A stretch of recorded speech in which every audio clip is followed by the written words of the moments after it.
Alright, I started streaming today very early on, as I will be busy a bit later, so let's jump into it. I'm not sure if anyone will be watching this live, maybe people will join later. Anyway, most of the viewers will watch it in the recording, I guess, later on.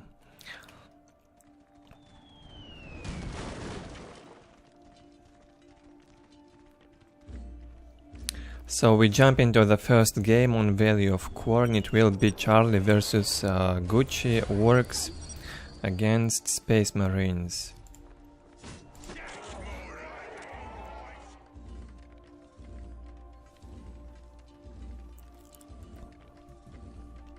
In the upper left, on Valley of Khorne, Charlie starts with his standard build, 2 boys squads, the boys hut, a war banner, and maybe we'll build a generator very soon.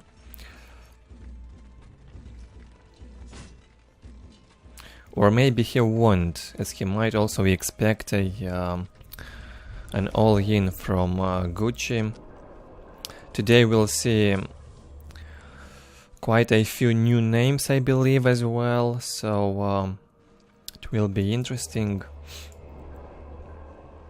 In the lower right hand side position, Gucci with his purple Marines. We saw quite a few games from Gucci in the series already, so a familiar nick for us. Yes, most beneficent one. Won't go for an all-in by the look of it. Started with a generator. I got that good bit for this fight. Yes.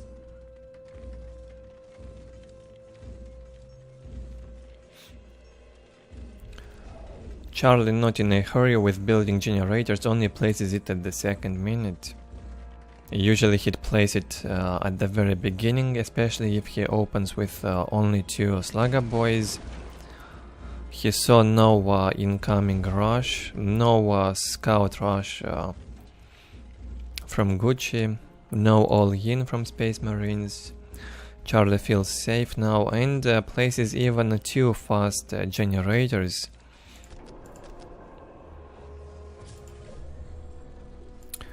Gucci will play very passively, probably something new. Yeah, that's definitely something new we see in the matchup.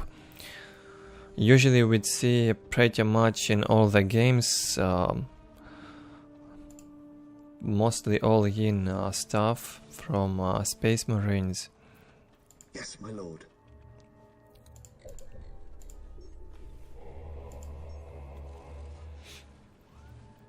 And a second generator placed by Gucci. Scouts with a squad. Doesn't see much, might even lose it to the mech. Also might be vanilla specific. What I noticed, it feels like the units are moving much faster when they want to engage into an enemy squad. Might just be me, might be something vanilla specific. It feels as if they moved faster when they try to engage an enemy squad. Also noticed that from the bunches when they run towards a squad to tie it in close combat. Third squad, third war banner placed by Charlie. He is now tier 2 and can go for the mech shop, or he can go for the custom blaster, which is also great option versus infantry. Only 2 slugger boys and mech still from Charlie. He's got 3 LP2s also upgraded. From Gucci, 4 LP2s. Economy wise, Gucci's economy is better right now, but he almost has no infantry whatsoever, and he is still tier 1. He's only got the scouts. I have no idea why he built the chapel barracks so early. If he does not want to go for the force commander. Perhaps he wanted to be prepared in case Charlie would rush him. Victory countdown has begun. Probably the first game we see on Valley of Khorne, so tech-based, basically turtling and taking up from both. At this point, Charlie definitely wants to go for the custom blaster on the big mech, that ranged weapon. Yeah, he's placed 2 more banners now. That will allow him to research that upgrade. When you've got 80 war resource, you can upgrade that weapon. Good smart scouting in here with infiltrated squad. In the work base, the banners cannot detect him. Charlie is getting the middle. In the meantime, he's got the take and hold countdown started for him. And Gucci starts to mass up assault marines. By the look of it, a very good economy now for Ork. He will control 3 critical locations. That's plus 18 extra on requisition. A very nice one from Charlie with getting these points. He probably will not control them for too long, however. Gucci decides to get out finally. Places the machine cult so he can get out and fight the Ork soon. Mech will receive his upgraded weapon any second now. It's probably being upgraded at this point. Charlie also goes for the mech shop. No tier 3 and added the nob leaders on the squads. 5 minutes until take and hold victory. Gucci feels some lag. Yeah, Charlie had some issues with his laptop back then. A lot of people complained about that.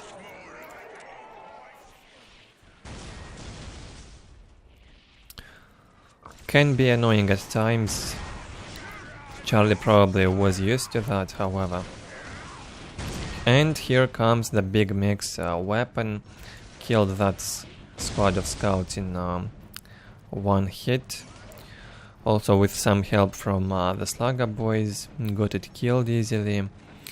Very good economy here for Charlie. 122 to 50. 126 to 50 for Gucci. Basically the same economy. And look at that. That's the power of the custom blaster. Gucci probably sees this for the first time. 1 hit and 3 marines got killed at once from the first shot from that big mech. Surprise for Gucci. He has no idea what's that.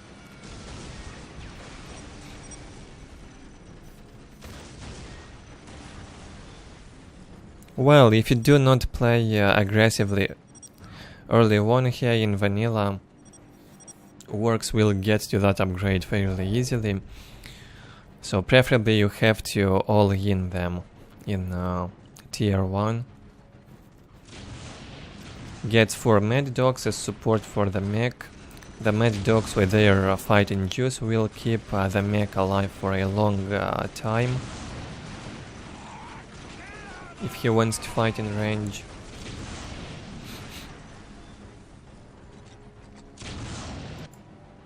Gucci will stay in base. Okay, he's getting dreadnoughts out. 3 minutes until take and hold victory. That definitely will help him with dealing with that mech.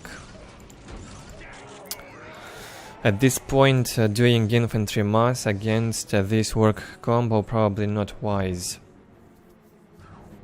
But Charlie is also smart and he gets rocket launchers for the boys. That means he will have both anti-infantry from that mech and a lot of anti-vehicle. From war tracks they've got the anti-vehicle weapon now upgraded, and Charlie slowly gets towards the Gucci's base. Let's see if Gucci can do anything against that. He loses the Dreadnought in like a sec. He says it got stuck, probably got stunned by the mech. One thing I noticed, when the mech stuns vehicles here in vanilla, they keep dealing the damage. However, they probably cannot move. Something specific maybe for this patch or maybe for vanilla.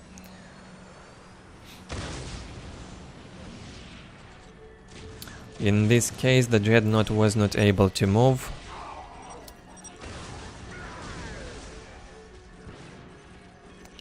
The mech getting closer to the enemy infantry. Gucci can only defend, he cannot get out. Too many Orks out there. Mech definitely a threat. 4 Mad Dogs still in there. They can cast the ability on the mech one by one when mech goes low. No need to do that if the mech is full HP. If he drops below into yellow HP or red HP, it's probably a good time to start using the fighting juice. Gucci says blames the luck basically, but no. It simply felt wrong from Gucci this time. No way he can deal with this Ork infantry, be it lag or not.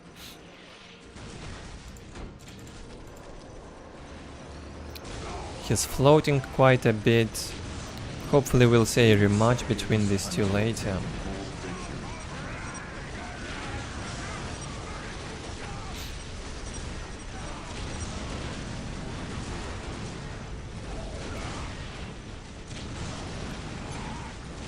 I guess a good way to deal with that mech weapon is using Dreadnoughts, but much faster, or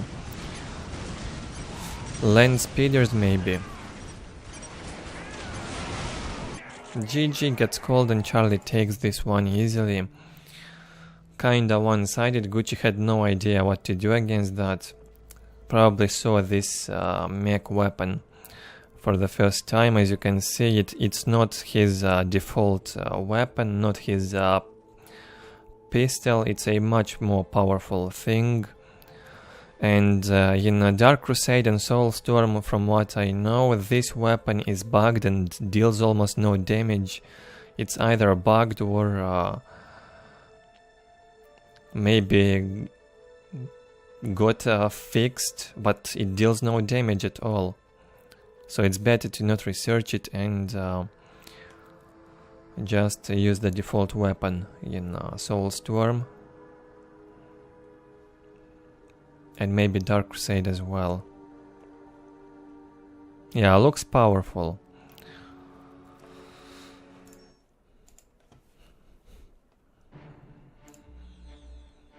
Easy one here for Charlie to get things started in the first game.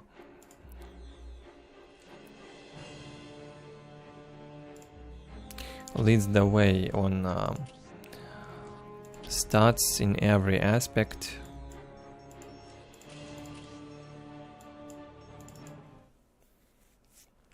Second game played between Android and Warhammer 40k Spirit.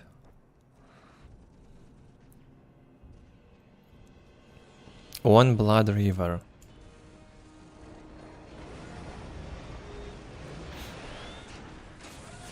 I did not expect anyone to watch at this hour. Feels like I have 1 or 2 viewers in there. Hello and welcome. If you're still there and not sleeping.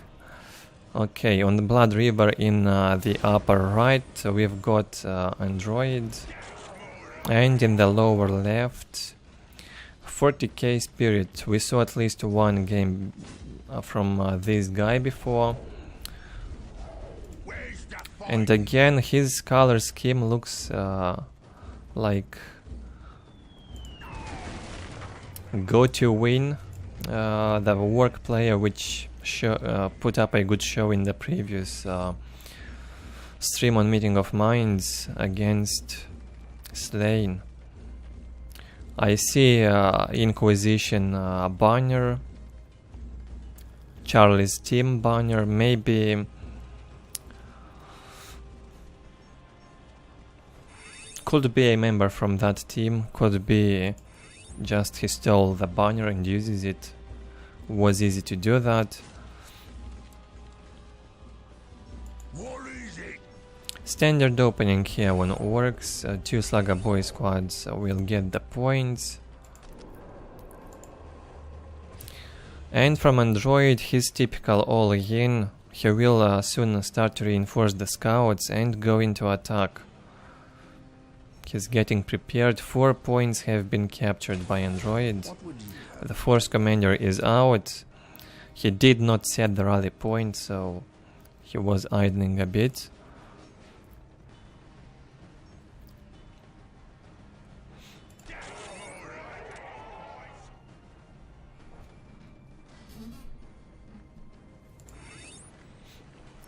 It's still more fun when I do stream live, especially when the chat will become active. Hopefully it will get a bit active later on, as this will be another long stream, so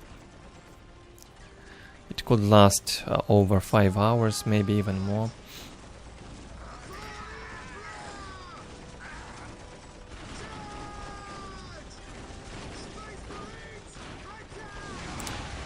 And YouTube also does a better job with the processing on the streams.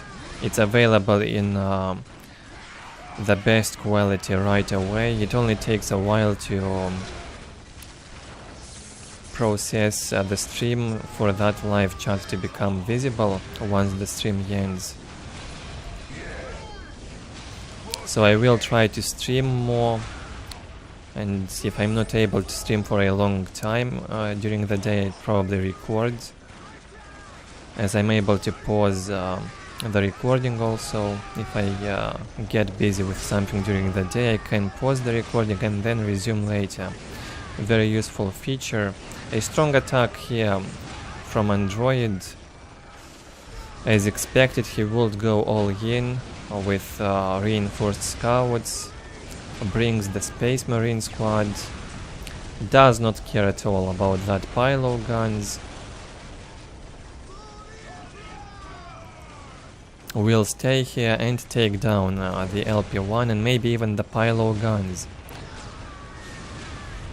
Now a bad decision to stay in the negative cover from Android. Should have stayed in here on a normal ground. In the negative cover, units receive more damage from the ranged weapons, including this weapon on the payload guns. Powerful attack from Androids. I'm not sure if Ork can stop it now. If he loses the payload guns, I'd say it's over. And now Ork is stuck on 3 LP1s. Very painful attack from Android. It's far from over, however. Android will bring 1 more squad of tactical marines. In this attack, the Space Marine only lost a squad of scouts and took down 1 LP1, the payload guns, and killed a lot of Orks. That was powerful. Spirit did not expect that. Was not prepared to stop such an attack. Fear denies faith. Now Android will capture the relic, will basically hold the right hand side of the map, while Ork will still sit on 3 points. He does not have any additional squad to go and get the critical location or the relic from here. He will need all the squads to fight Android. Android sees he wants to take the river point. Maybe we'll even allow him to. Android knows he's in a much better position now, builds the armory in the meantime. A generator has been placed. He's got more powerful army. And will also get 2 critical locations and get that taken hold. Countdown started in a moment. Goes in once again. Adds the flamers on the scouts. Should be able to decap this point easily.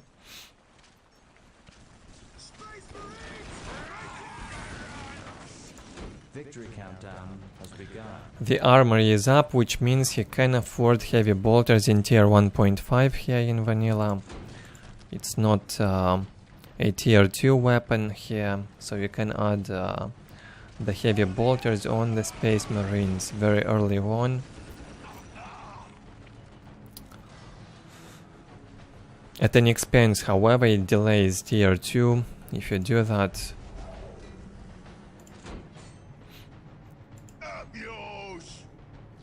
Ork had to rebuild the pile of guns. It's up now. Has 2 LP2s also upgraded. Builds the second banner. Android cannot engage from this side towards the left. Surrounds the map and will try to attack from the top into the lower right. Spirit is expecting that.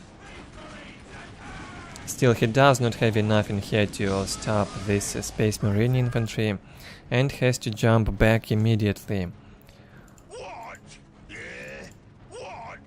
Looks terrible for Orks. A second generator has been built. Android probably has enough to go tier 2 now. Scouts in position. Good vision provided by the critical location. Android sees every Ork's move when he gets out of base, when he goes back to base, even when he wants to get this point. Huge vision from that one. Very useful stuff. 5 minutes until taken hold victory. I got that good bits for this fight. Spirit having a very passive game as of right now. 68 to 20 economy, still very low.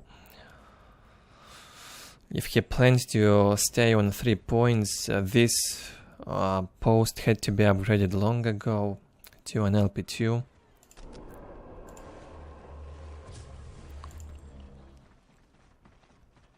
Android loses a critical location. He can afford to lose that, no problem. After a very powerful attack, he simply held back for a while. He knows he's got the advantage, so no need to be greedy, suicide into the work base. Just stay out, out-tech the work, hold the map. You've got the map control advantage, just hold it. Finally, Spirit decides to get out. He's added the Nob leaders on the boys squads, big shooters on the shooter boys squads, and now can stand a chance against those Marines. Gets out and pushes Android back. Maybe finally he can take that river point and build it. Gets a squad of storm boys also. And has the speed boosters. In the meantime, Android hits tier 2 and builds the machine cult. Force commander still full HP. Big mech below half HP. Should be a holdable for Android.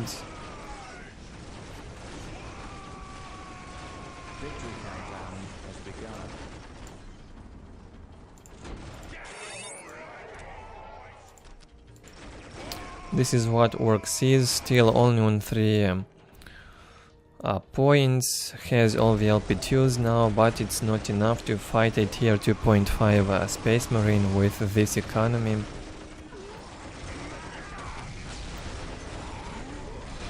will take down that relic. Finally sends the Storm Boys to get the river point. Android will not engage, he will hold, prepare and engage when he feels comfortable fighting. A land speeder is here.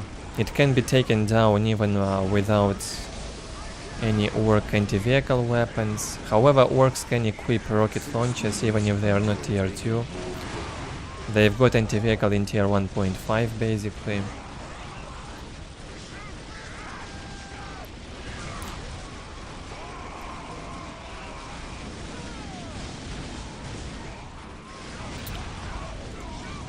Despite sitting on only 3 strategic points, Ork still manages to put up a good fight now in the mid game. Still not over. Economy recovers a bit. 2 land speeders out for Android. Feels like he does not have enough infantry. Brings 1 more squad of marines. Economy gets very good in here, 140 to 50, 80 to 20 for Orks. So far an economic victory for Android. What will be 5 minutes until taken hold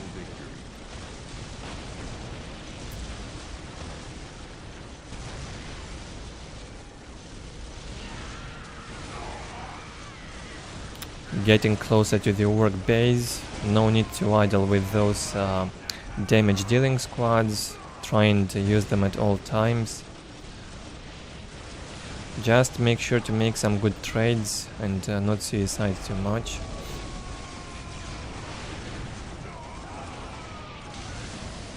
Good hold from Spirit, manages to hold the Space Marines attack. A Hellfire Dreadnought gets to the battlefield. A much weaker unit in vanilla compared to Soulstorm. It almost has no disruption. A very light disruption, as we just saw. So in vanilla it's just better to use the default dreadnoughts, which fight in close combat, and you can also equip the bolters on them. Nice slaughter. Middle game, still Android holding the advantage economy wise. The Ork destroys Android's LP on the relic, on the upper relic in the meantime.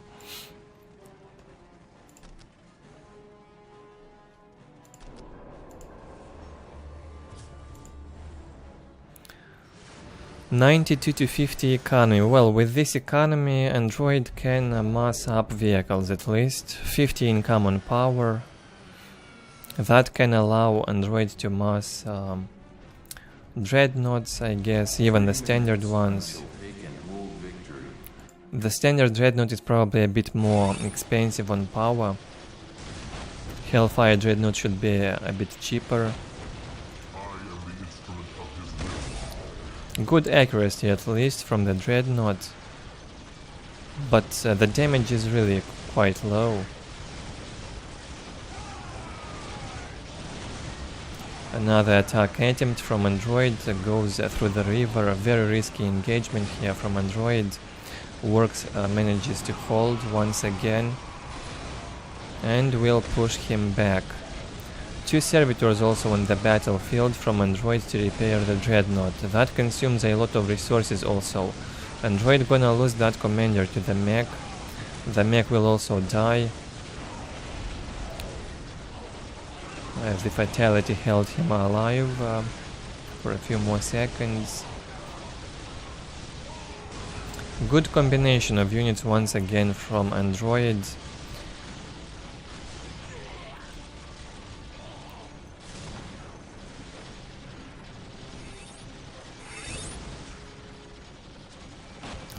So instead of just massing a ton of Space Marine squads and Scouts tier 1, Android transitions into tier 2.5. Maybe better like that.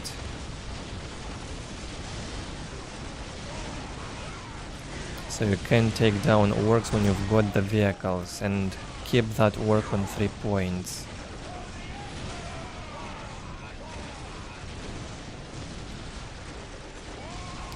What orc should have done, could have done better in this case is to open with the double banner, I guess, and make 3, 4 squads of boys at the start and fight back those scouts.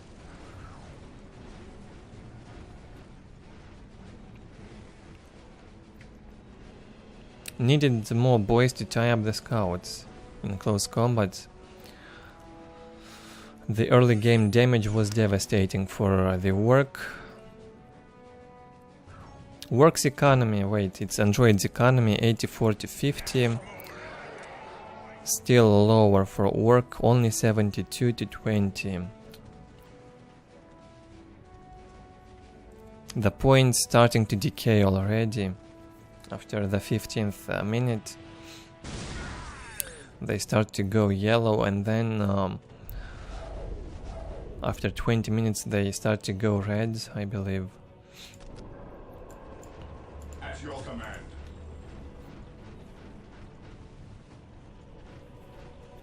Three Hellfire Dreadnoughts.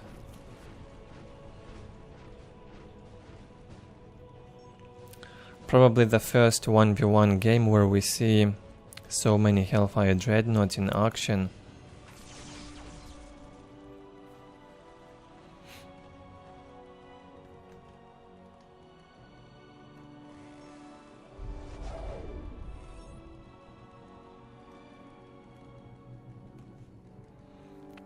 Android holds position, does not allow Ork to get the river point still. As long as the Ork is stuck on 3 points, there's no way in the world he can win this.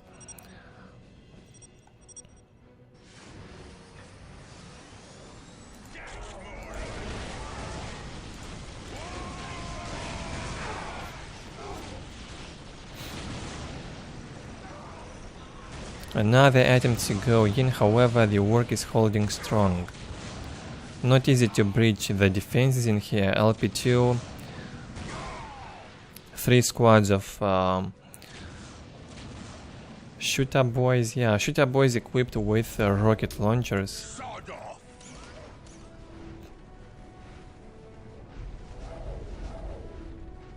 3 squads of tactical space marines. Now a whirlwind also comes to the battlefield. That will be devastating.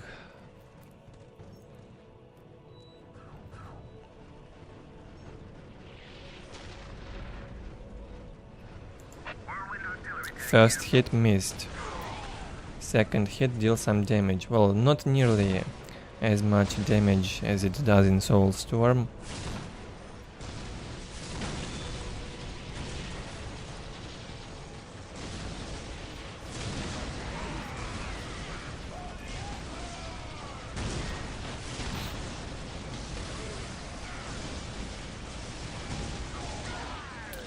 Last attempt probably from Android to go in, and he might manage to get through the Ork defenses now. He's got a lot in here. The big boy gets killed here, jumped in the middle of the Marines. Bad idea. Yeah, the whirlwind disruption on the shooter boys, very painful. Spirits cannot hold this now, that's for sure. 3 Hellfire Dreadnoughts can get in front and tank now. Tank all that damage.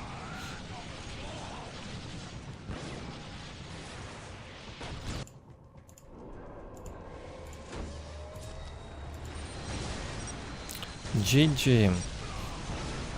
Yeah, something new from Android this game.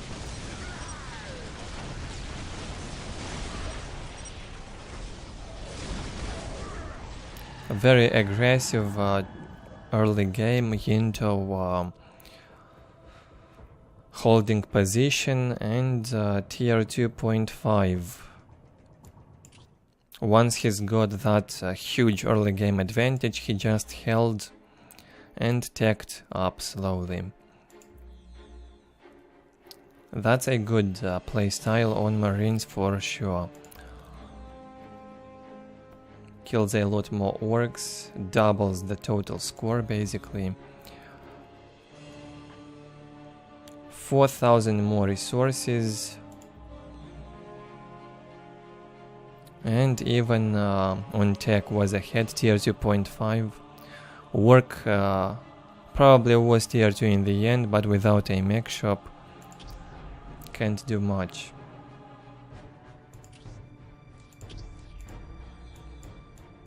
Well, I'd say it was over when Work lost that pile of guns early. Terrible placement. He wanted to defend the river point with the pile of guns. It's always a risk. Sometimes it may feel like it's a good idea, but it's a higher risk, high reward. In this case, it hadn't paid off. He was not given time to also build a banner in there to upgrade it. Couldn't upgrade the LP2. With an upgraded banner and LP2 in there on the river point, it would have been defendable, but he was not given time by Android. Okay, one moment.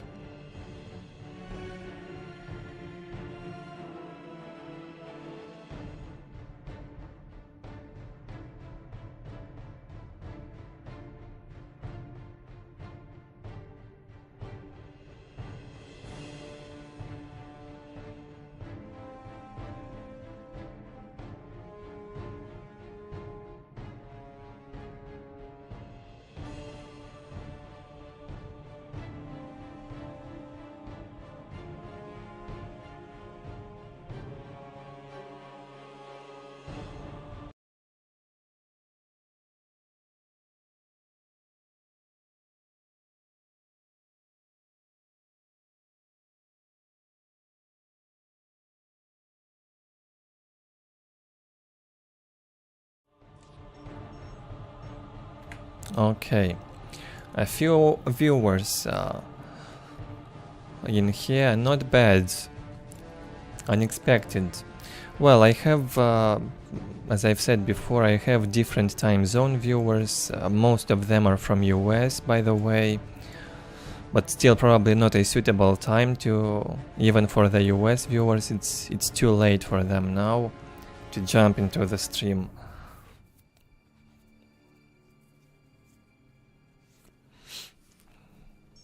Alright, feel free to have a chat in there. I always do check the chats, sometimes during the stream, sometimes after the streams.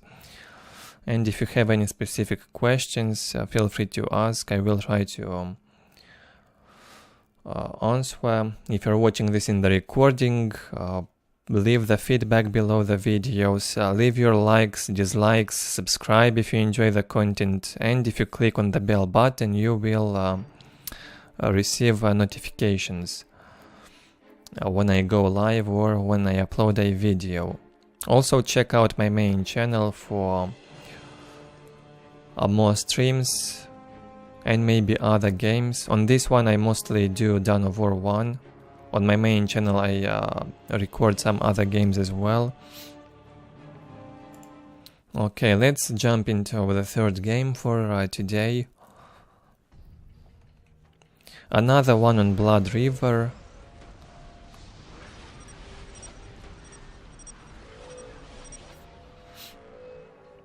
Okay. The Eldar Titans in the top right, InSANE, with Eldar versus Select in the lower left. Now that will be an interesting mirror. I guess Select is only getting better. In these mirrors, again he starts with double aspect portal, Select style, very typical. It's only Select opening like that so far in the series. It might become a more popular thing later, I don't know. And when he opens with double aspect portal, I'm almost sure he goes for Banshees and Farseer. Simultaneously, he gets both units at once, and after that he can delete one aspect portal and receives half of the cost back. If you delete a full HP building, you get half of the cost from it. If the building is lower HP, you get less resources.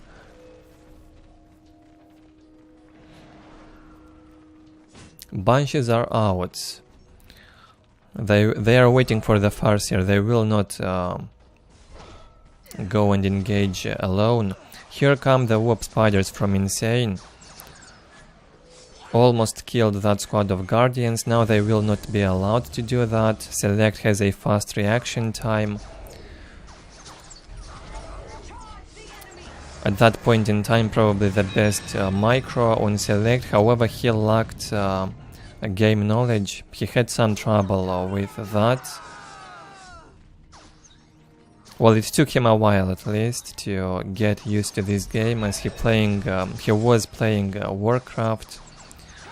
That's a much more different RTS compared to Dawn of War.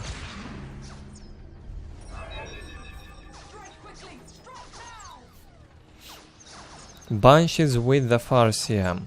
That means a squad of warp spiders is rendered useless. They cannot do anything against this thing Select did here. The river point now has been captured.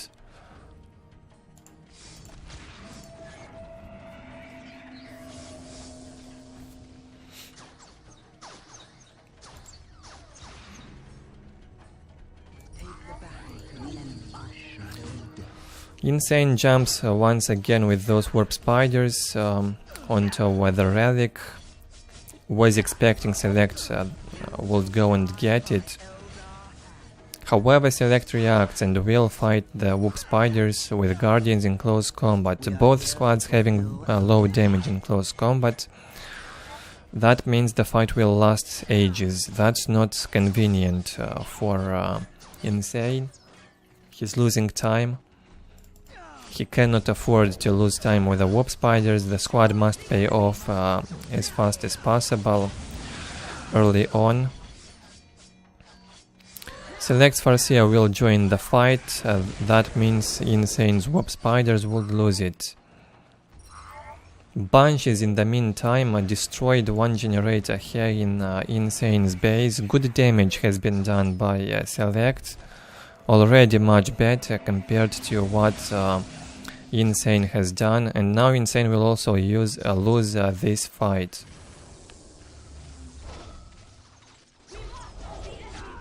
Terrible jumping here. If the squad is low on morale, just retreat. No need to jump close to the enemy.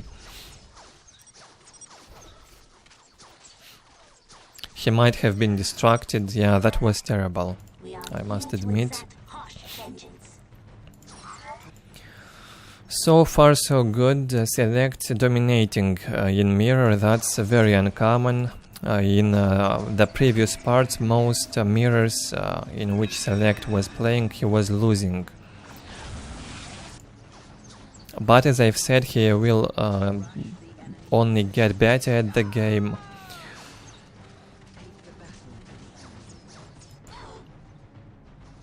InSANE's Farseer in here fighting Select's Banshees. Good to see that the players use different builds. I hate when they do a warp spider mirror. Quite annoying even to watch. Probably a nightmare to play.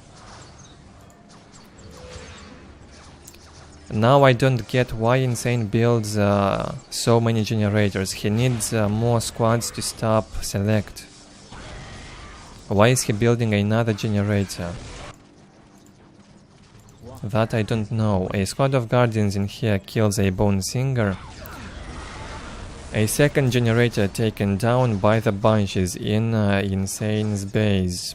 Well done with that. And select will add the warp spiders now. A third generator gets focused. Bunches also will absorb the Mind War from InSane's Farseer. 1 or 2 bunches got killed in there. And here comes the warp spider mirror. Select does not want to fight in... no, it's InSANE actually. Who does not want to fight in range, he will lose the ranged fight, so he wants to overextend and sends the warp spiders in close combat. That's how you win time. InSane's Farseer low on HP. Gets fought in the back by Select's Farseer. Now those warp spiders were outnumbered and had to jump away.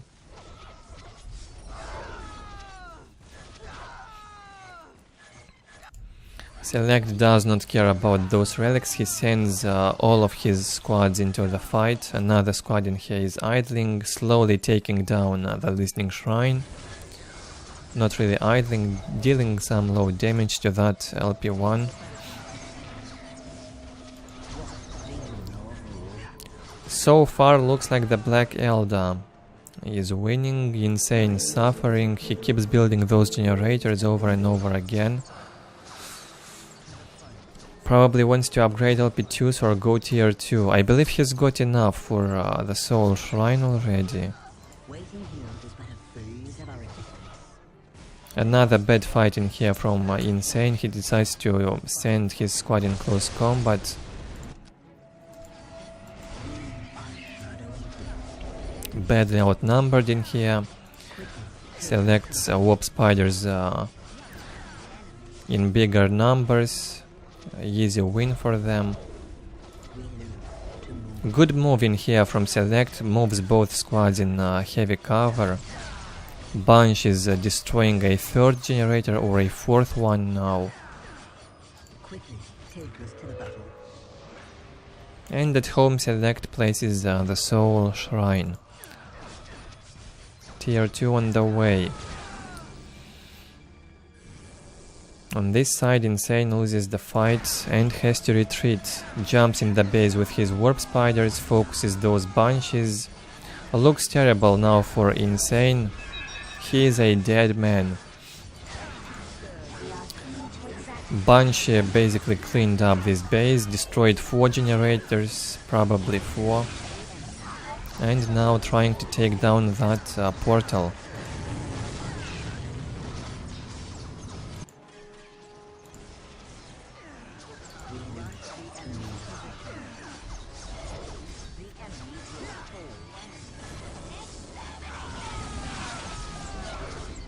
The final fight here occurring in InSane's base, terribly one-sided overall.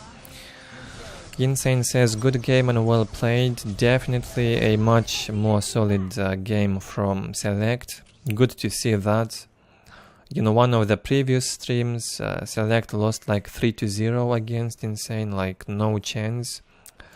This time much better.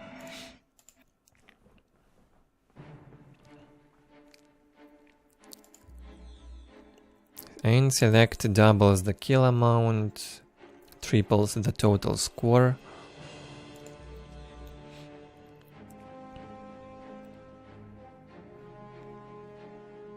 Well, the economy was quite close overall. I guess InSANE gets a slightly better score because of the power. He kept building those generators. No, in fact, he gets a lower score on power.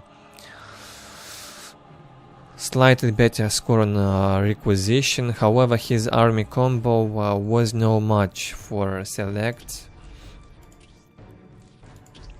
Fast warp spider squad, definitely a waste, very expensive and hadn't paid off early.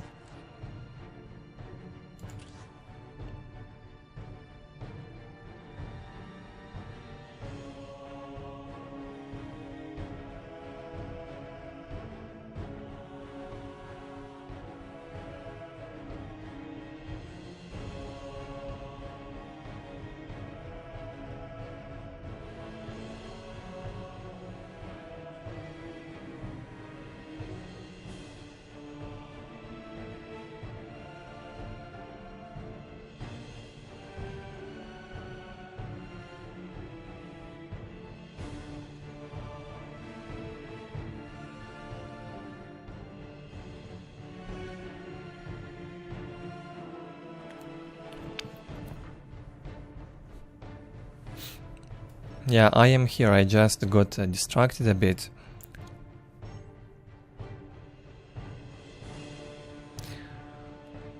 Oh god, when I hear the word McDonald's, I want to throw up, to be honest. It's terrible, at least here where I live.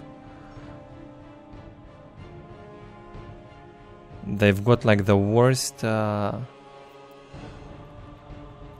menu, I guess. But it's affordable. That kind of low-end junk food, probably.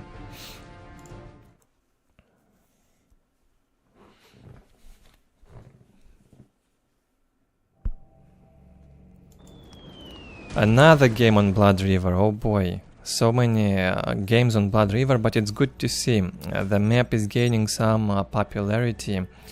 Lots of GGs in here, I see.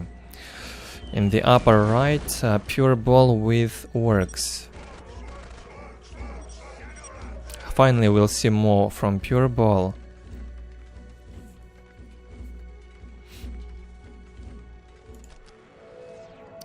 And he's playing versus Maverick in the lower left. Yeah, it might vary from country to country. In fact, that's no wonder.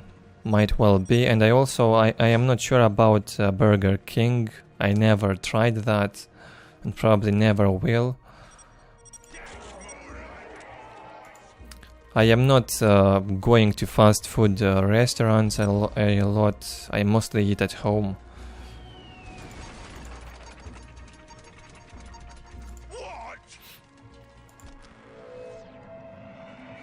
In the previous stream I was dying of water from PuReBall's complaints. It was very funny, I was not able to hold it.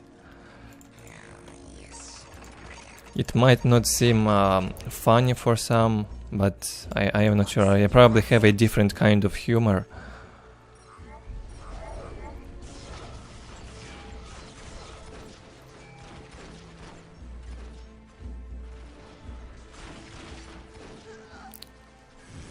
PuReBall sends in the big mech into that squad of warp spiders. They won't be able to kill a lot of boys early.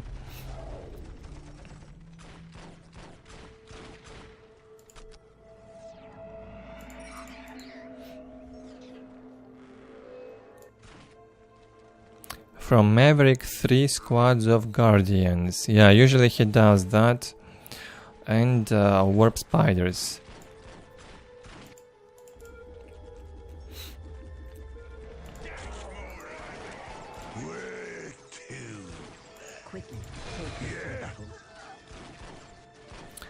Good job from PuReBall. Only uses the big mech in fights. It's enough for now. That he receives very low damage from both the guardians and warp spiders.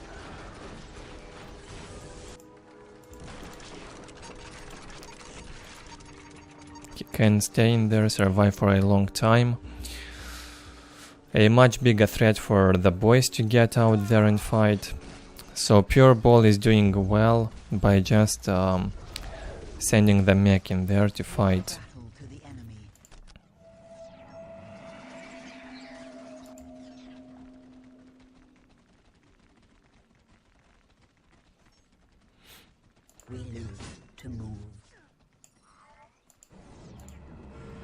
Second generator gets placed here by Maverick. The Farseer gets out. We are here to fulfill our duty. From PuReBall, 2 squads of boys still alive, and the mech. The mech, however, only on 1/3 of HP, will go red now. PuReBall decides to jump away and save it. Farseer too dangerous, very scary. One mind war and the mech dies.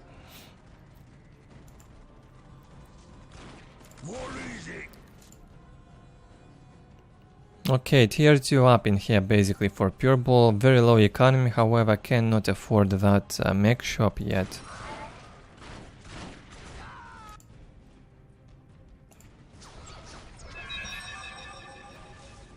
Nothing is hidden from my sight.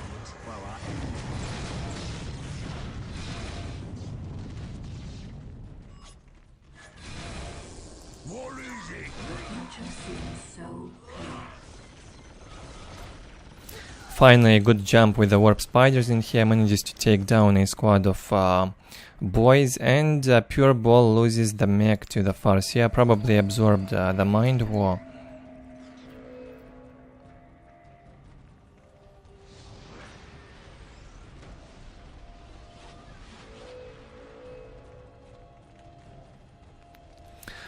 Maverick places the Soul Shrine. What would you have us do? Got 3 squads of Guardians still alive, very good management of those units, and 2 squads of Warp Spiders. PuReBall's economy increases, he's got 3 LP2s in the base, and 1 LP1 still. Feels like his economy is still higher than it should be. Probably he's got a global upgrade on requisition. Or no, he controls also a critical location, yeah. So that's it. You get 74 from 3 LP2s, you get 86 with this one. No, still his economy feels higher. Most likely he's got no, okay, I see now. 4 LP2s now. His economy goes up and can afford now the mech shop. Good economy, only on 4 points. Surprisingly good. It's actually a better economy compared to the Eldar, who holds a lot more points. But 0, only 1 LP2 upgraded. So map control is not everything, it depends a lot if you upgrade the points or not also.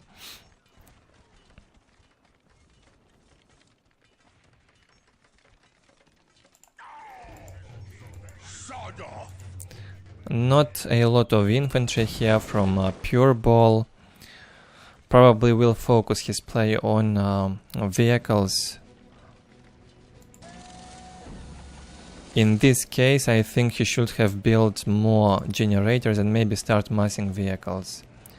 But only producing vehicles is also bad. Bright lenses would eventually deal with them. 6 minutes until taken hold victory. Maverick trying to engage towards the river point here, towards the right from the left hand side. A ward track is out. 1 ward track now should be able to finish off that bright lens.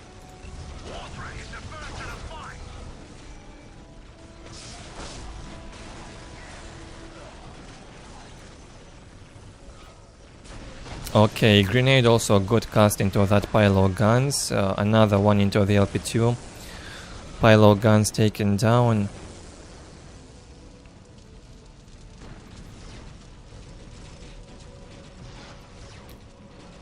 Another bright lens, very annoying. PuReBall must be careful with them.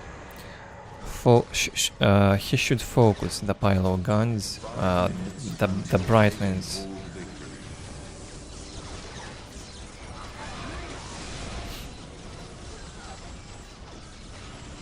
Yeah, 2 war tracks easily taking down a bright lens. If you just focus them, they are an easy target. Warp Spider's ammunition has been used, it's probably on cooldown still, and 3 war tracks now will deal the damage. Another grenade reloads, manages to destroy 1 war track. 2 more still alive. No pain, no gain.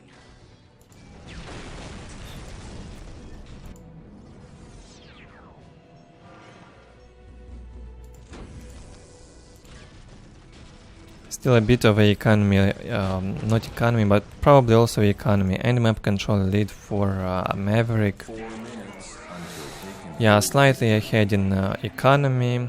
Hits... I thought he hit tier 3, apparently not. Still tier 2. No support portal yet, that's bad. Bad for the Eldar. Where's the fighting? Taking hold must be stopped. The boys in here try to decap. They will not manage. 3 war tracks now from PuReBall, they are split around the map. What is this generator placement? How did I overlook when he built it? Terrible position. Probably built it recently.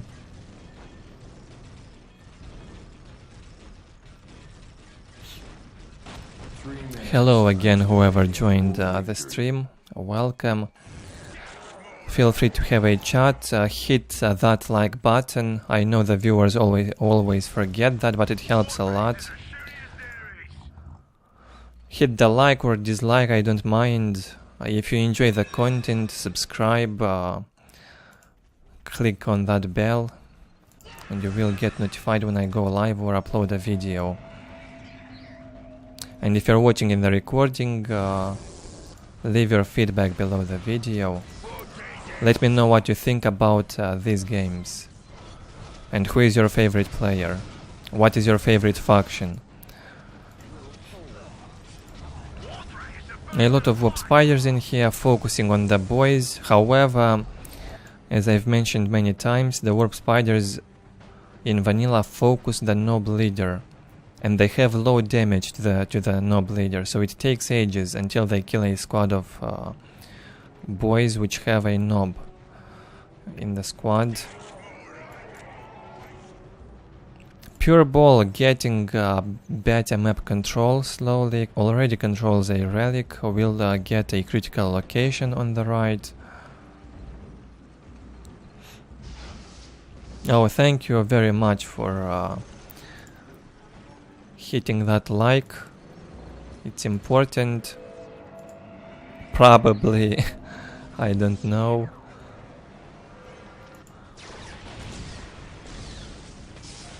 I guess YouTube does a better job with promoting the video. If it has more likes, I assume. Might well be.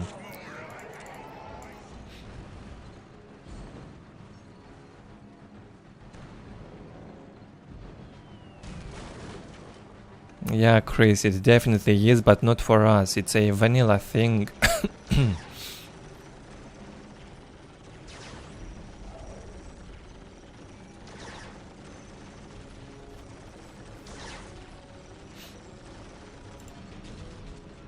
And I believe even Dawn of War Pro mod in for Soulstorm also had warp spiders in tier 1. However, warp spiders in tier 1 are a lot weaker. They are light infantry and they also deal high damage to infantry. They have very low damage to commanders. Okay, PuReBall got that custom blaster from for the mech. Maverick got surprised. Yeah, 80 war resource, it's fully red now on the resource, as you can see. And when you have 80, you can research the big mech weapon, the custom blaster. I'm working on fighting.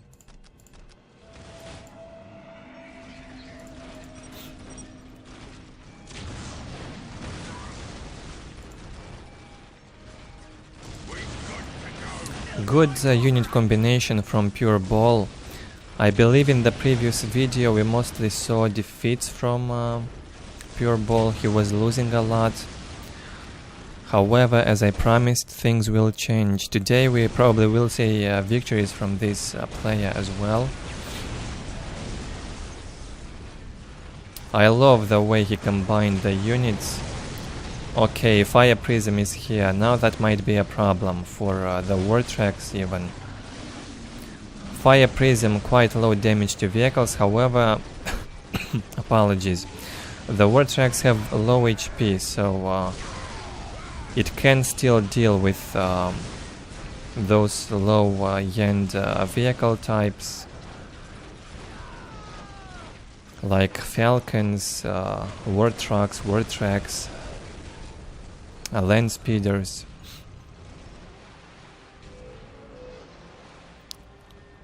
Fire Prism low on HP, Maverick retreats, saves it, repairs. 3 Bone Singers repairing a Fire Prism very quickly. 2 squads of Tank Busters from PuReBall. 2 Mad Dogs in here. 3 Mad Dogs in fact. That means the work inventory should survive for a long time. I'm coughing a bit, still a bit sick, but feeling much better.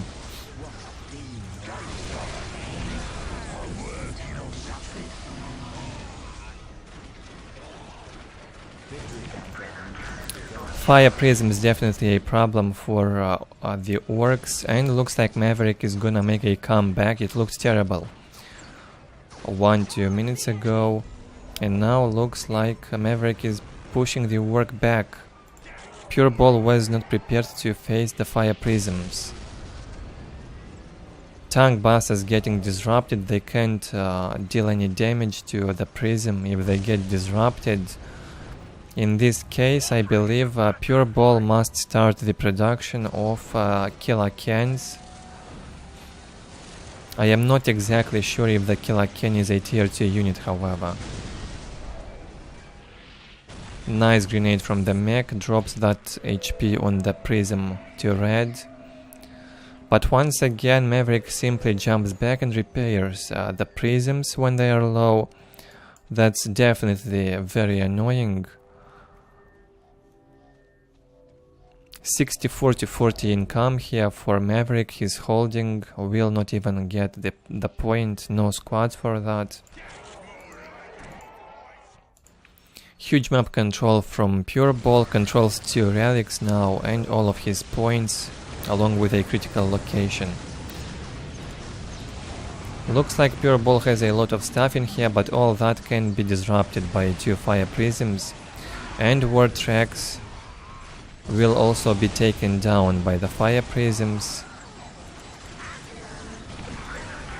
That's a light vehicle with just 1000 HP. Most of the boys gonna die. Finally a Fire Prism goes down, but a new one comes out. I can only imagine how annoyed PuReBall was. I won't be surprised if he starts complaining soon about this. Oh boy. The mech is gonna die. Mad Dogs also got killed, 2 new Mad Dogs getting out. Now that's a mistake from PuReBall to keep producing the war tracks. He needs those heavy vehicles, he needs the KRAKENs to tank into the Fire Prisms with them. If you tank in with the KRAKEN, the Fire Prisms will focus the KRAKEN. That means the Tank Busters will deal damage.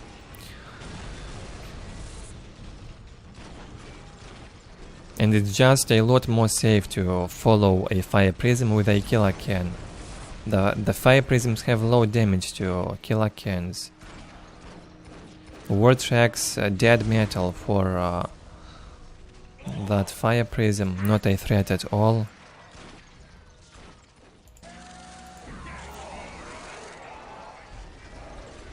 Still 62-40 income for the Eldar, much lower compared to Ork. 148-50 for PuReBall. Manages to take down the second Fire Prism.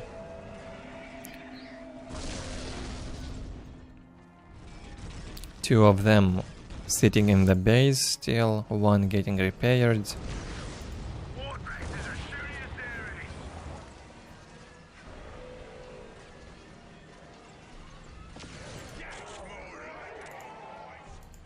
sod off. You need something fixed. The duck is in!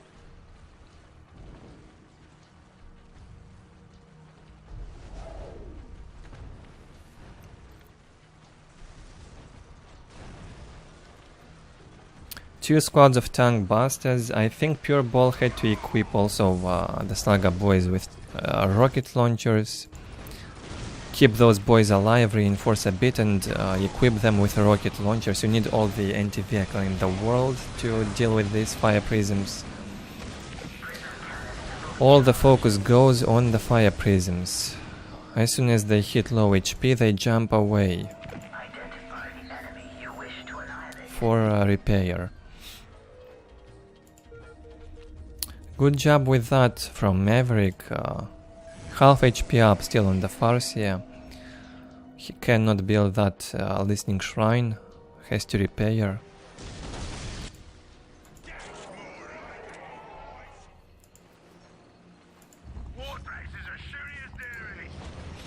Only war tracks being produced from PuReBall. He also upgrades the weapon to anti-vehicle on the war tracks. Well, even that not effective enough. Manages to take down another fire prism. Only one left now. Just has to keep pushing and maybe end the Eldar. He is barely sitting in this game, but still.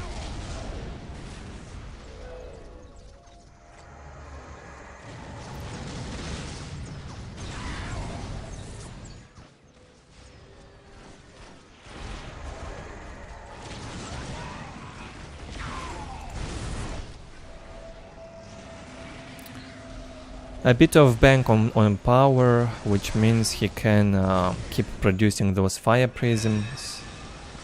He lost another fire prism, a new one got out. Okay, looks like Maverick is gonna get destroyed very soon.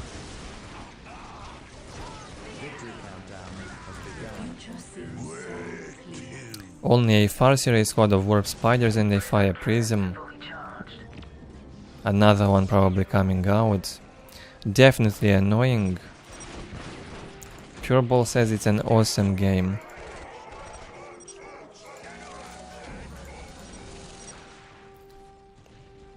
Well, the fire prism is the only thing that kept Maverick in this game, that's for sure.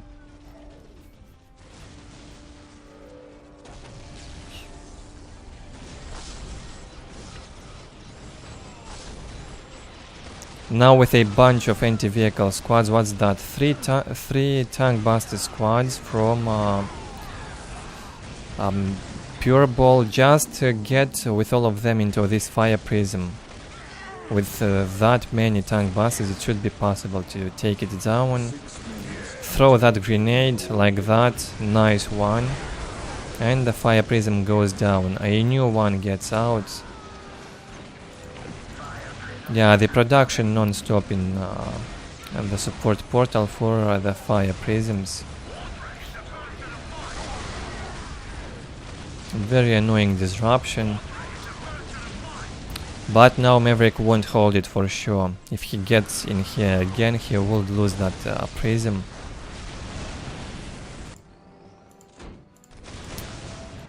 PuReBall could have done a much better job if he just went tier 3. He had enough resources, I believe, for a long time to go tier 3 and produce 2-3 KRAKENs. Follow those fire prisms with KRAKENs and destroy them more easily.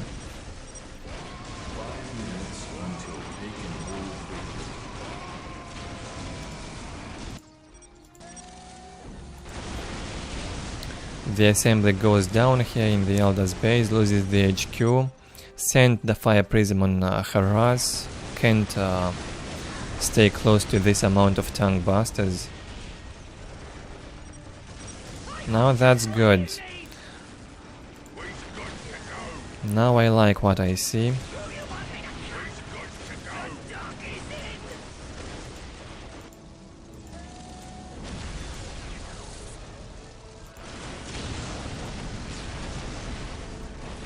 And finally we will see a victory from PuReBall. Identify the enemy you wish to annihilate.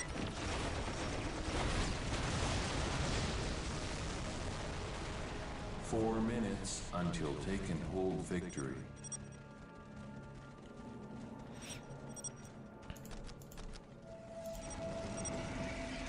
Prism cannons fully charged. Fire Prism here on very low HP, 79, one hit. Wait, how did it get killed? Probably got deleted by Maverick. Yeah, he quits. They had a bit of chat.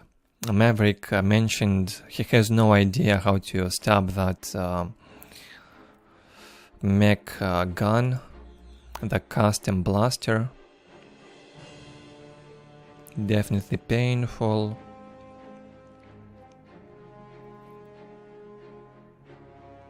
Looked desperate in the end for Maverick, and the thing is, Ork can do much better than that.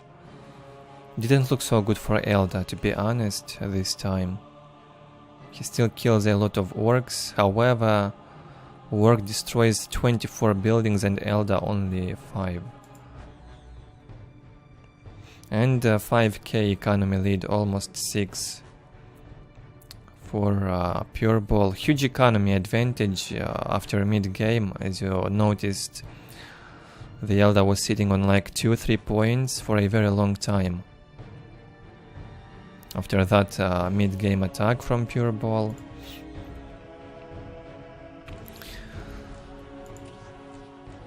Yeah, 3 squads of tank busters are good, and I also think he needs KRAKENs. If Eldar would mass up fire prisms in bigger numbers, KRAKENs might be the way to go.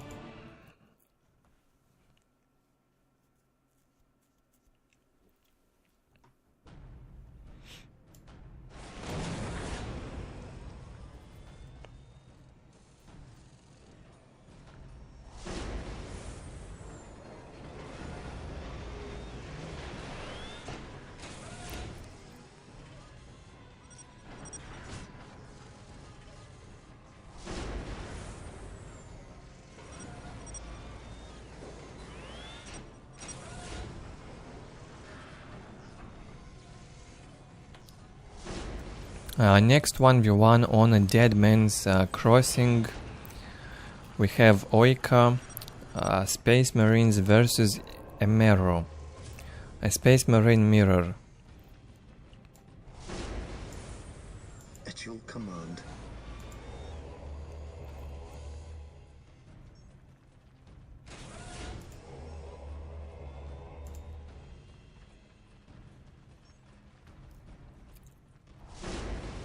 Looks like 4 scouts from emeru here. No, that was a servitor, so 3 squads of scouts, still good. Enough for map control, won't go into harass early, I believe. You've got a lot of points to capture on this map. Same from OjKa, no, only 2 squads from this player. Gets a tactical marine squad out fast and probably a force commander following. Okay, emeru sending his squad of scouts into harass. Either will scout or harass in here.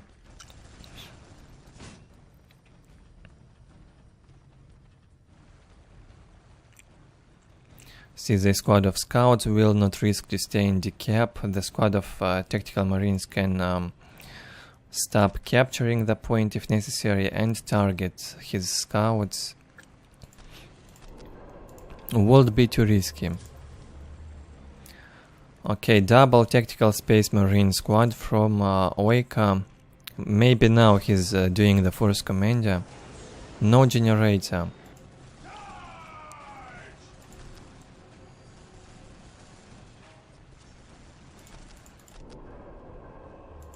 We stand ready. He who stands with me shall be my brother. Emeru on the other side, taking out his force commander first, and then adds a squad of tactical marines.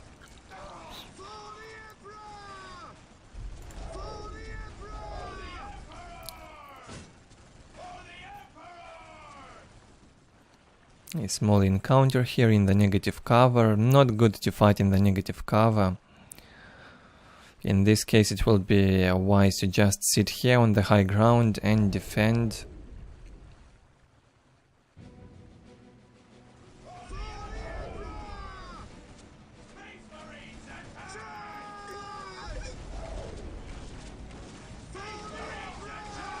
Okay, emeru will go in. He does not see the enemy force commander, which means he can maybe win this fight.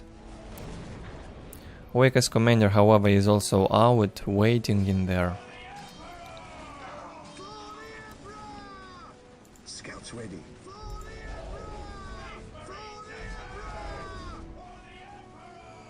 Emeru taking his relic faster and already building that listening post on it.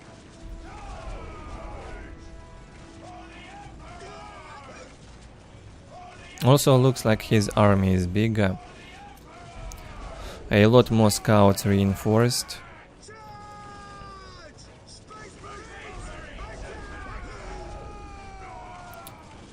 Somehow feels like Emeru's army is badly split. He should have gone all into this army and just kill it easily. It should be doable. He's got the numbers. Yeah, a lot more scouts in here from Emeru. He can win this fight, I assume.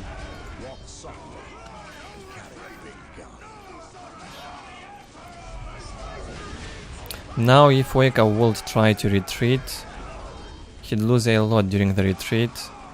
Even the scouts deal a lot of damage in range, so he keeps fighting. He will lose this squad of marines by the look of it. Very low HP now, gets reinforced slowly. Emeru losing a squad of scouts to the tactical marines. Yeah, not the best grouping in here from Emeru. The commander is idling, but he wins the fight still. He had the numbers. Terrible fight in the negative cover for OjKa. Must retreat. In the meantime, he built the armory. Oh man, and that will be a long game. Apologies for the spoiler. It's not gonna end anytime soon.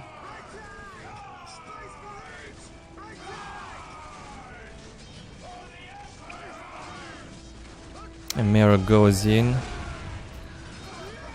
After you've won the fight, just go in and keep pushing. If you're not having an economy advantage, map control advantage, it's equal right now, just push. No need to hold if you've won the fight. Some bad focus here once again from Emeru. A bit of mismanagement on the squads so far. Not bad, however. Manages to win the fights. 2 servitors in here repairing the LP2.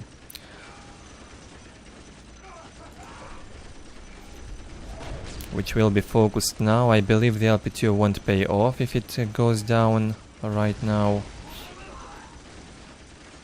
Servitors getting killed. What's that? A third squad of tactical marines, a fourth squad of tactical marines coming in here from Emeru. He's still got no generator up at home. Of course, he does not have the armory yet. OjKa adds a squad of assault marines. He does not know what's coming.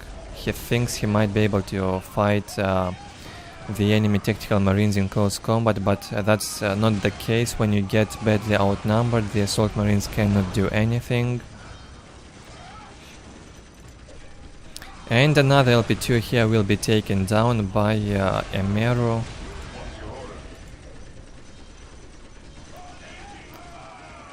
will go down. Good job, good aggression so far from emeru, very well done.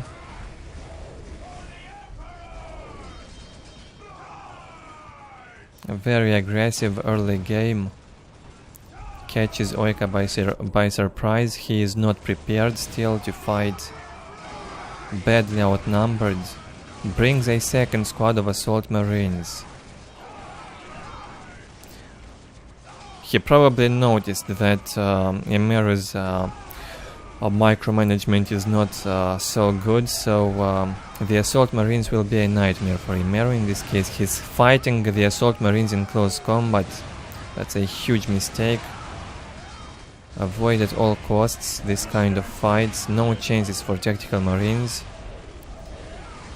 versus assault marines in close combat. Ideally, you have to always run away from them or retreat under mines, turrets or LP2s. Dance around them. With just 2 squads of assault marines, OjKa manages to push back 4 squads of tactical marines. Looks like OjKa also lost his force commander.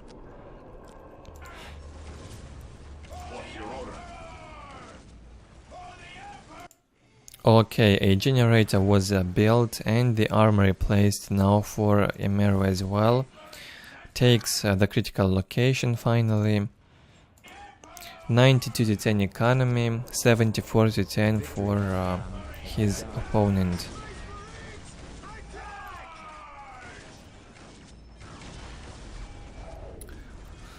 Somewhat risky armory placement also. It's got 2500 HP, not easy to take down. It also stays in the way. But long term a risky positioning still. If the game would go into tier 3, one orbital bombardment would take down the armory, the generator, the LP very easily.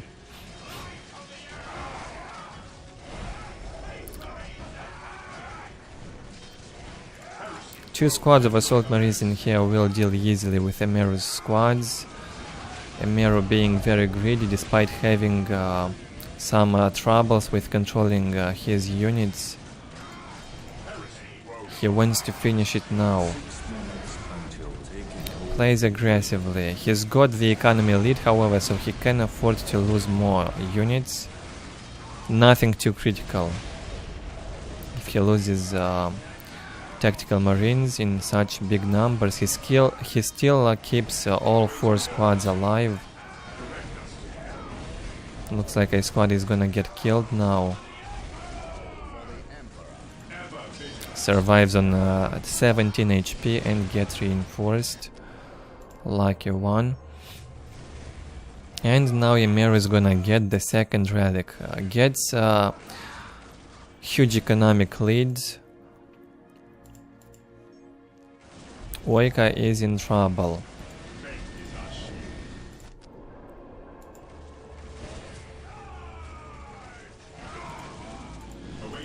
A full HP force commander getting in here. A problem for emeru's commander, which is below half HP now.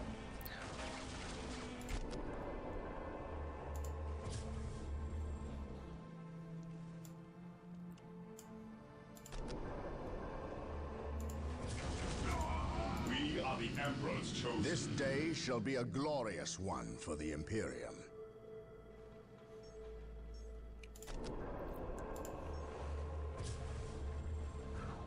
Okay, emeru hitting tier 2 and adding the plasma guns. Now that will be much better against the assault marines to take them down.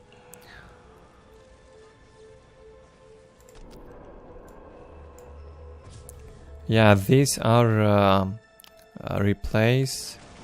The games were played in 2005.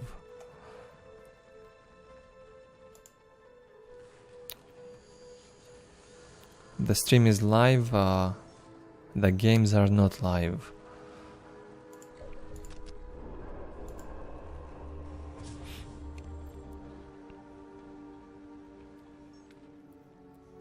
We are basically having a walk through Dawn of War history. In this series we'll see a lot of old 1v1 experts in Dawn of War from all the expansions, I guess.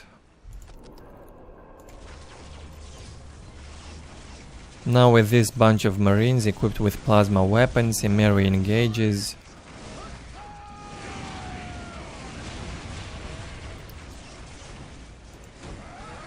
OjKa gonna push him back once again.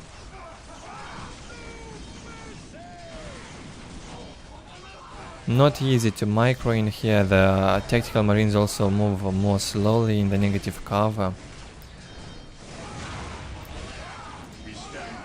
And with the sergeants, I'm not sure if he's got the swords upgraded, but with the sergeants on the tactical marines he might even try and fight those assault marines even in close combat. He must upgrade the swords for the sergeants, however, would be much better. And emeru also done a good job running away with his commander from the enemy commander, which was full HP. He could have lost it. And saved it now. Looks like he got warmed up a bit also and does a better job with micro. A bit of a back and forth. On alert, brothers. The enemy must be Still huge economy lead for emeru, 80 to 10 for OjKa, 92 to 20 for emeru. He's lost the critical location, he's lost the second relic. OjKa also hitting tier 2 now. The Emperor protects. When he's not fighting with the assault marines, he could try and jump over this wall and harass the enemy base a bit. No need to idle. While the enemies of the Emperor still draw breath, there can be no peace. And emeru, since he's got such a huge infantry size, a lot of tactical marines, just goes for the sacred artifact, adding the apothecaries and librarian at this point to support the space marines would be the best. No need for vehicles. Vehicles will be taken down by assault marines, melta bombs, or tactical marines, missile launchers. They deal very high damage to vehicles and have a good accuracy here in vanilla.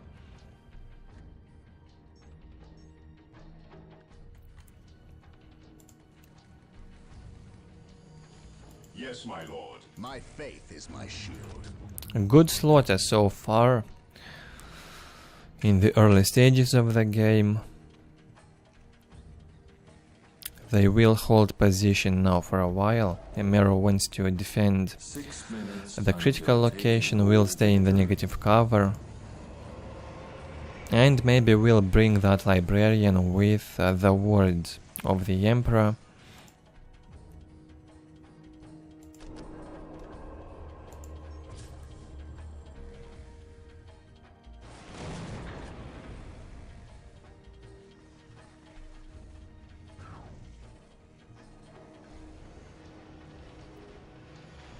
This day shall be a glorious one for the Imperium.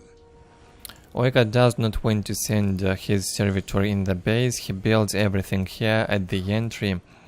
A risky build up. 3 generators in front now. And the armory. In this case, must build some minefields as well, maybe around here.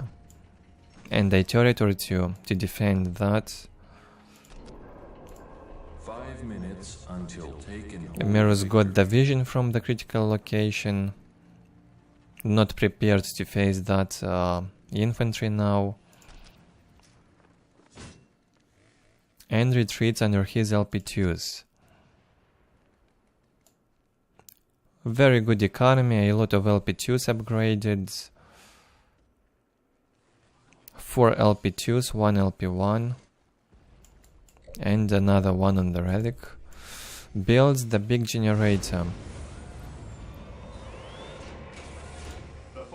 shall be forever remembered as the Emperor. The librarian is out. I believe the word of the Emperor has also been researched. And now emeru is adding the apothecaries as expected. Great support for the tactical marines.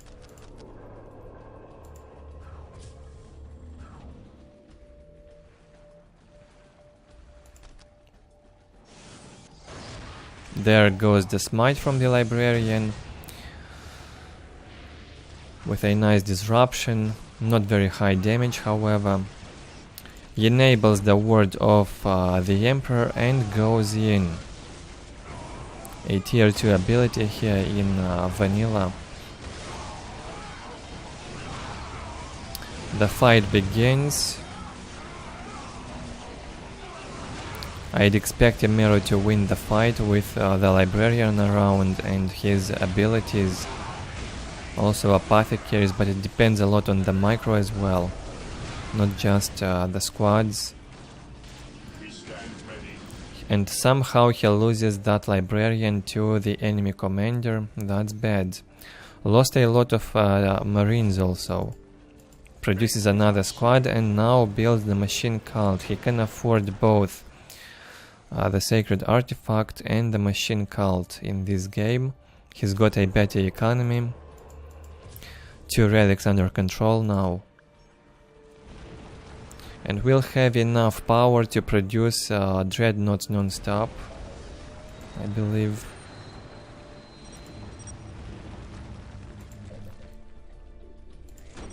Awaiting orders. The fallen shall be Emperor forever remembered protects. as the Emperor's finest.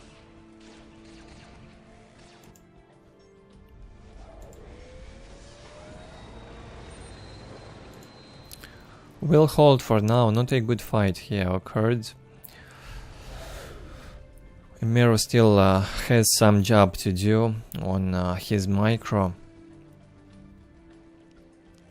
Early one with 4 squads of tactical marines should have been able to out-micro 2 squads of assault marines. Has to split the squads a bit further away from each other. And while 2 squads of assault marines would chase 2 squads of tactical marines, the other 2 squads would be able to deal ranged damage without moving. emeru, however, was running away with all of them at once. That's a common thing you do when you cannot handle all the squads separately. A dreadnought comes out.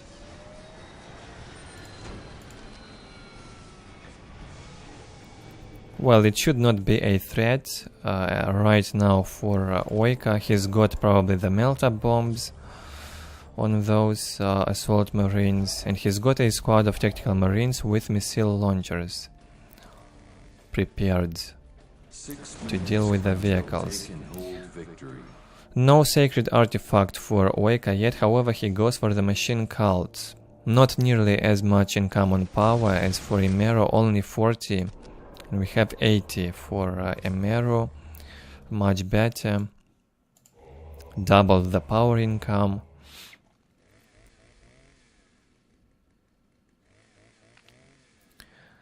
And more support for tactical marines. No assault marines, however. Awaiting orders. A 5th squad of tactical marines gets out. Requisition income decreases. emeru lost the middle, loses both relics and the critical location. Some back and forth on the map control. 5 minutes until We are the taken Emperor's hold chosen. victory. The fallen shall be forever remembered as the Emperor's finest. Good defenses in here right now. 2 dreadnoughts prepared.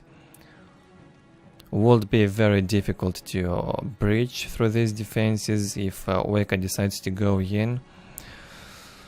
One thing OjKa could have done in this game is use assault marines all the time to harass the enemy base. Instead of idling with those assault marines, they have the jumps. Can use those jumps, jump in here and go on harass, cast those melter bombs whenever they reload.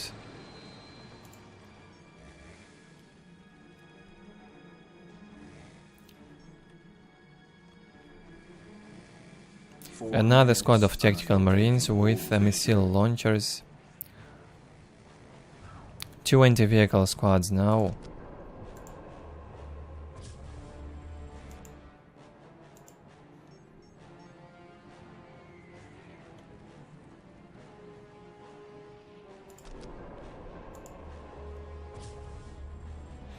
And economy starts going red.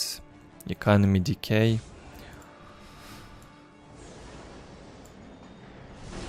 Got a lot better for OjKa, 125 to 60 now, very good income. 85 to 84 emeru. He must right click on that dreadnought in the machine cult. Okay, he's got 4 dreadnoughts now. And decides to go in. Should have positioned the dreadnoughts in front. Now he goes in. This reminds me of the first vanilla video I have done. Also on these maps we had something similar. Enables the word of the Emperor. He's got also the Force Commander, aura upgrade for the Marines, better morale thing, and probably increased damage from the Space Marines.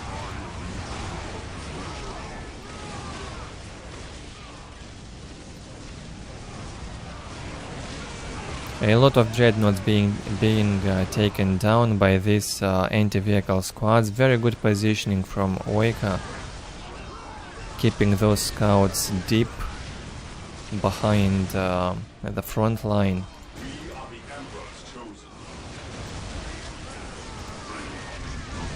Also has a dreadnought in here, and the emeru has no anti-vehicle to deal with it. Okay, has a squad now. Not enough. The dreadnought got stunned, by the Force Commander. Cannot move. More and more dreadnoughts, however, coming out from emeru. He can afford non-stop production on the dreadnoughts.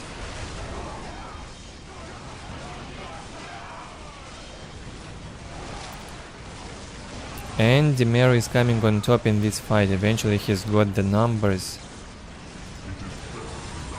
Repairs the other dreadnought, which is low HP. And OjKa is forced to retreat. So far a very nice back and forth game. 79 to 80 income. Not enough requisition. Must get upgraded. 1 minute until take and hold victory. emeru is not gonna let that take and hold happen. Will decap the critical objective and stop the countdown.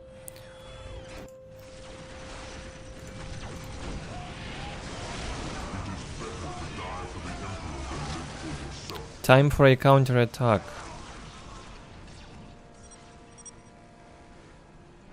Some lag issues once again. Back then the player connections weren't so good.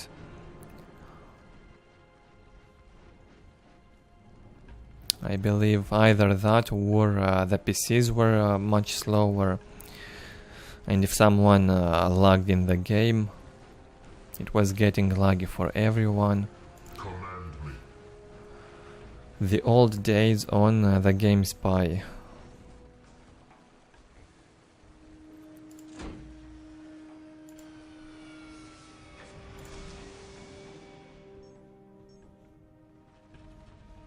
Still tier 2 for both players.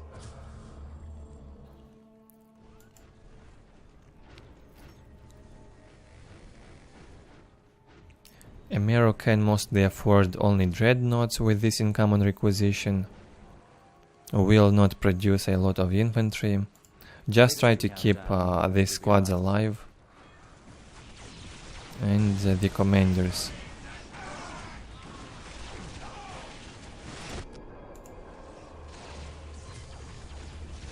I believe with 4 dreadnoughts now he can tank into this location here. Also 3 dreadnoughts, the third one just got out for OjKa, now it's too late probably to engage. Difficult to say, depends a lot on what, how the players will control their units. A very slow approach from emeru towards the enemy side.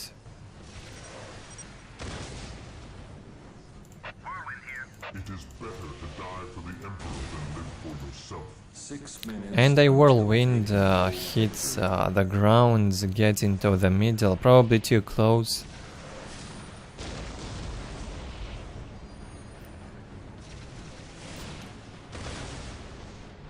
Good disruptions in there. The damage from the whirlwind is not so high, but the disruption is annoying. Yeah, it barely damages a servitor. Does not allow the servitor to repair properly. And so OjKa decides to hold for now. No need to get out, just hold the position. Not prepared to get out yet. He also has a bunch of scouts. I'm not sure if he trained them recently or just kept them alive throughout the game. Didn't pay attention to that. Decides to get out, and here begins the next slaughter. Dreadnought will be fighting dreadnoughts. And emeru's gonna come on top in the dreadnought fight. His dreadnoughts already defeated 2 enemy dreadnoughts. Nice one with that. Also, no usage of skull probes in vanilla. I believe there were skull probes, but the players were not using them yet.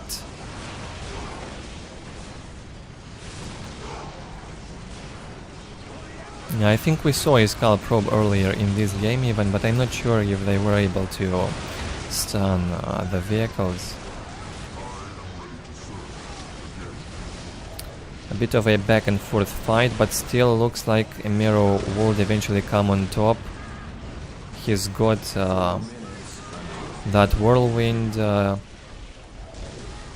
causing trouble to OjKa's infantry. Lower income on requisition, higher income on power, however. And now emeru's income is actually higher compared to his opponent. Still very close economies, huge bank on power for emeru would allow him to mass dreadnoughts non-stop in the long run. Still.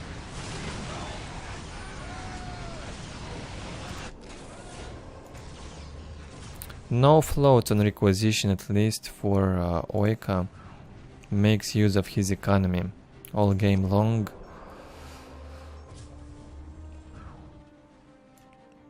Also, if you don't have enough requisition, you can't really make use of the power. 3 minutes until taken whole victory. So we can't really say that the players are floating at this point. It's just a huge bank on power because of the big generator.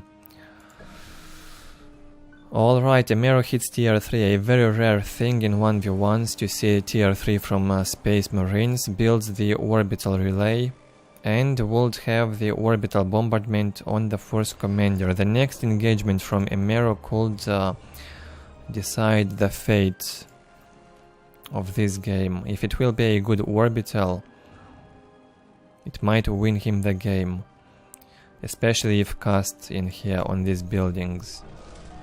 The orbital bombardment in vanilla was much more powerful compared to what we have in Dark Crusade and Soulstorm. Shagaft told me it deals 16 16,000 damage, I believe. That's a ton of damage. A lot more powerful. And even the animation looks much better here compared to the next expansions. Victory countdown has begun. I believe the ability had to be balanced. Definitely the most powerful ability in vanilla. The bombardment from the commander. Fate is our shield. How can I serve?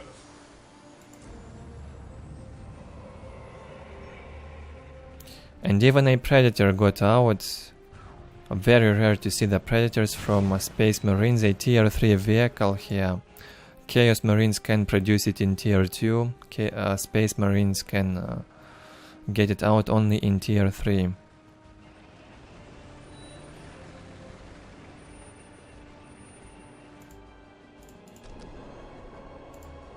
Hi Eric. The chat has been silent throughout the course of this game, I guess. 6 minutes until taken hold victory. The viewers are eating, or working, or sleeping. Maybe they fell asleep again. My streams are kinda chill. People told me, at least. And yeah, today I started streaming early on. Later on I will be busy, will have to get out a bit, so I have to do this much earlier compared to other days.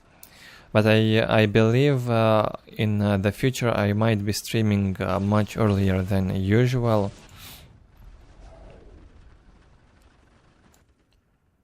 Especially in the weekends.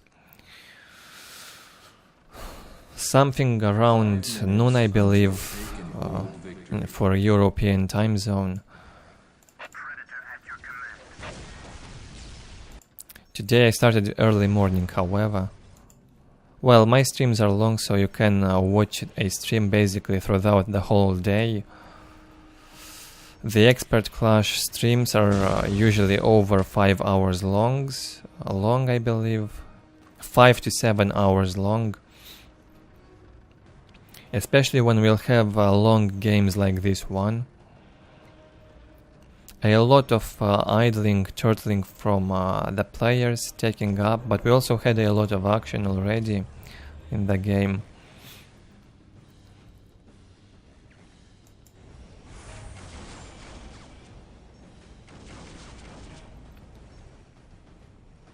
Emeru decides to add a squad of assault marines as well, jumps over the walls, jumps twice, and goes to scout what OjKa is doing in there.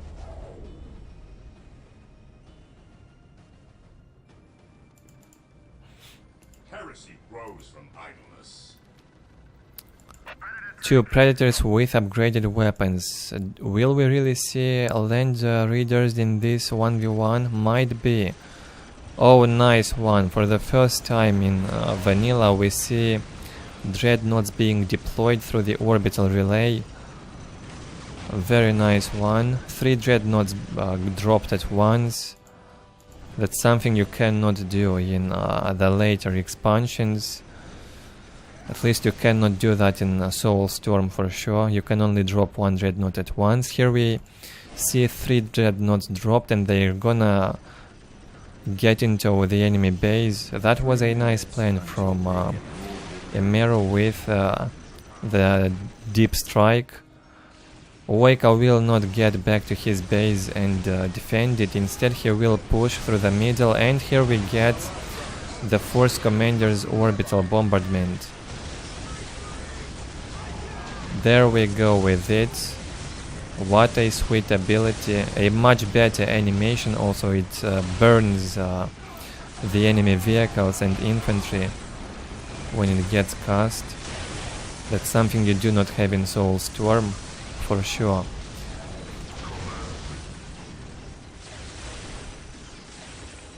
Somehow the orbital stopped, I am not sure why, it had to delay a lot more damage. This day shall be a glorious one for the Imperium. Maybe the commander got disrupted. 2 minutes until taken hold victory. OjKa trying to win by taking hold once again. Emeru has to decap, he held the middle in here for a long time.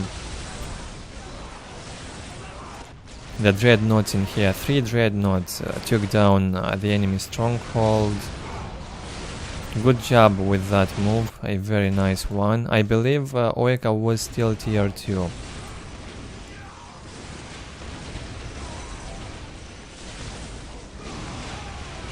Yeah, the action right now in late was exciting indeed, something unusual at least.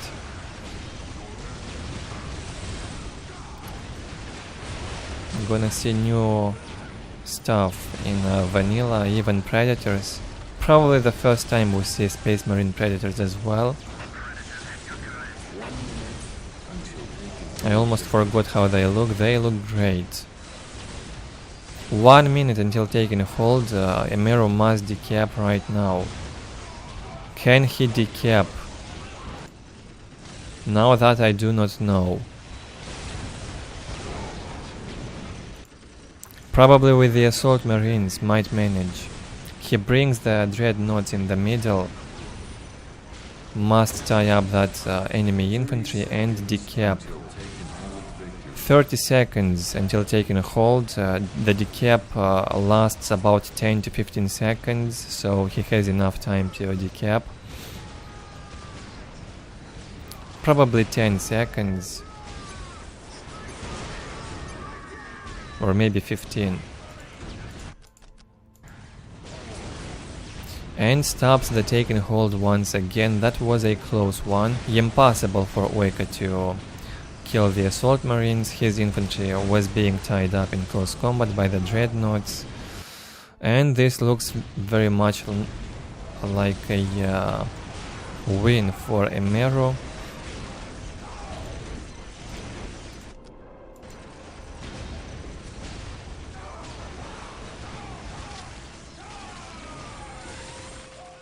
A lot of back and forth and some late game action as well in this one. Good to see.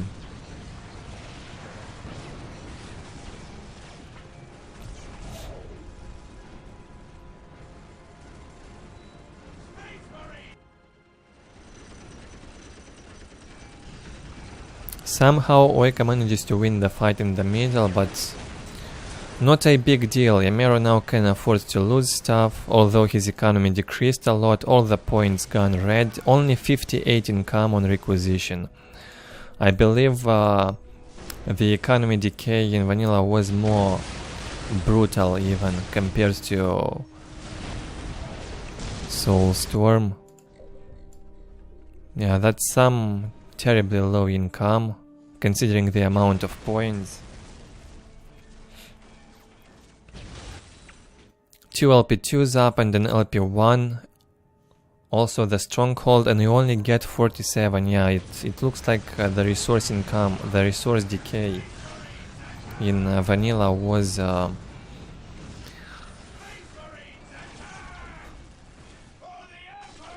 working differently.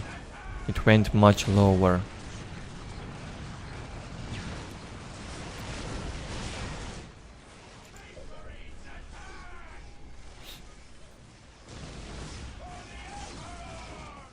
Can OjKa win that game with this amount of infantry? His income is also very low on requisition. He can only produce vehicles now. No barracks. Looks like he has no okay, 1 servitor is alive. That's interesting now. Emeru repairing that predator, has a dreadnought left.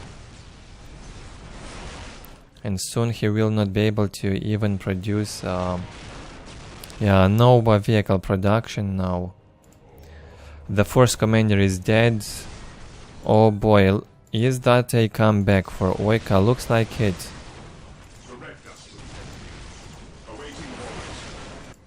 That is sick and unexpected.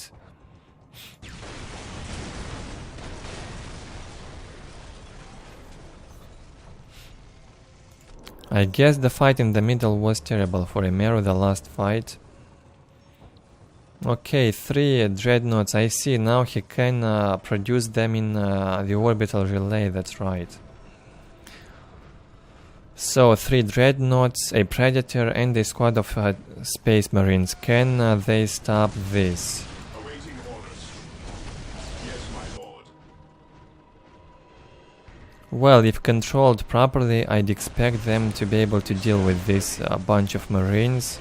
However, emeru has to act now. OjKa keeps producing those dreadnoughts, they keep coming. The third one is coming in here.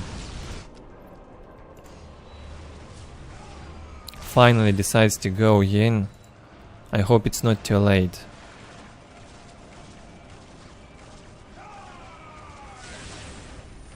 Looks like not enough anti-vehicle in here from OjKa. He's got no stronghold, which means he cannot even add weapons to the Space Marines. Without the stronghold and without the armory, no weapons for the tactical marines. And emeru should have focused the enemy dreadnoughts in the first place with his own dreadnoughts, destroy them. Otherwise, these dreadnoughts will deal with everything he's got in here, including the Predator. Oh boy, what a painful game for emeru. He definitely has some work to do on that unit management. That was some terrible focus from emeru. 2 missile launchers on the tactical marine squad. Okay, the armory is still there. I am the instrument of his will. 3 dreadnoughts for OjKa. Now it definitely looks over for emeru. That was some crazy back and forth. Unexpected until the very end. I was not sure who's gonna win. But now it's becoming more clear. OjKa's gonna take this game. Only the Predator left for emeru and no economy to produce.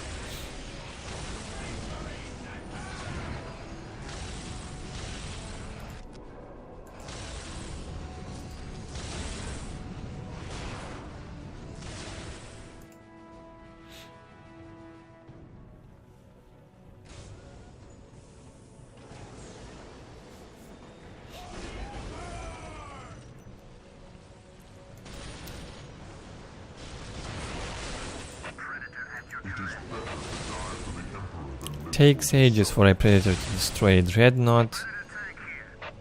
Can still do that with a bit of micro.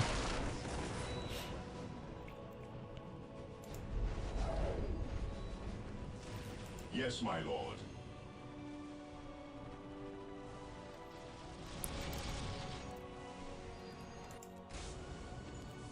Well, if the armory is up here for OjKa, I believe he can still equip the tier 1 weapons at least. He's got a nice bank. I think he can rebuild the stronghold. Probably has enough now, and he will do that, yeah. Places it behind the relic. The Terminators in here, tier 3 units. The Assault Terminators were still very good. Not sure why emeru did not use them in this game. Probably couldn't afford them. By the time he hit tier 3, his income on requisition was very low. Yeah, that's it with this game.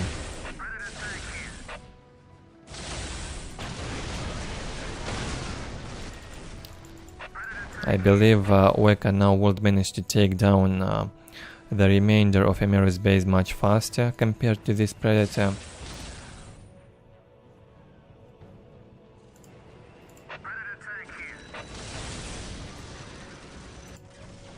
In vanilla, in order to annihilate your opponent, you must destroy all the buildings, not only the production buildings, but you must destroy, I think, also the armory and maybe even the generators.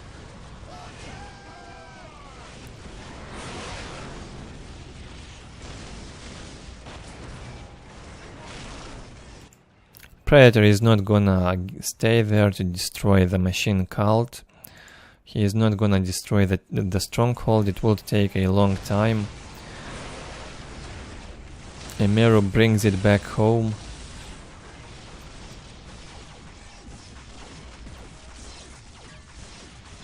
To try and defend, or at least distract his enemy.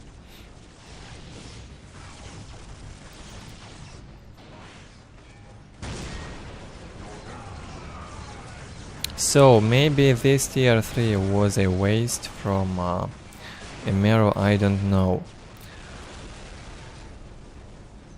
How could he lose this after having that nice deep strike into the enemy base? I don't know what happened.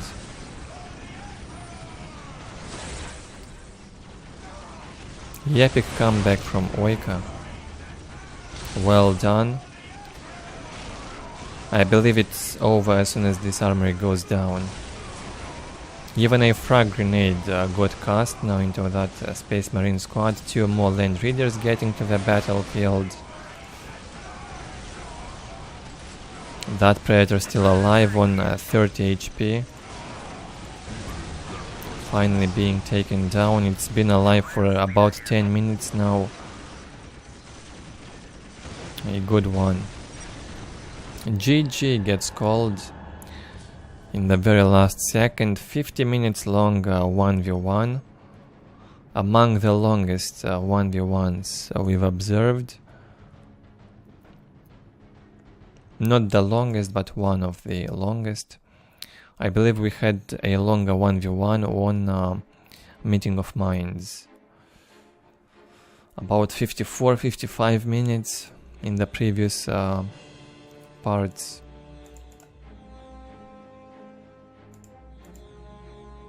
A very close game overall. Only in the end somewhere Emeru messed up, was not able to hold, was losing too much in the fights, and thanks to a better micromanagement, a better unit management from OjKa, manages to come on top in this game despite having his base taken down and a tier behind, basically.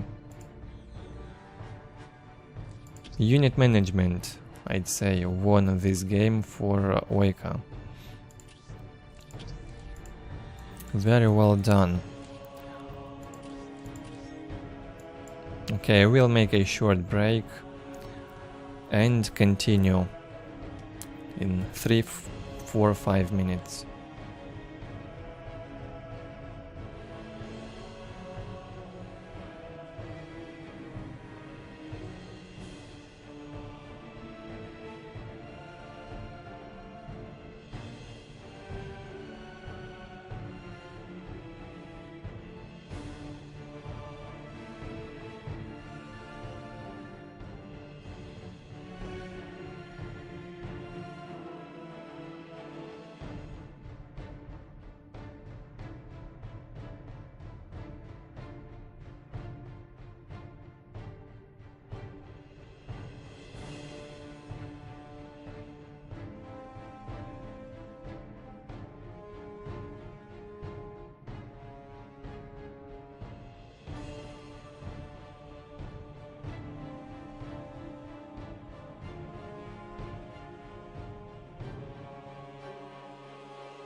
hello whoever joined once again. Make sure to hit that like button if you just joined recently. Okay, let's continue. I prepared a drink in here. I need to keep my voice alive somehow.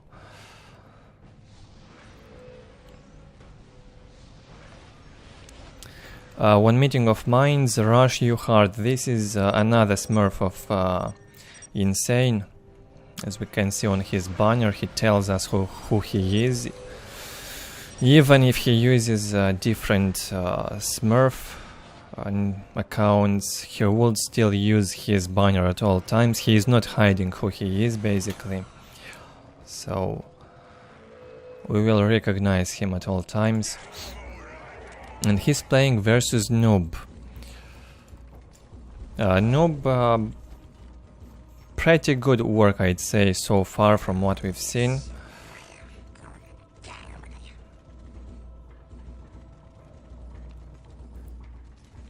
In the left hand side,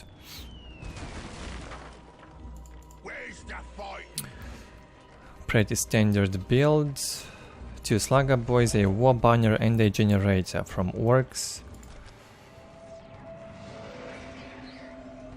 Quite standard also for the Eldar.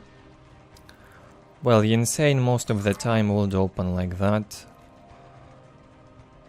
And fast warp spiders this time.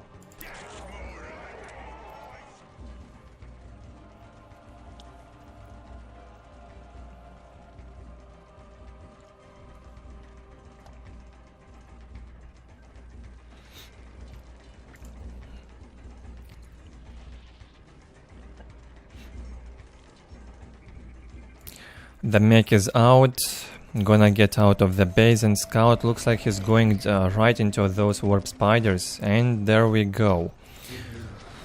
The warp spiders, however, have not jumped a single time. Now they jump into the Slugger Boys. Noob reacts immediately to tie them up.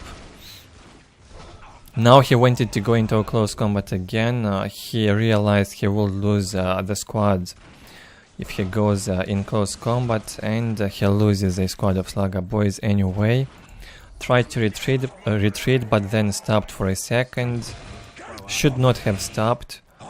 Should have run further away and let Big Mech deal with those spiders. A micro mistake from Noob loses him the squad. Don't bother me. I'm working on something. The mech now gonna punish those warp spiders. They have no more jumps, and when they run like that, the mech fights them hard in the back, can kill them on the move even, and even from the ranged weapon on the move. Like that. Looks like one more warp spider is gonna die, despite mech changing the focus. Yeah, a lot of warp spiders have died. I guess it hadn't even paid off. That squad of Slugger Boys was much cheaper compared to how many warp spiders have been killed in the squad. Yeah, definitely a bad opening from InSANE. I'd say it's much better to open with a Farseer, it's more safe. Also, if you open with the warp spiders, you have to kill at least 2 Slugger Boy squads quickly in the very first minutes, or it does not pay off.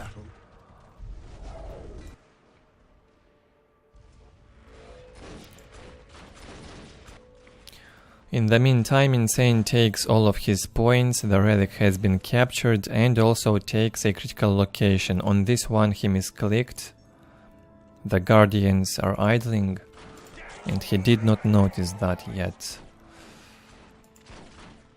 Maybe he will when the work will go in there.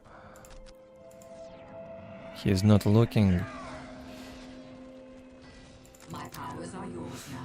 And again, if you open with the warp spiders like that, and if you reinforce them, the Farseer only gets out at the 4th, 5th minute. A very delayed Farseer.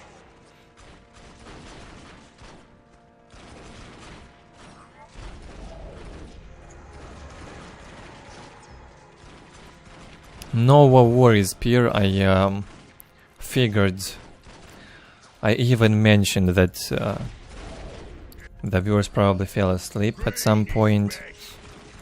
The chat was dead silent, but I am used to that. I don't have a lot of viewers for vanilla streams, so not much activity in chat.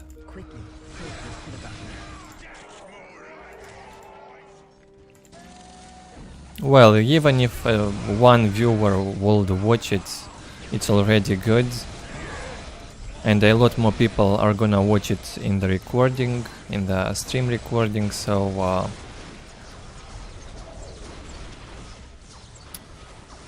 good to see that people are still interested even in these old games.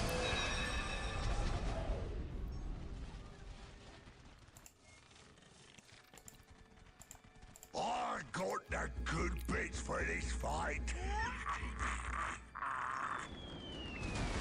Noob hitting tier 2.5, the mech shop is finished.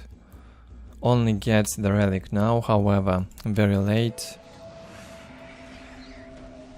InSANE behind in tech, he invested way too much in those warp spiders.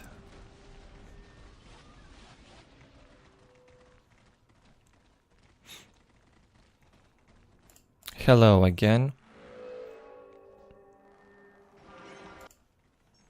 Yeah, I don't mind at all if you just watch silently and don't write anything. However, if you want to have a chat, feel free to.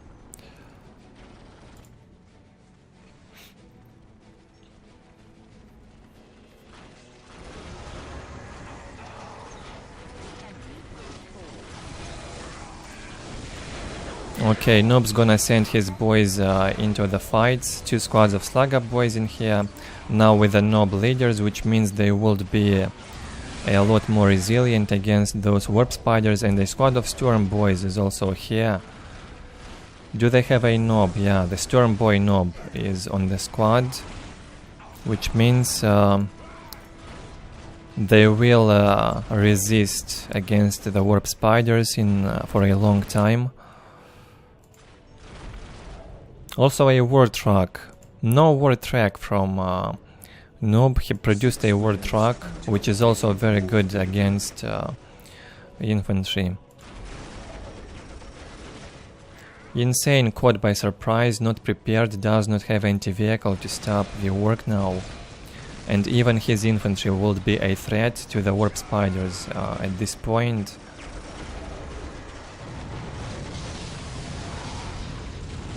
Two war tracks, some rocket launchers on the boys. Should focus the Farseer with these war trucks.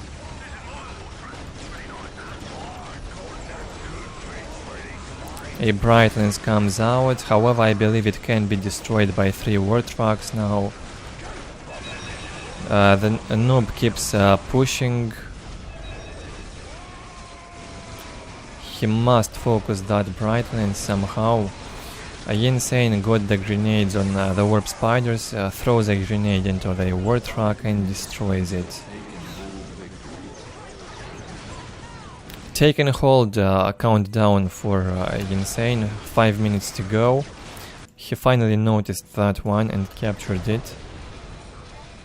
Another grenade thrown into this one and gets taken down. And so Noob loses all of his war trucks. InSANE lost a bit of economy, however now he should be able to fight back the Orks. With some nice micro, should be doable.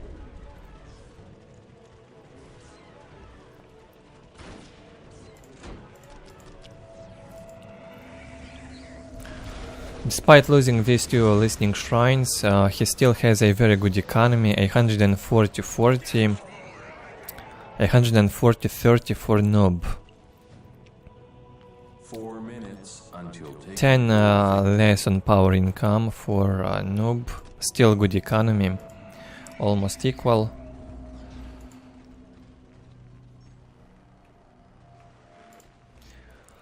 InSANE will get out of the base and maybe do a counter-attack.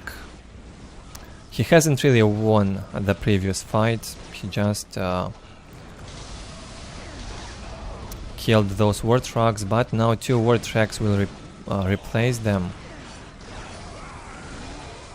I believe war trucks are much better at dealing with those bright lances.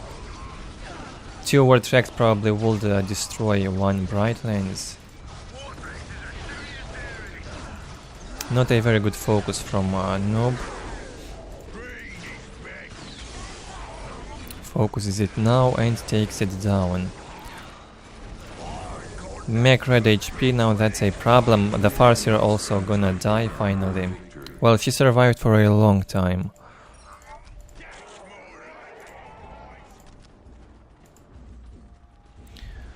Three minutes for the taken hold. Noob must decap. 2 more points. This one and 1 more. And he probably will.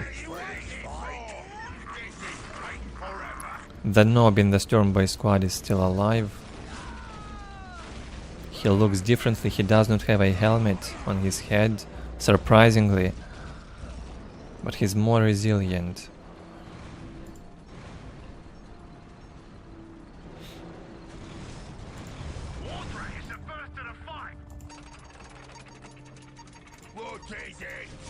Another squad of boys gets out. The Storm Boys will continue to decapture those critical locations. 2 minutes until KRAKEN hold victory. In the meantime, InSANE produced 1 more squad of warp spiders. He's got 4 squads now.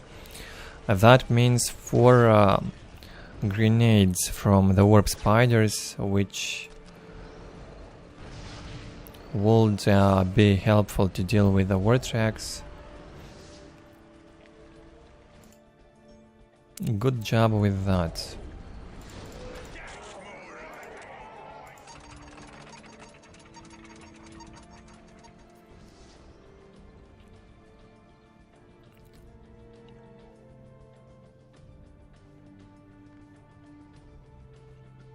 Three LP2s up for noob. 3 LP1s. The economy is acceptable for the 12th minute. He can mass a lot still at this point. A lot of boys, a lot of vehicles. Ideally he should build a big generator and produce KRAKENs. Probably not possible though in tier 2. I do not remember seeing KRAKENs in tier 2, so it's probably a tier 3 unit here.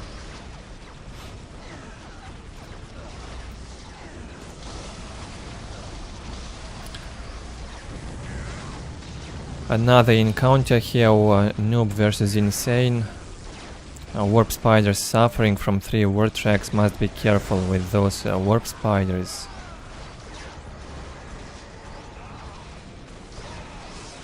Good focus on the bright lances. 1 or 2 of them got destroyed. The only threat to these war tracks. After warp spiders use the grenades, there's no stopping the war tracks.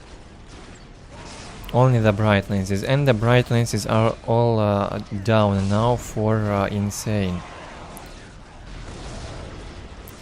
And he has to cast 2 grenades on a war track in order to destroy it. Probably will lose this squad. What was that? Another grenade. Farseer killed once again. A nice fatality by the mech. And InSANE left with just 3 warp spider squads now. Still a lot of boys around here, and war tracks keep coming to the battlefield non-stop. 6 minutes until taken hold victory. Good aggression from noobs. In the meantime, InSANE manages to hit tier 3, builds the support portal.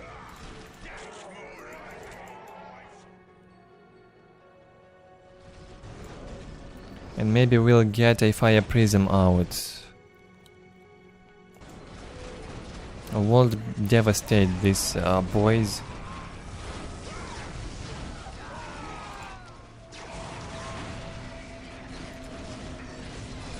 Good hold so far from InSANE. He's being under assault basically non-stop. Not easy to micro with those warp spiders once they lose the jumps. He managed to keep the warp spiders alive throughout the game. Very well done. 5 minutes until taken over. And now Nob is gonna lose most of his infantry in this fight. And all of his war tracks. Once again, a back and forth battle. Good one from InSANE. He can now start producing the fire prisms. Got a nice bang. Yeah, the Nobs almost received no damage from those warp spiders. They couldn't care less about them. And still tier 2 for Ork is a problem. A lack of KRAKENs is a problem.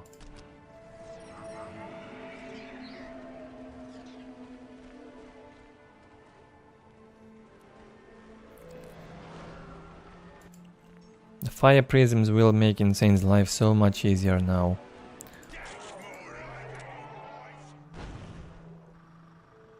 Four minutes until taking full victory. Also, no upgrades for the Big Mech this game, sadly.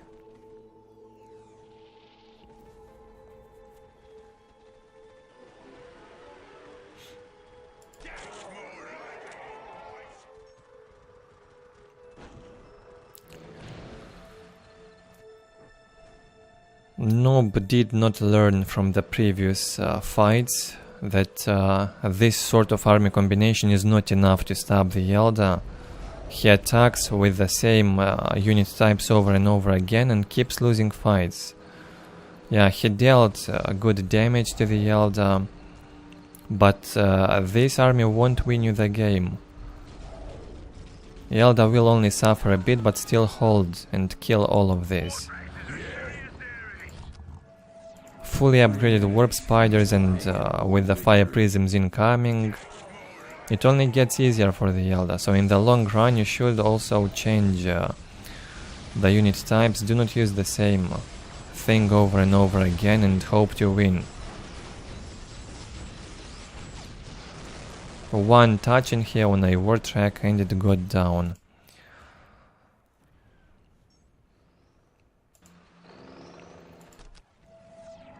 And now even a much better economy for the Eldar. He's just defending at this point.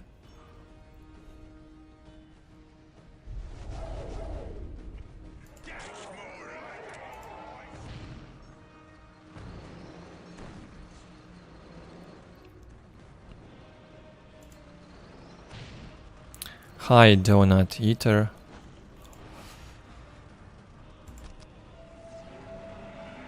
Here come the first fire prism. The future seems so clear. Another new Farseer.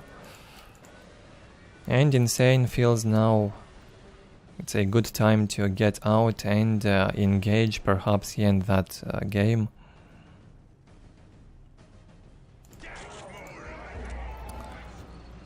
Yeah, I think I'm the only one who's recording vanilla, in fact.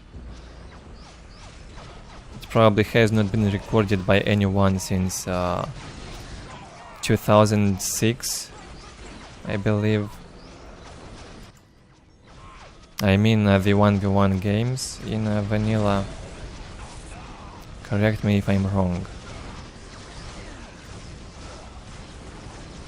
InSANE engages in the middle. A lot of tier 2.5 units in here from Noob. Mostly the war tracks. The remaining units are tier 1 squads. which probably will not handle a tier 3 upgraded Eldar infantry and a fire prism.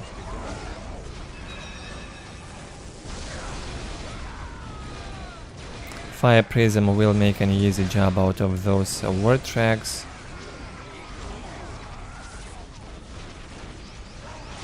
InSANE won't even need the aid of the bright lenses to deal with them.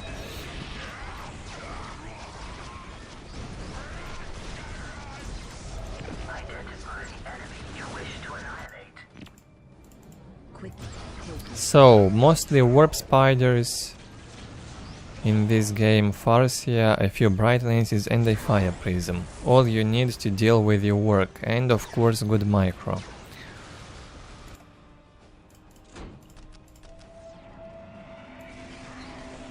Nothing that noob can do now. Okay, he hits tier 3 finally. I believe a bit too late.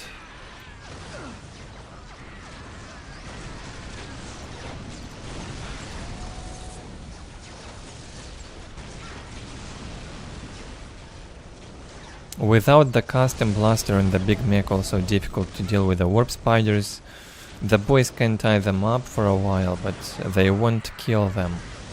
You need something to kill the warp spiders. War tracks not enough. As we saw in this game, warp spiders simply destroy the war tracks with their grenades.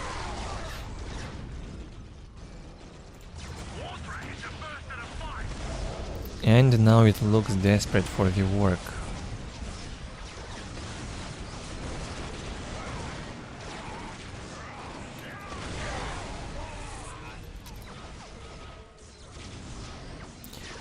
A second fire prism comes to the battlefield. Well, at least it looked good early game for Noob. Looked terrible for InSANE, however, with the fast warp spiders. GG gets called. Yeah, basically work controlled the first half of the game and the Eldar then the second half. Although it felt like the Eldar is only defending, but he was ahead. Especially now in the end.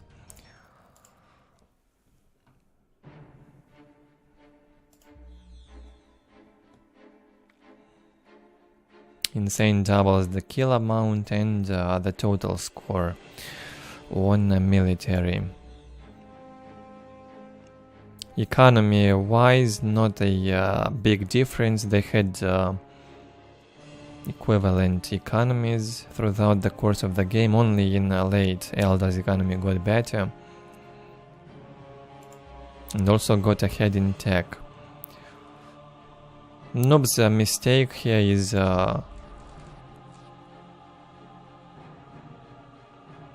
overextending the game with those tier 2 attacks. He had to sit back just like the Eldar. Instead of reproducing those units over and over again, just sit back, tech a bit, get those tier 3 knobs out, get some killer cans and then attack with a much more powerful army. No, instead he kept producing the tier 1 Slugger boys after losing each fight, which cannot do anything at that point.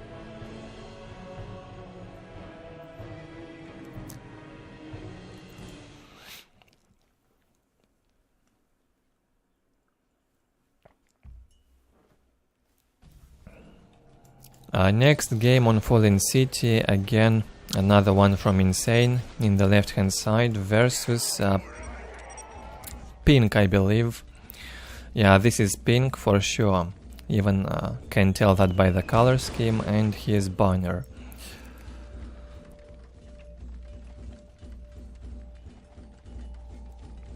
What now? He started building the boys' hut first.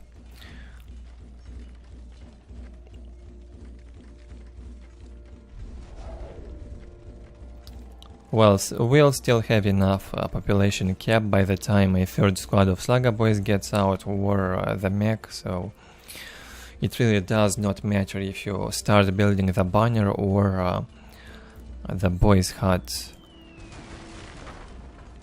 What's it? The important thing, however, is you do need 2 Gretchen squads at the very start. I mean, you must produce the second squad of Gretchens before a squad of Slugger Boys, so they will start building ASAP.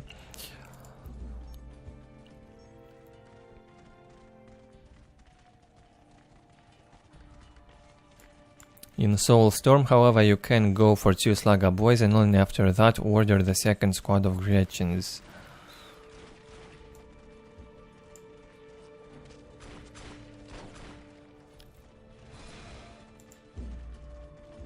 Sends a squad of boys to get the outer points, another one to harass on the enemy side. InSANE's Bone Singer, he wanted to scout, I guess, with that one, gets killed. Probably wanted to know the race of his opponent.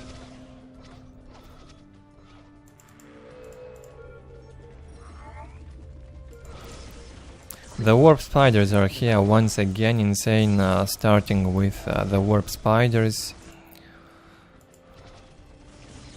That means no Farseer from InSANE to deal with this big bad mech. How do you stop him when your warp spiders are so far away?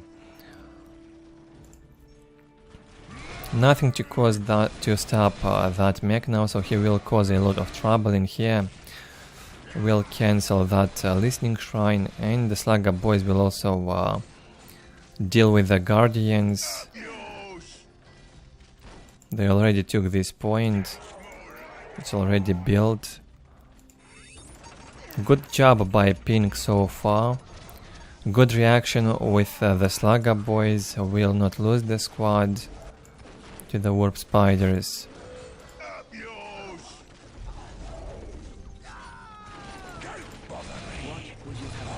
Here the mech should be able to deal with this squad of guardians. A mismanagement from InSANE.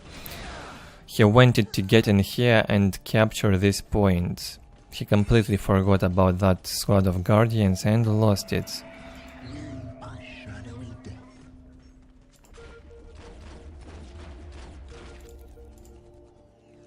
The Eldar manages to take 1 point also from his opponent's side, and will soon get the relic under control.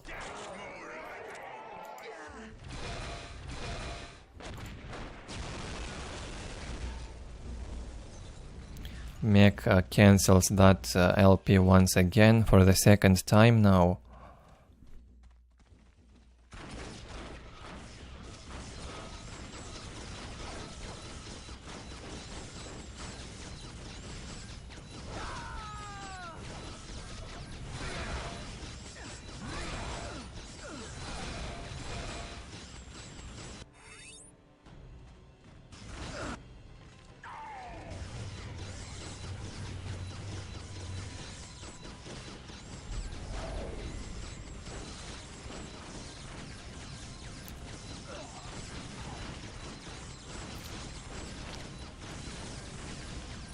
Shows some aggression here with the mech, kills a bunch of warp spiders until the Farseer comes out. Also absorbed a lot of damage from that LP2. Well, was worth it. Killed a bunch of warp spiders.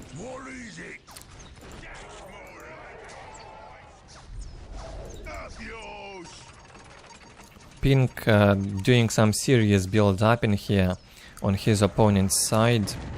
Places the Pylo guns and a banner in front. A Psychic Storm gets cast by the Farseer and it kills a full squad of Gretchens. Big mech now gonna get killed by the Farseer.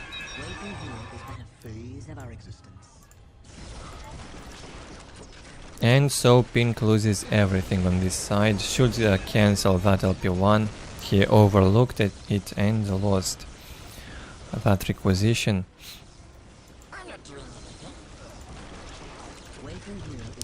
Payload guns cannot be taken down right now. The warp spiders do not have the grenades, I believe, not yet.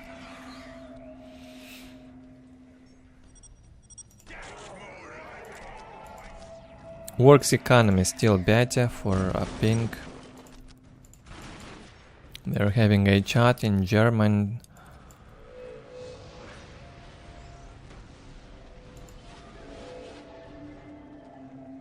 I believe they are clan mates, or maybe not. We are shadowy death.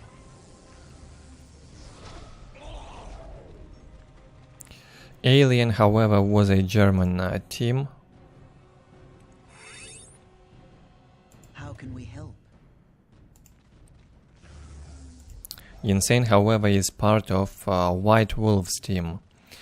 He's probably not part of Alien team, not yet.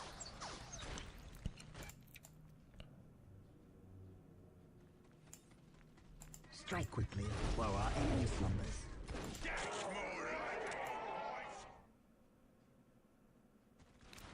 Pink will manage to hold, brings back a full HP mech. InSANE casts the Mind War onto the mech once again. And now we'll fight him in the back. A bad fight for the Ork here, he's outnumbered. Will not last under this LP2, must retreat. Now they will try to hold their positions.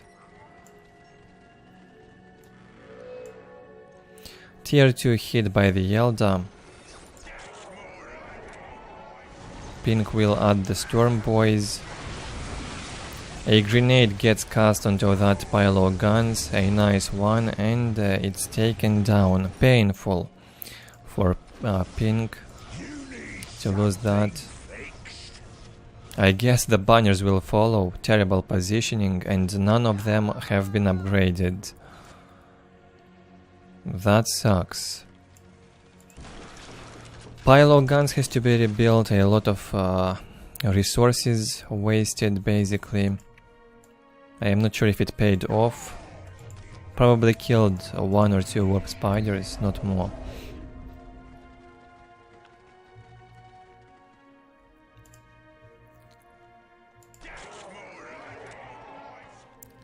Pink now also tier 2. Oh wait, he's going for... I see now, he's going for the custom blaster. He's got 80 war power, 80 war resources. You need so many banners only for researching that gun upgrade for the mech. He's also bringing the Mad Dogs. 4 Mad Dogs are here. The mech will be unkillable for a long time if they will cast the juice on the mech properly. A war banner gets destroyed. Mind War cast once again on the mech. Very painful. Even in Soulstorm. Annoying ability.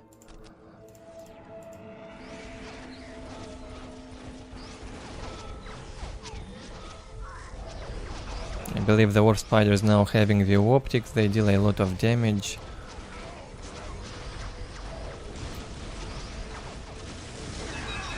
And the custom blaster is here. InSANE is gonna suffer with his warp spiders. What Noob did not do in the previous game will be done now by Pink. A completely different playstyle.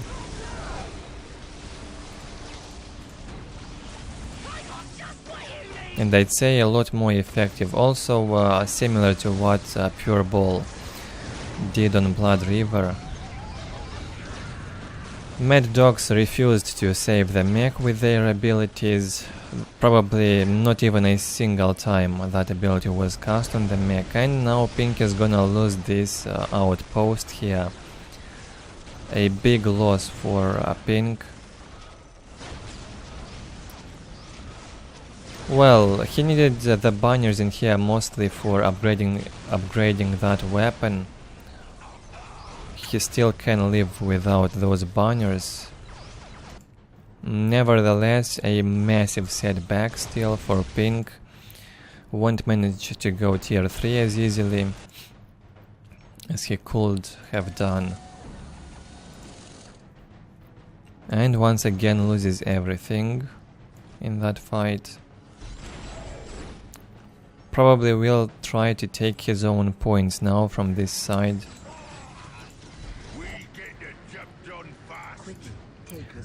InSANE, after winning the fight, will not sit back. He will slowly move towards the Orks base. Another new mech is out.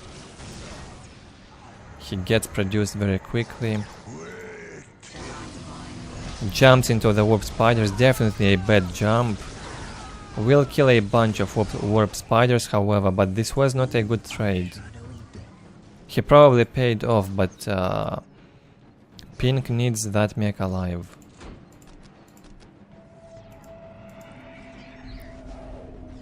Yeah, he killed like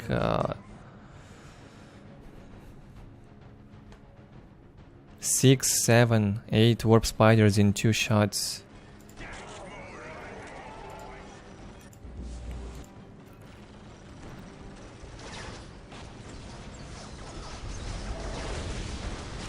Grenades being thrown into the buildings.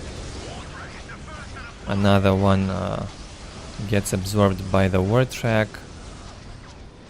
And once again Pink jumps in with the mech alone. Now has a bit of support, but still badly outnumbered. Warp spiders in such huge numbers can deal some damage to the mech even. Not to be underestimated. Pink moves in. No more grenades for the warp spiders to cast into the war tracks. A brightness, however, will deal with it.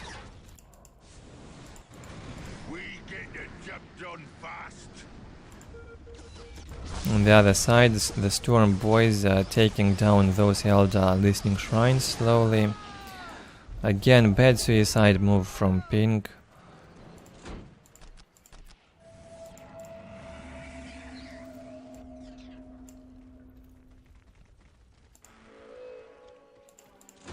Pushes back the Eldar, but does not achieve a lot with that. Okay, he hits tier 3 somehow. Hope to see the knobs next.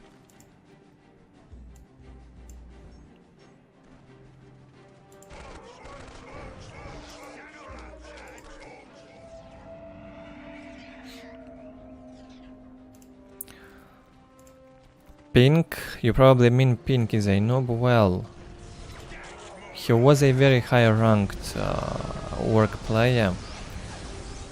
I wouldn't say noob, but sometimes I do not understand his decisions, to say the least. He suicides way too much. And the Ork building positioning is not good also. He tends to build a lot of stuff on the front line. That's a mistake.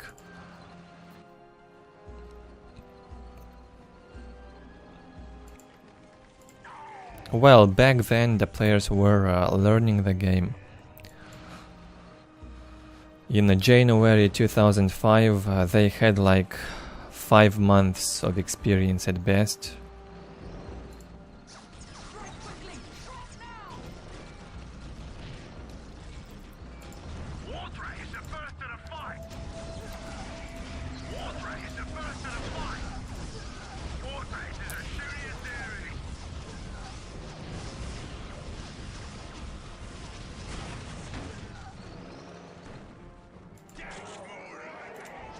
Cannot dive deep into that Eldar base with just the war tracks. Has to go back. And he also overlooked this unfinished listening post. It's unfinished, yeah, there's no growth in here.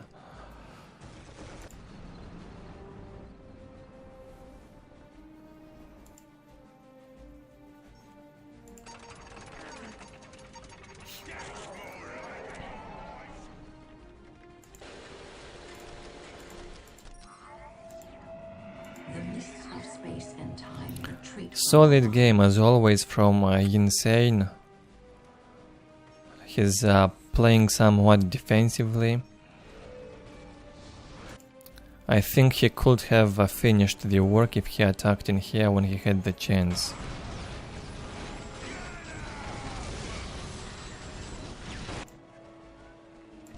Now this might even end up in a terrible base trade game. I hope it won't, but it's possible. A bunch of warp spiders engaging towards the work now. The mech is a Deadman. He kills the Farseer, however, and will die once again. How many mechs died in this game? 3, 4, 5, I lost count. Probably 5. And again, if Ork trades the bases, he would lose. You cannot win the base trades as Orks at this stage. Every banner is so valuable.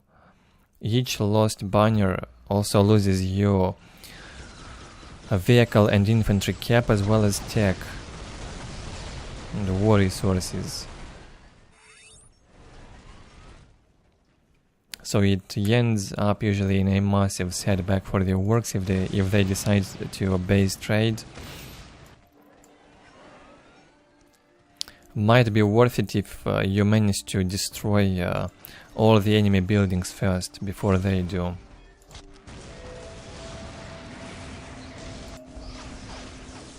Another new mech. Looks like Pink is gonna give it up again. This time InSANE does not see the mech, only now he noticed and focuses it. Well, the mech in this game definitely hadn't paid off. Pink had to keep him back, cast the juice on the mech and keep him alive for longer. I think Charlie was doing much better with this build.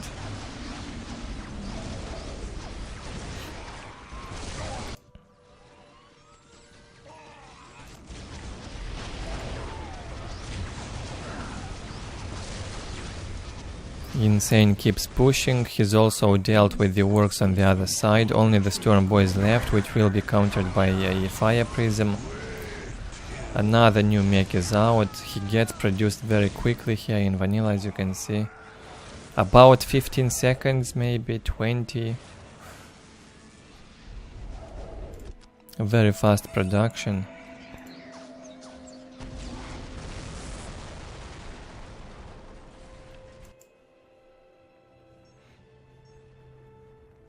$59 to 50 economy. Eldar's economy dropped a bit. So Pink done some economy damage to the Eldar, not so bad after all, and has a few banners left at home. 50 war resource, 4 banners up for Pink still. He lost the payload guns twice. Rebuilds it for the 3rd time now. So that's the reason why you always build the key buildings behind the HQ, preferably in the base. This position in here, right here for the payload guns would have been best.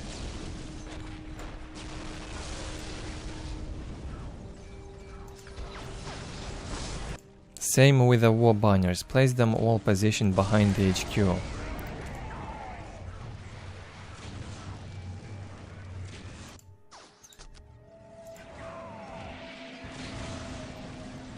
not enough anti-vehicle now to stop 2 fire prisms. InSANE will not jump back and repair, however, like Maverick used to. He will only retreat with this one.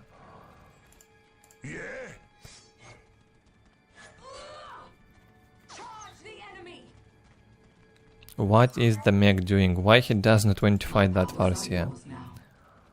Would have been an easy win for the mech, I think.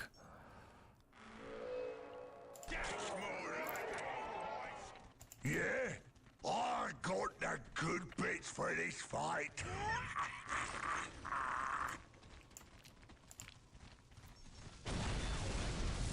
Still stronger infantry from the Eldar. He's only having some trouble catching up with the Orks around the map and killing them. I guess it's a matter of time until Eldar is gonna win this. Oh really, Pink decided to save his mech this time. I'm almost shocked by his decision. No more kamikaze thing with the mech. What needs to be done? Good to see. Some improvement.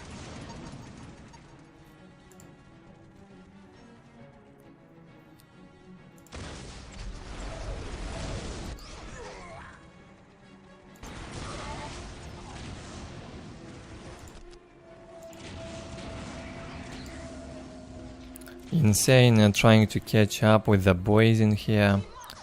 The warp spiders is going for them. A new fire prism is out. I guess the only one. Yeah. And it's not even a new one, it's a old one that gets repaired. The support portal got destroyed also when Pink attacked in here, it seems. He took down some of the Eldar's economy as well as the support portal. Pink's income requisition is much better, he can afford a lot of boys. Where are the knobs, Pink? Good job now with the big mech, much better. Some heavy damage being done to those warp spiders. Lacks anti-vehicle, however. And the mech's gonna die again.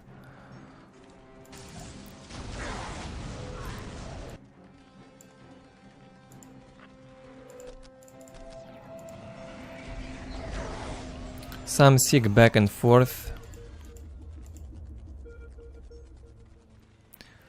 I would bet on InSANE winning this in the end, even if he's got a lower income on requisition right now.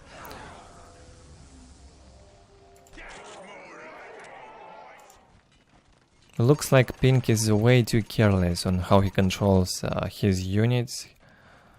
He gives up on them too easily.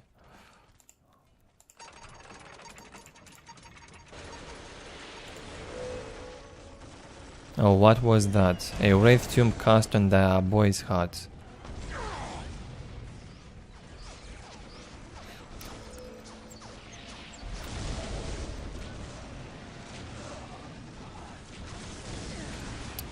Gets his mech in front once again. The problem for InSANE now, he cannot afford to lose a lot of infantry because of his low requisition income.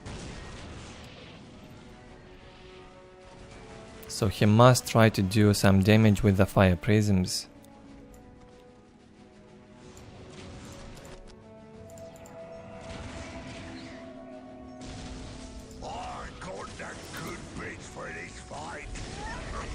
The mech missing a lot of hits. Pink decides to keep the mech and save him once again. Very well done now, I love it. Now if he will keep playing like that and not suicide all the infantry over and over again, he might even maybe win this.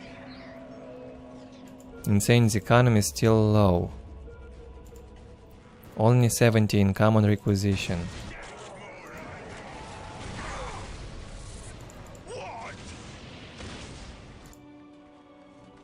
Pink needs those knobs.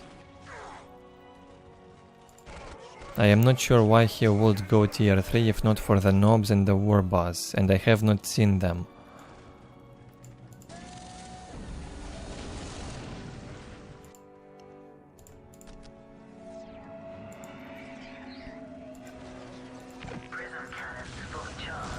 Well, maybe he's got the tier 3 upgrades at least, the armory. I mean the tier 3 armor. Very good stuff.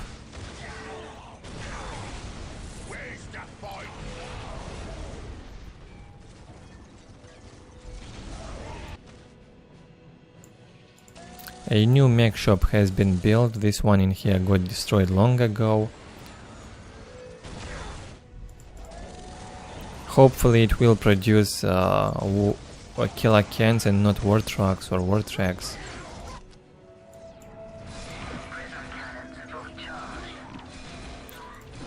Good one in here with the mech will kill that Farseer easily. It looks like the mech has a 100% rate of performing a fatality each time he kills a unit in close combat.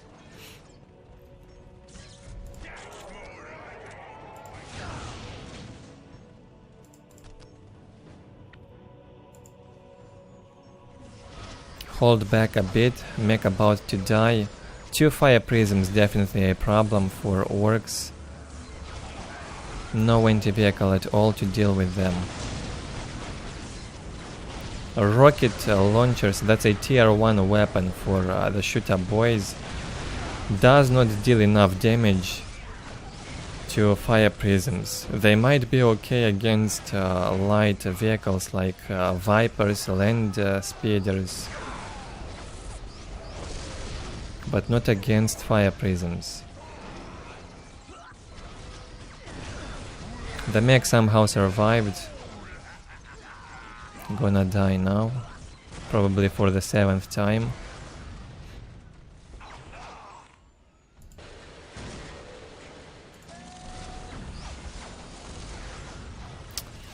And as I was expecting, a matter of time until the Eldar gonna win this game. The management of units from Pink was terrible, no offense. Especially with that big mech, jumping in and losing it mid-game for about 2-3 times in a row. Also, why did he go tier 3 and not produce any tier 3 units? That's beyond me.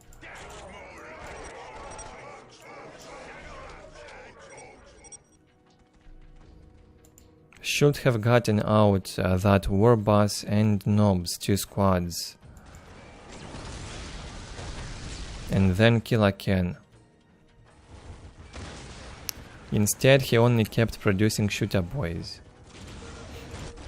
Well, hopefully he will learn with time.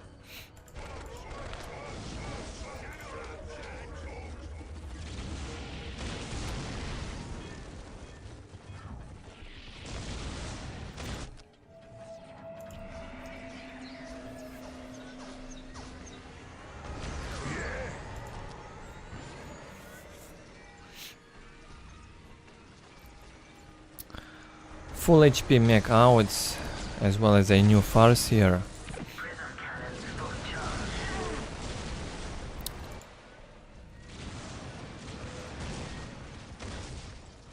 Still, only shooter boys is the only anti-vehicle option.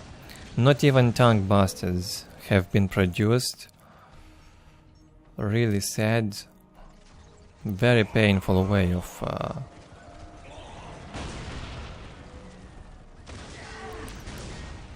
deciding to play Orks in this case.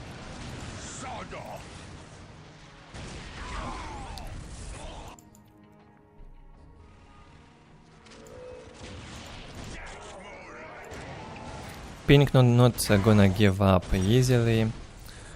Looks like GG, 41 in common requisition. About time to give up, I guess. The mech dead. The boys in here cannot deal with a fire prism. And InSANE got a huge map control now, map control domination, controlling 2 critical locations, 2 points from the Orks side, all of his points. Yeah, this is over now for sure.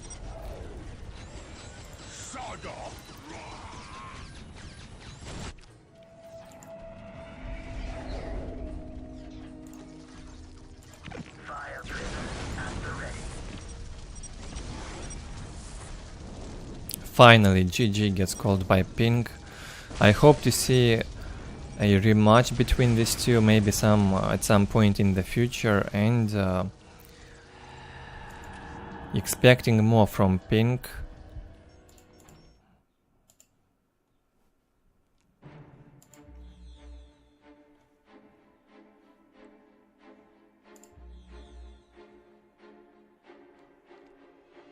A good score on economy for both. In the end, Pink was only suffering.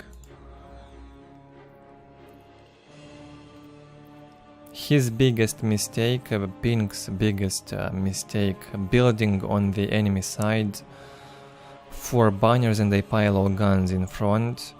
That was terrible decision. And then suiciding the mech over and over again. I guess these 2 aspects lost him this game, otherwise he was in a good position.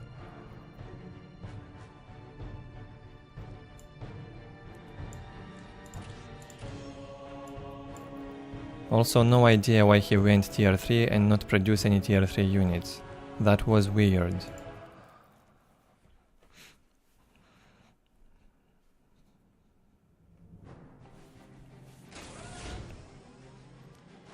Next game on Blood River, probably the 4th one, oNEgUY versus Terran. Another Space Marine mirror. Yes, my lord.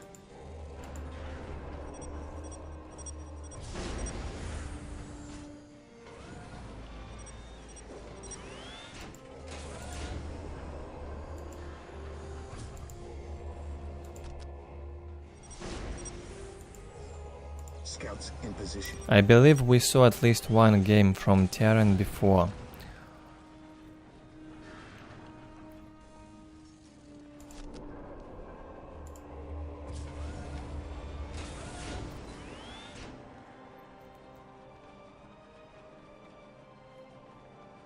Four scouts from the yellow Space Marine, Terran, and same from oNEgUY. Both of them will use the scouts to get the points quickly.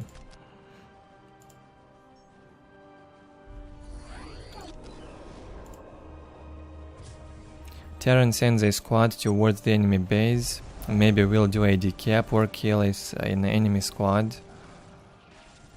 Might be possible.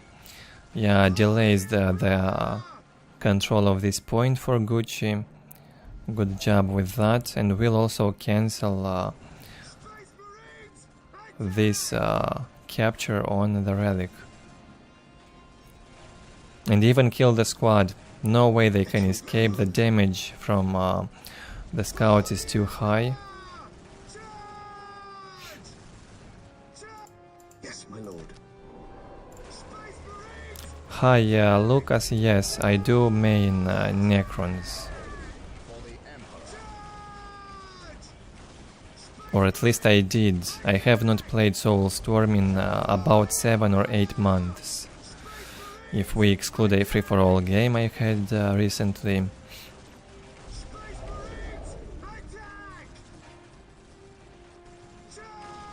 There is a reason why I stopped playing Soulstorm lately.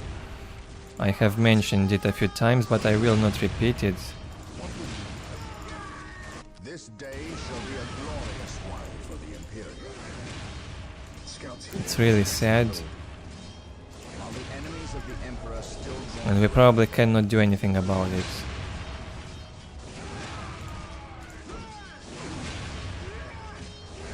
Unless Sega decides to... Well, I better shut up. A nice encounter here between the Force Commander, a close fight between the two. Both of them are gonna die, I believe. The Emperor protects. Yeah, Terran might lose that commander as well. Should not be able to escape alive.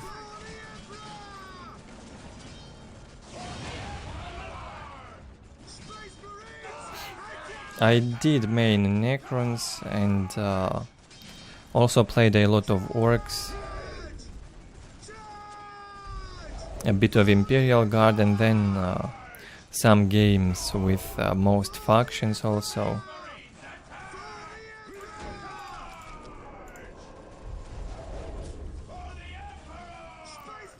Chris, I do not want to say it again.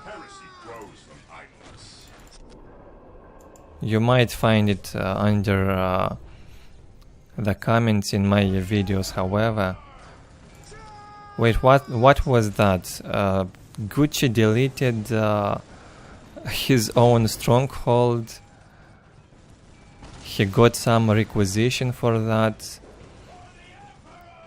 And that allows him to maybe produce the Force Commander again or another squad of tactical Space Marines. He was desperate, I believe. Will he manage to win this fight now that he deleted the stronghold? I am not sure if that was worth it. In this case, if you see that, I think Terran should have retreated.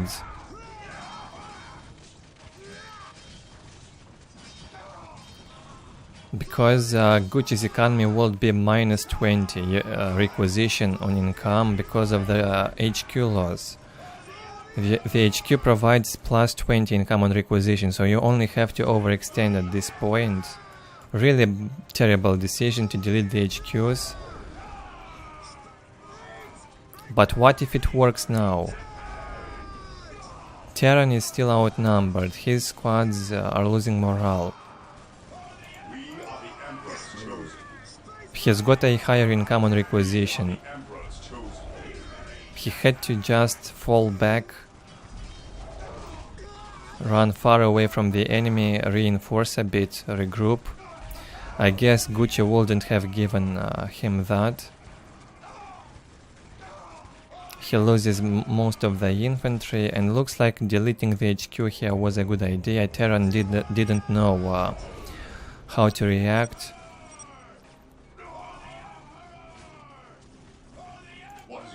I am not sure what he exactly means with his question. Stays too long. Yes, my lord. What I can say is that he had to retreat immediately after he saw that Gucci deleted the stronghold. Get back to base ASAP, mass up a bit, and then go back in. The problem is, however, that Gucci could follow him all the way into his base, so yeah, I'm not even sure. I await your instructions.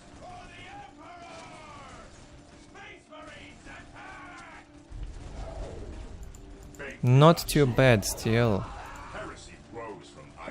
Terran's economy is still higher, so he can afford to lose more than Gucci. He can afford to reinforce stuff with this income. Only 30 income for Gucci.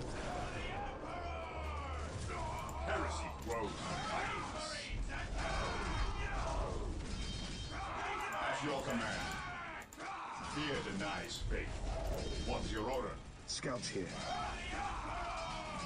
Squad of scouts being brought. Gucci has to throw everything he's got into Terran and end this as soon as possible.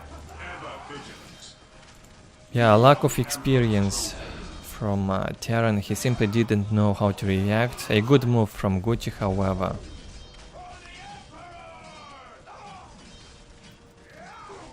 We are the Emperor's chosen. At your Yes, my lord. Yes, my lord. Only one squad of Marines left for Terran. Scouts here. I believe Gucci also cannot reinforce a lot. So what... I believe Terran even now would have chances to win, but what he has to do is just run around the map instead of fighting. Run away until you have the numbers to face these units. He does not know how terribly low his opponent's economy is. So in this case, just overextend. That's all you need to do. Overextend, get some more units up slowly. Reinforce slowly. And stop fighting when you're outnumbered. Terran had all the chances in the world to win this. Still. Scouts in position. He got outsmarted. We stand ready. Scouts ready.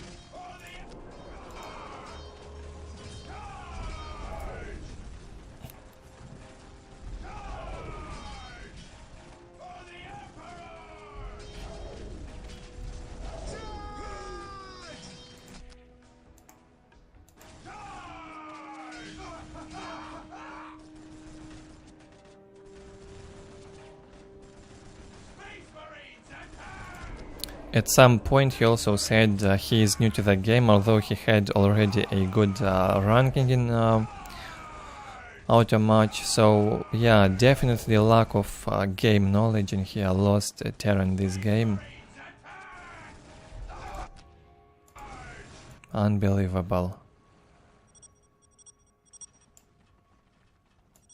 Not even a servitor is alive for Gucci to rebuild or build any LP. What a game. Yes, my lord.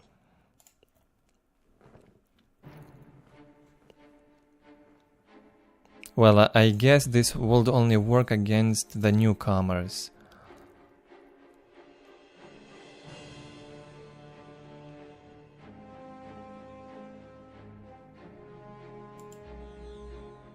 Not good to delete the stronghold. You lose a lot more than in the long run. And you get very few resources if you delete it. The first stronghold is quite cheap. I guess you get about 200 requisition, or maybe even less. Depends on what faction you play, I guess.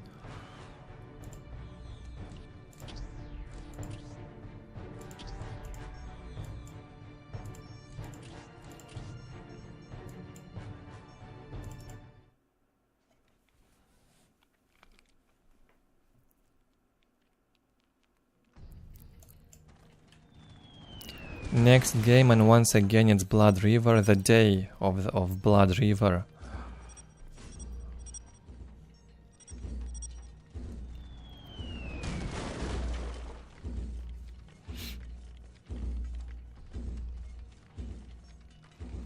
In the top right, Charlie with Orks versus Maverick. Earlier today we watched PuReBall versus Maverick. On Blood River. PuReBall showed some nice talent on Orks, took down Maverick's Eldar. Let's see if Charlie can do that now as well.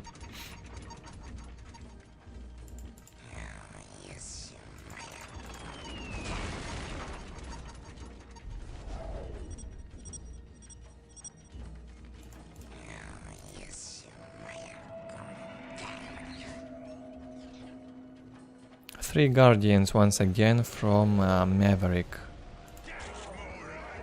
Two Slugger Boy squads from Charlie.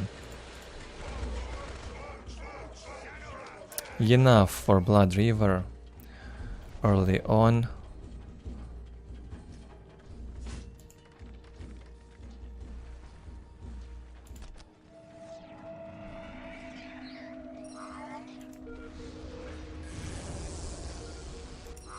What would you have us do? All Eldar must answer the call.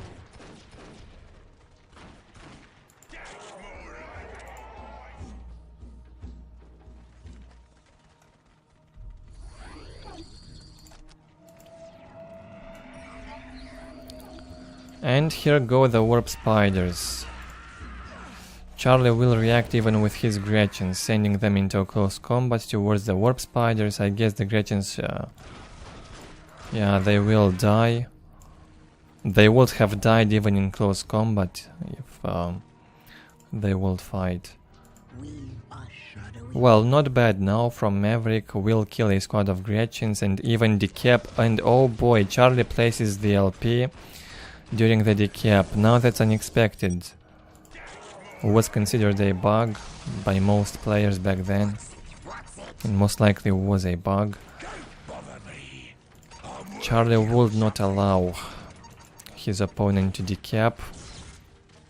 What do you know?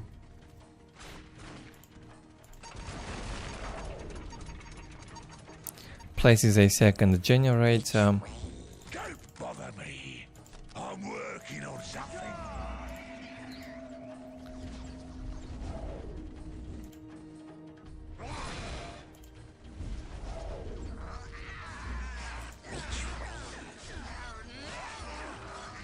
Gretchens seem very squishy in vanilla despite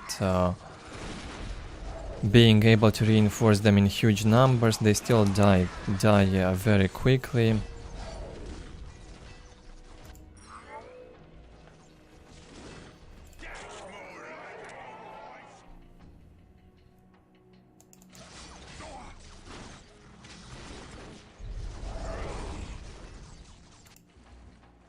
Lucas, I have not played Dawn of War 3 yet.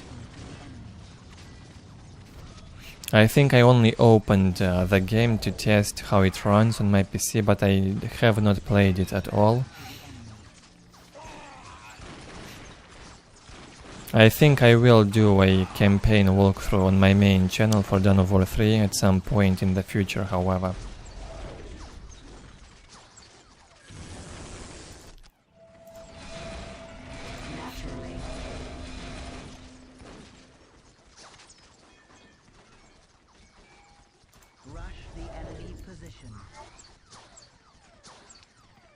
Here the Ork is outnumbered, Maverick pushing him back easily. Not enough stuff from Charlie in there to stop that amount of Eldar, and he's not even building anything, he's floating a lot now. 400 float on requisition, 200 float on power, and now he will even lose the mech. Seems as if he got distracted or something. Not doing anything. And loses even the mech. What happened?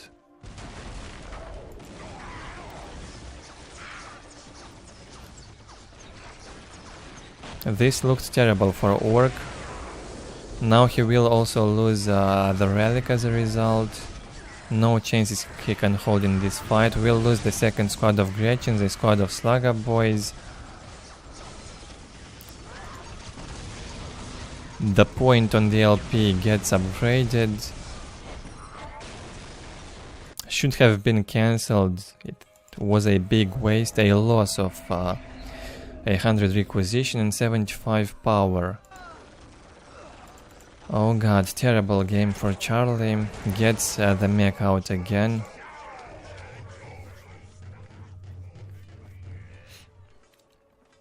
Builds a third war banner. That would be enough for the mech shop to be placed. He also has enough resources.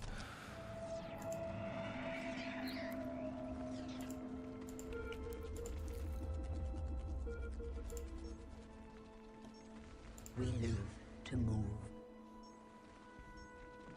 2 LP2s in front for the Eldar. Wants to use them as a defensive option also.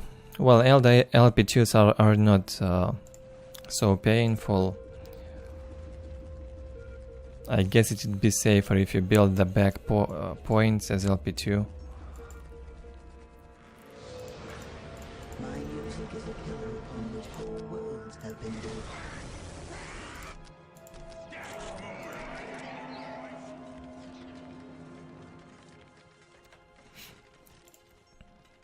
Charlie slightly ahead on requisition income.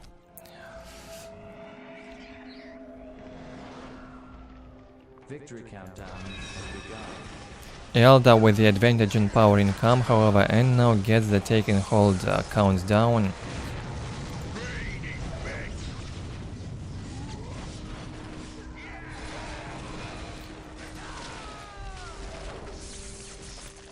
Charlie not massing a lot of infantry, will rely on those vehicles probably.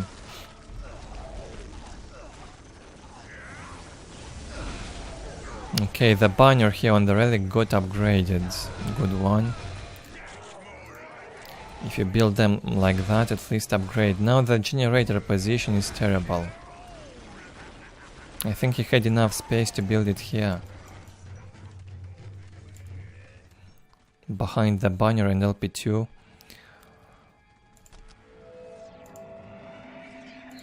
Eldar hits tier 3. Maverick will go for the fire prisms. Something similar to what he has done in the game versus PuReBall.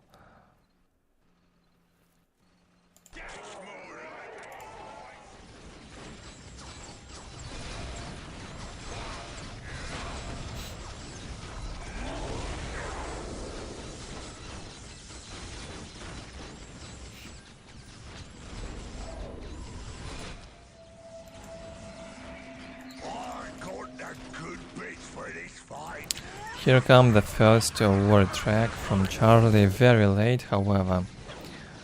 Usually if he would not mass infantry, he'd get them out much faster.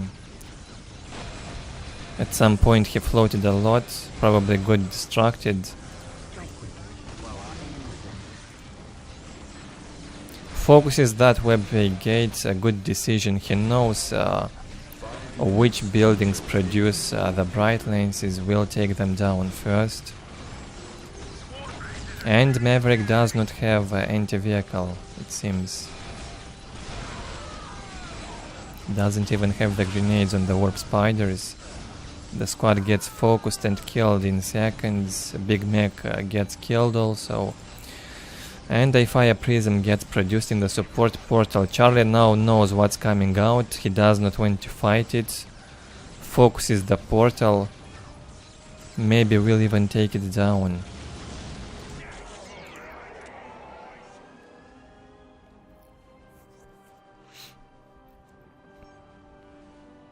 Good economy now for Orks. A better map control, but still a better economy for Eldar. Equal map control, actually. 4 minutes until Equal map control, and Maverick controls one extra critical location.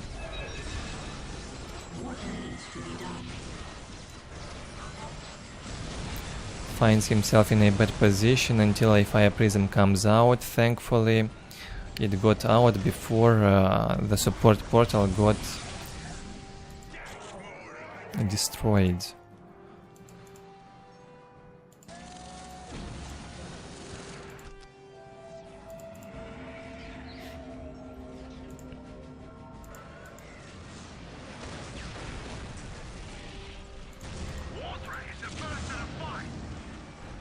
Oh, what a miss. That was terrible from the mech.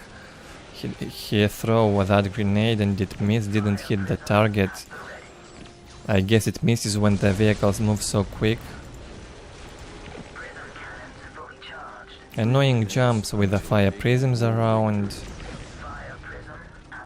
Very high mobility on that one. Either the jump has to be deleted or decrease the movement speed on the fire prism.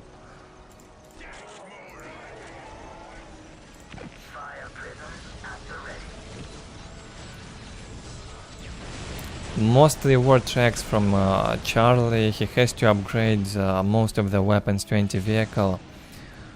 Yeah, he has 3 weapons upgraded to anti-vehicle. Will that be enough to deal with a fire prism? Apparently so. And it goes down. A new support portal built by Maverick in the meantime. Still good income, however Charlie's income, yeah, still lower but almost equal. Very close game so far.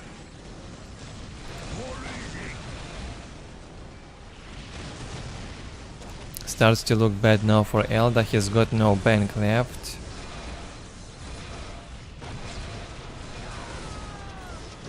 Not much around to deal with this amount of warp spiders. Maybe this war track.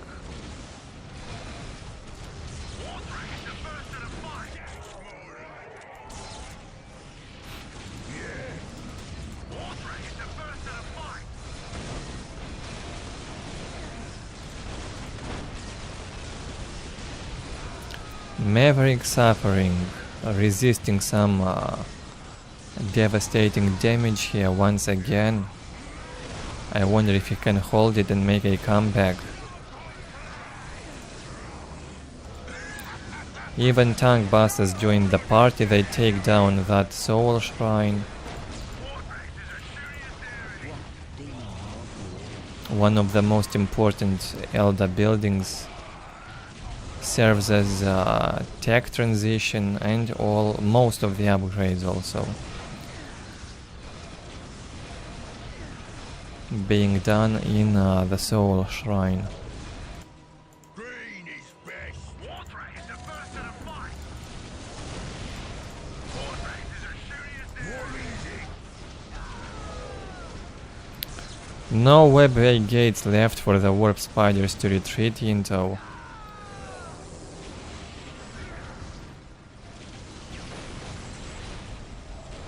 Looks like the end of the Eldar. One fire prism definitely not enough to stop the Orks.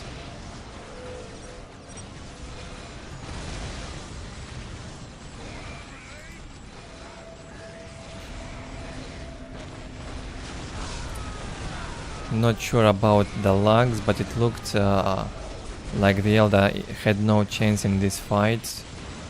As soon as that fire prism got destroyed. Will this one change anything? No anti-vehicle whatsoever. The tank buster squad probably got killed somehow. Only shooter boys left.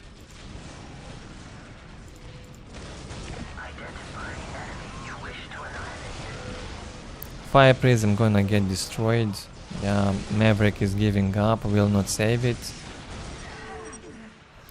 Yeah, that's a GG.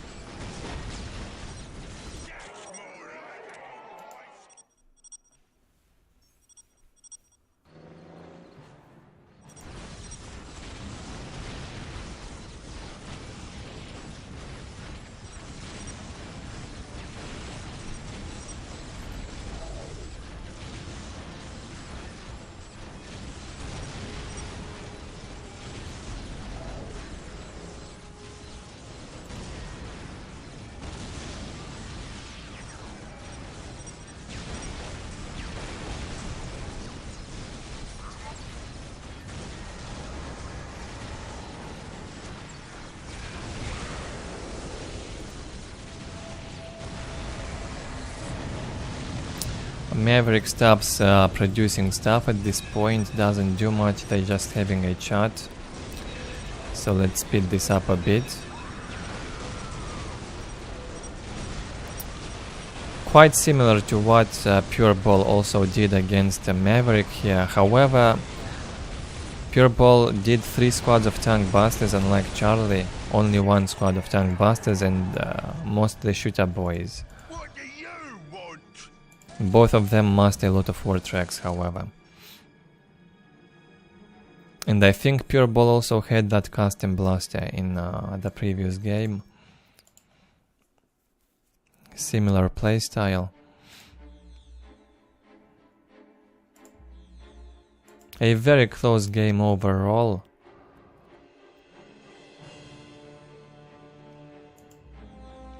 But still felt like Charlie was in control for the most part, despite having slightly lower map control.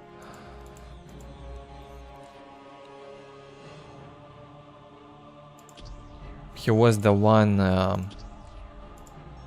engaging into the fights mostly all the time. Well played. I think I will observe one more game and then make a food break at around 4-hour mark into the stream.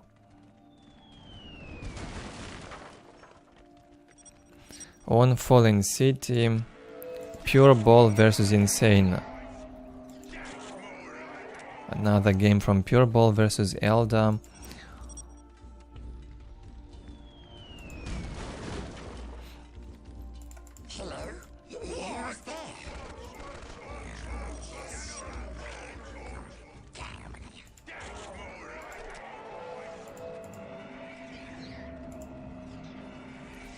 PuReBall trying to predict what's gonna happen in the game. From what I get in here. Interesting chat. I'm sure InSANE appreciates it.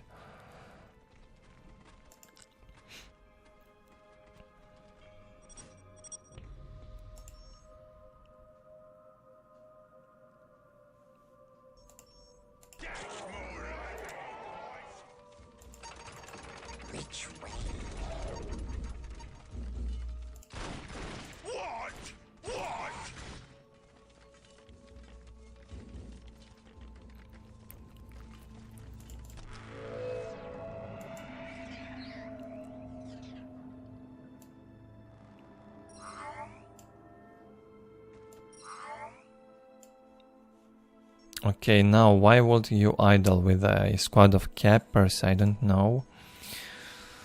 Probably an overlook from InSANE. He acts now and will get that point.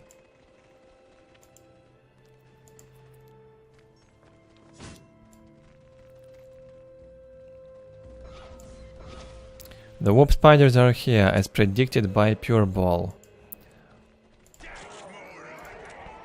I guess he's not happy about that.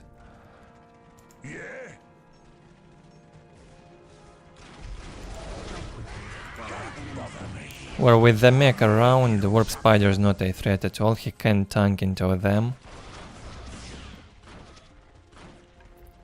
The boys are safe. And the boys squad getting slightly reinforced. PuReBall knows that insane amount of damage he will get from the warp spiders, so he reinforces the squad.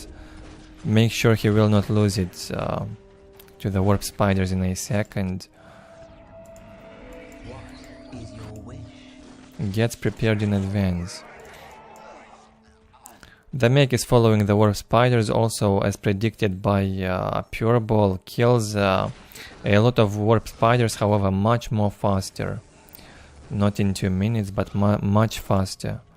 In like 30 seconds about 5 warp spiders have been killed.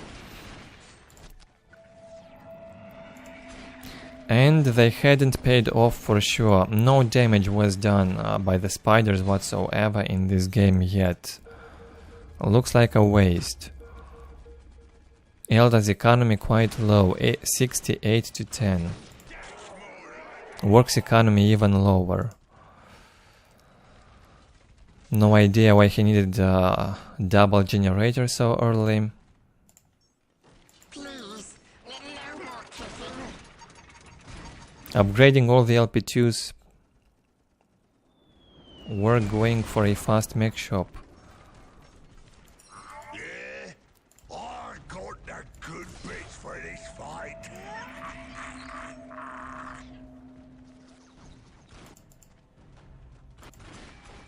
Quickly, take You that. need something fixed. The Farseer is out at the 4th minute, as we would expect if you invest in the warp spiders early. Quite a slow reaction in there by PuReBall. Could have saved more boys if he reacted faster a bit.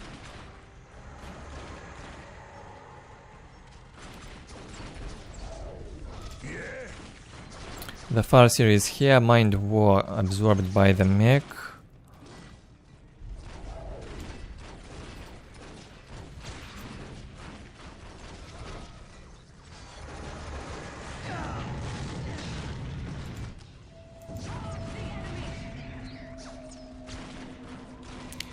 Risky now to stay in here for too long for the greenskins. Must get out ASAP.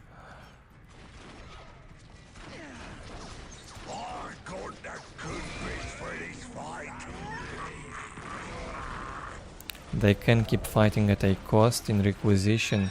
Must be reinforced all the time.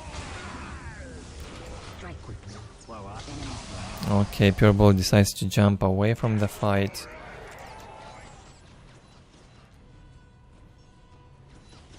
Can afford the mech shop, I guess, and he will build it now. What do we have from InSANE? Not even tier 2 has been placed yet. What happened again?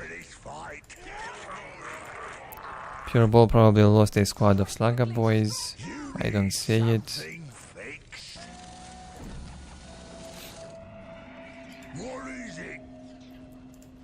We are here to fulfill our duty.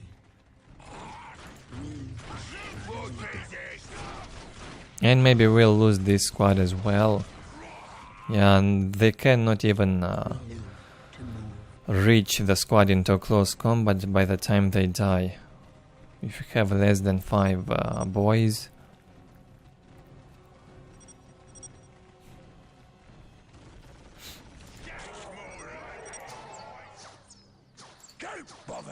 PuReBall does not want to accept that Eldar takes skill to play. Well, maybe the jumping units do not require a lot of effort to micro with. However, the warp spiders are quite slow once they lose the jump, so you still have to be quite active with them if they get chased.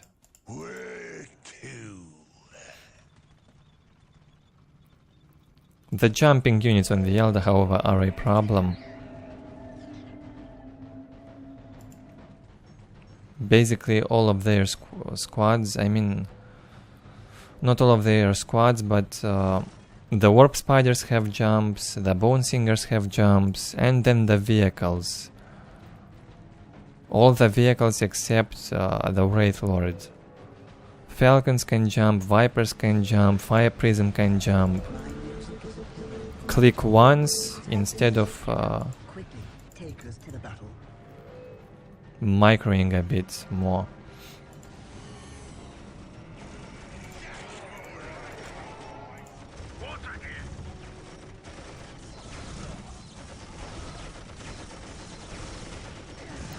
Two war trucks out from PuReBall.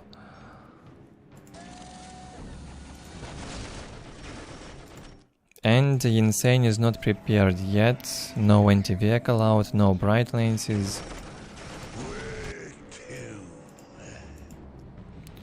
Builds one more webway gate. PuReBall sees the first one in here. It might be taken down very quick. Probably not even producing anything now. It will go down. So the anti-vehicle stuff is delayed for InSANE.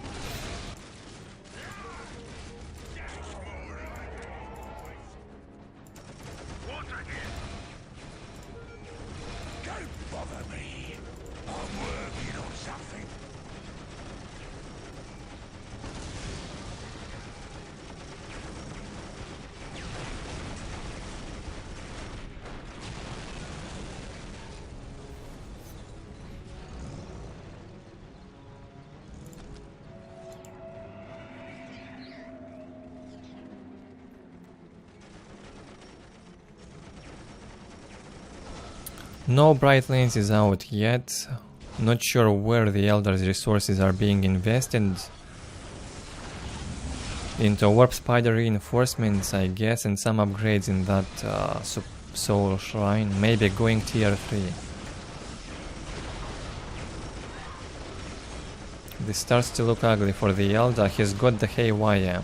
Research on the warp spiders, casts a grenade. Finally a brightness is out. Must be focused ASAP and destroyed. Too late now. PuReBall doesn't even focus it.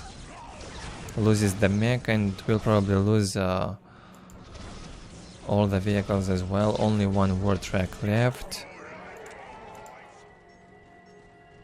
80 to 30 income, low income on requisition. Definitely not enough to play a tier 2 Eldar.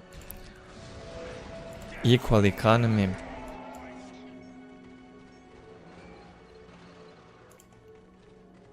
Strike quickly while our enemy slumbers.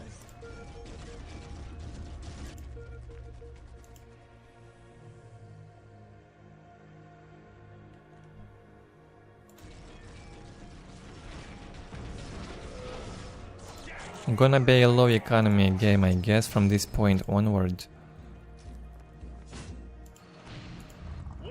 Okay, 3 new war tracks out.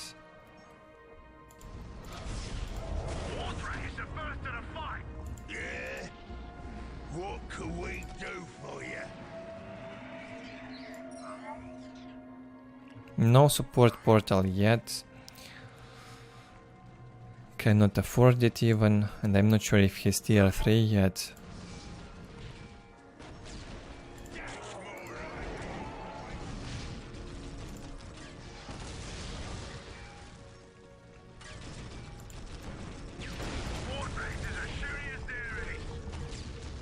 Insanely high damage to buildings as well from these big shooters on the war tracks.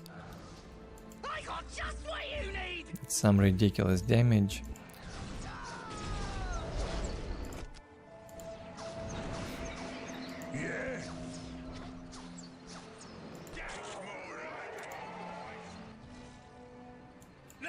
Three Mad Dogs idling for now. That probably would be a slow transition into custom blaster. Would be nice.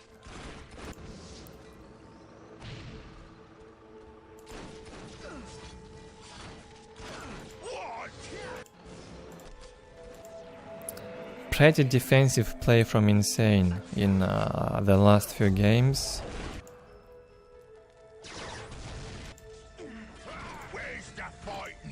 Sends 2 bright lenses in, destroy an LP2 quick. Very high damage from those.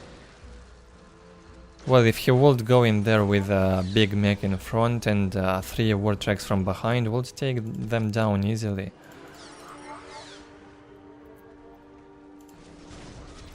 The Farseer is a problem, however.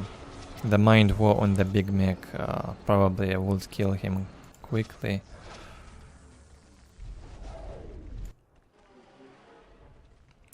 The thing is, PuReBall didn't know that the warp spiders are not there, so he decided to stay back.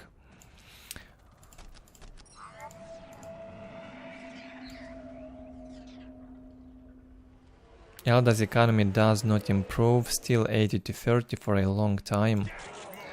PuReBall's economy a bit improved. Masses up the boys slowly. Now it's a matter of focus. Can he focus and take down the bright lenses fast enough? He has to ignore the warp spiders, tie them up in close combat with the boys, and with the war tracks focus the bright lenses. 1 bright lens down. Another one down. A very good focus this time from PuReBall. Takes the bright lenses down quickly, only 1 left. Mind War absorbed by the big mech now. And starts to look ugly for the Eldar. He's still tier 2 it seems. No support portal, no fire prisms anytime soon. Go Orks. Green is best. 2 more squads of Slugger boys around the map, getting the map slowly. Just has to keep this push going.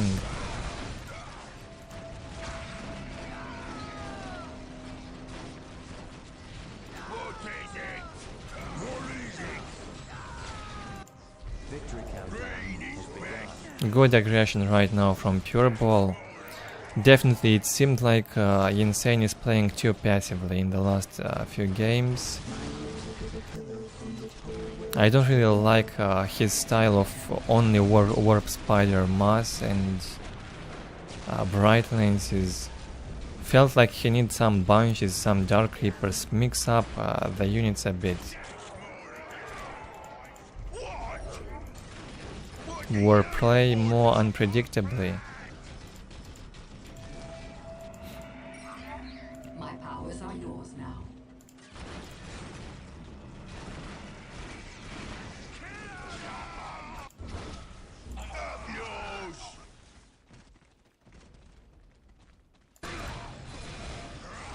Eldar base under assault, InSANE cannot defend it. Brings another two bright lenses in here. They deal no damage to infantry, however. Not much from the Eldar to stop the commanders. Warp spiders do have enough damage to the boys, but almost no damage to commanders. 55 to 30 income now for the Eldar. 121 to 30 for Orks. Gets only better slowly but surely. What is it? What do you want? I got the good bits for this fight.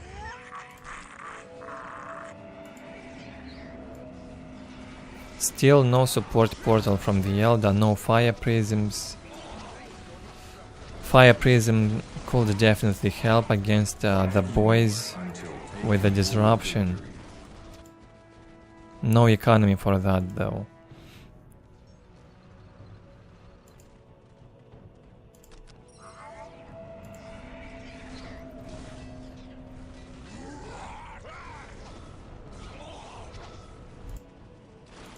Very active game, however, from the work, quite enjoyable to watch. Always active with the boys. A lot of back and forth.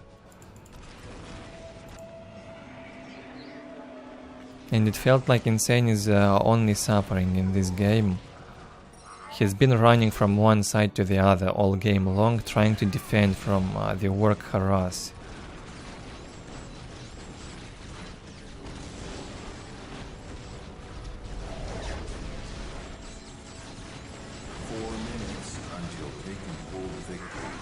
Casts both grenades into a warp track. No more grenades. And warp spiders are of no use in here. The boys will deal with them easily.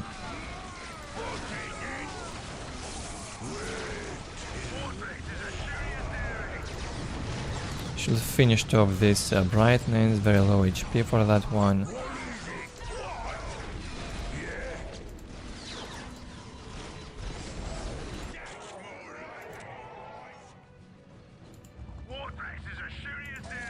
Again, only war tracks in production by both Charlie and PuReBall in these two games. War tracks and war trucks. No KRAKEN, sadly.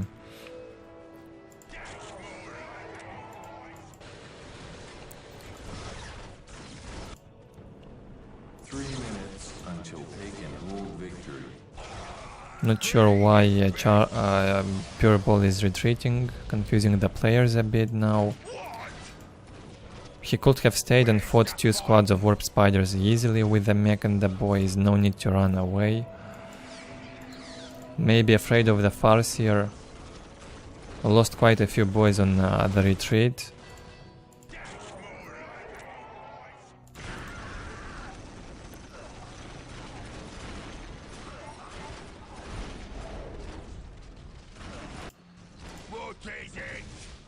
Also good harass on two fronts, always harassing on the left, as well as fighting with most of his army on the right.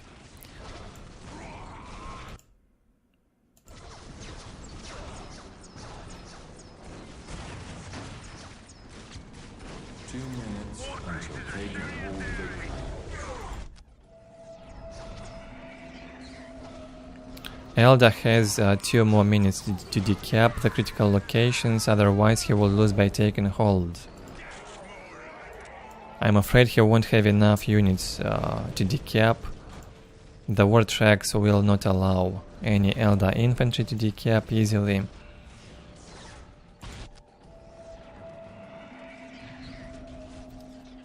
Guardians and warp spiders die way too quickly.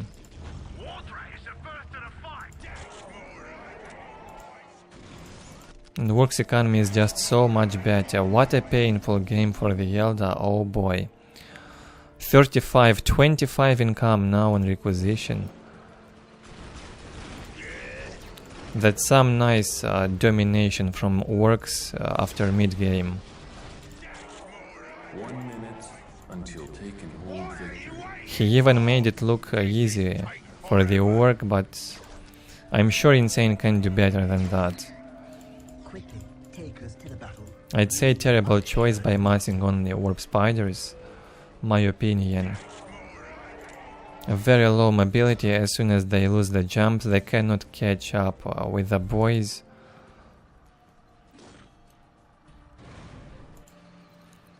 "30 seconds until taking And hold this will be a taken hold win for Ork by the look of it. Nothing for InSANE to decap. He could try on this side, the war tracks are on the other side. But no, he will not go for it. He probably realized it's over. And he won't even try. Well done by PuReBall. Complained a bit early game about Eldar's imbalances. Still manages to win. Maybe demoralized InSANE a bit.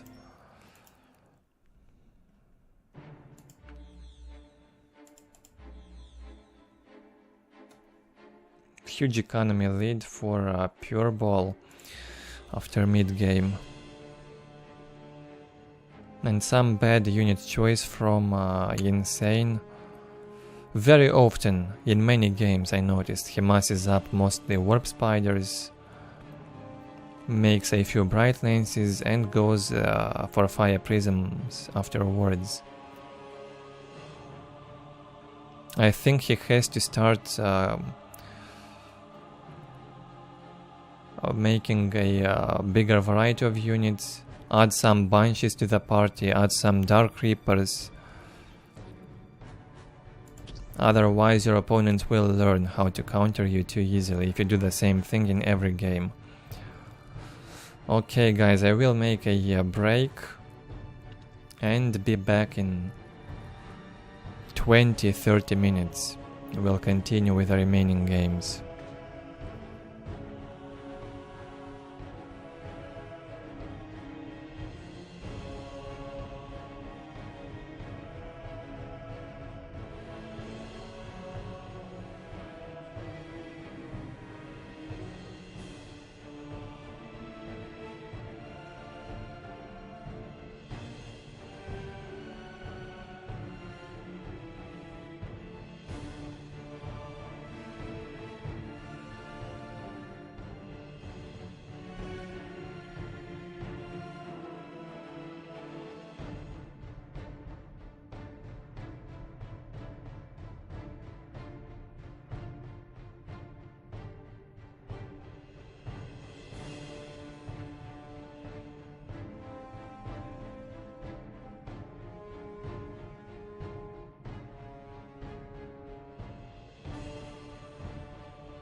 Okay, I am back. Whoever joined recently, hit that like or dislike button. Subscribe if you are new to the channel and if you enjoy the content. Now we will continue with the remaining 1v1 games for today. Still quite a lot of games to go. No idea how long the stream will be.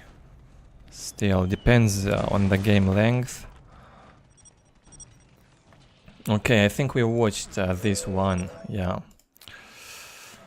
We just watched it before I took the break.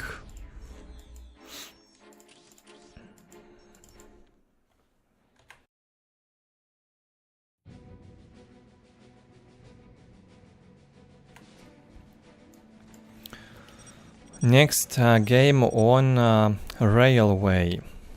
In the lower left, Charlie versus InSANE once again.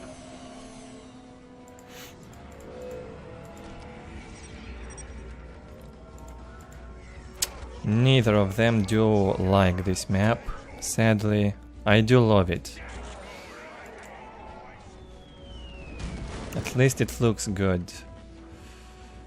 But it's terrible for economy, of course.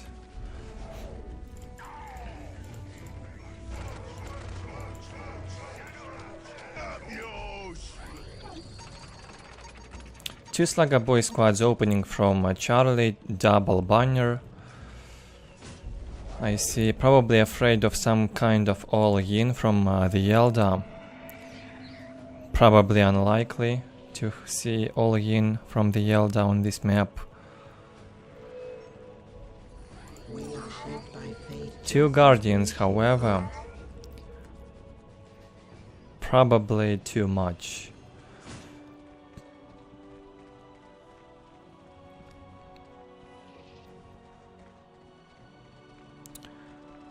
Maybe it will be fine in Soulstorm, Dark Crusade. You can upgrade the Guardians in there from the HQ. In Vanilla you cannot do that, not yet at least.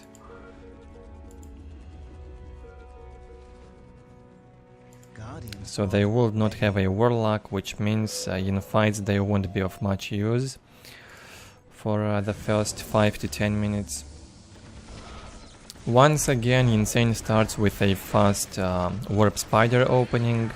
They jump right into the fog of war, they do not see anything. They are being forced back by this bunch of Orks. Strike quickly while our enemy slumbers.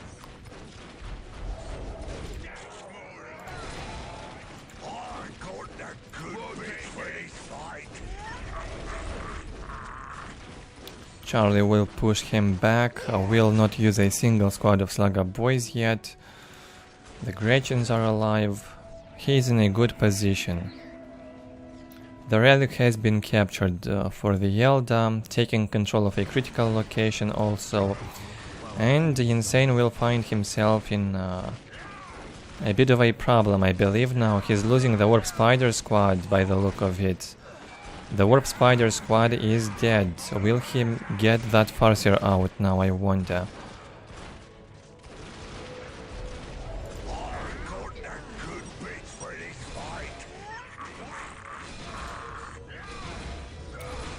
InSANE says he's probably making too many mistakes. But this looks terrible for him right now. And he even says he's got the lag, yeah, everything playing to his disadvantage. The generator is being taken down, maybe even the relic will be decapped. And if I was Eldar, I'd say GG and quit, probably by now. But no, InSANE will hold into the game. And why did he build 2 generators? Oh man. Why would he do that?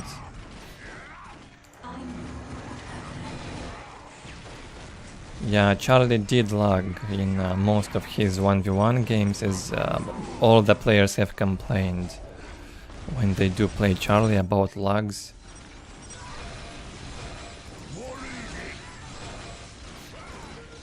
Okay, one LP2 has been upgraded, another LP2 two LP2s up. InSane's economy is higher. Despite him losing both generators, he managed to upgrade the LP2s. He can overextend now. He will run with a Farseer a bit, produces probably one more squad of warp spiders. Charlie will ignore the LP2s by the look of it, won't take them down yet. Not sure why he wants to destroy that portal.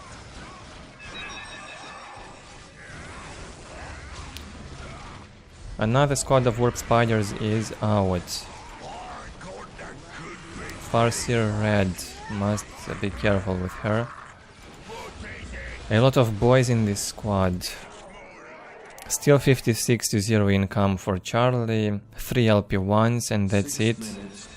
He would not capture any critical location. The boys are busy. An overlooking here from InSANE loses him the Farseer. That's why you must hold ground with your heroes. You do not look at them for a sec and they are dead, doing stupid things, engaging by themselves. One of the reasons why I always keep my Necron Lord on hold ground when I play. Not only the Necron Lord, but most other squads.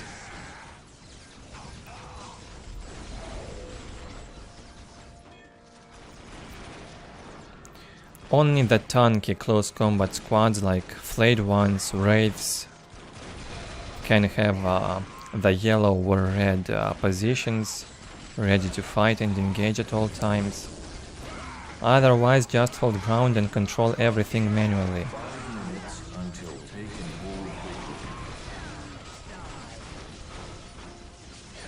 Well, that Farseer was far too low on HP, she had nowhere to run. I guess InSANE might also give up on her. And maybe makes a new one now.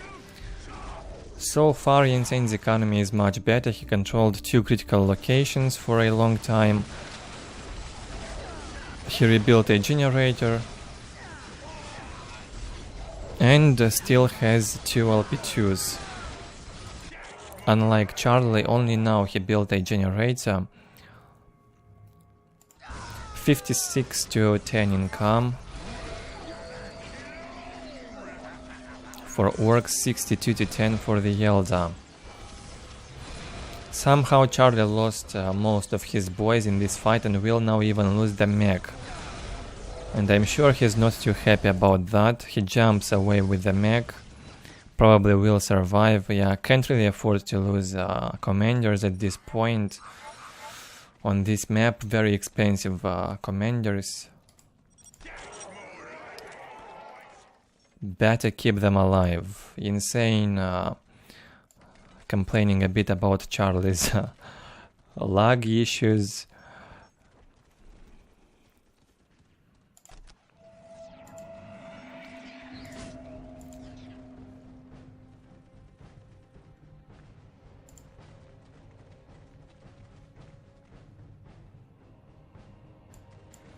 Two squads of warp spiders out.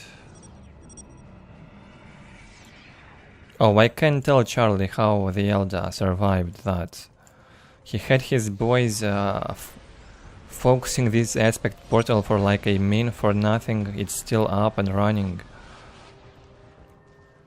He had to prioritize the LP2s and decap those points so that the Eldar wouldn't be able to recover. Otherwise, Eldar's economy was higher all game long compared to Charlie's economy. Only now their economies become equal. Charlie upgraded the LP2s. He's got 2 LP2s, 1 LP2 now, 1 got destroyed.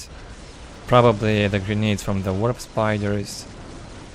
And that's a nice comeback from InSANE. Should thank Charlie for that, of course. Charlie wouldn't even allow him to decap, places a listening post during the decap. InSANE not happy about that. Looks like he miscontrolled with the warp spiders. Definitely not happy. 80 to 30 economy, however, much better compared to Charlie's economy. 3 generators up, 2 critical locations under control, 2 LP2s up, can even upgrade this. Work go tier 2. Charlie is tier 2, and he places the mech shop. Whoa, he can afford that. Nice one.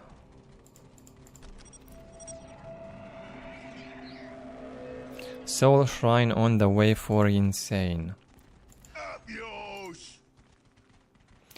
The mech slowly regenerates. He had like 100 HP when he jumped in here and escaped from the Eldar base. Good job from Charlie keeping him alive. How can we help? Much better than a pink on that part, at least. What is it?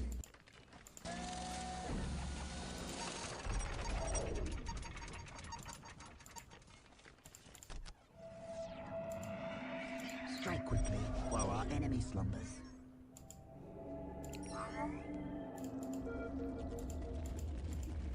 What do you know of war?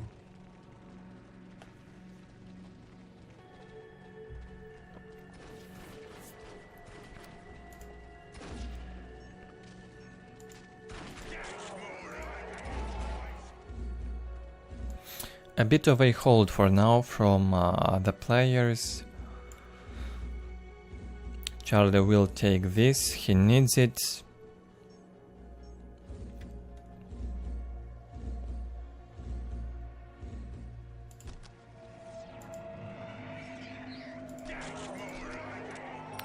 Eldar still leading on economy. I wonder what the stats will be at the post-game summary. Can't wait to see that.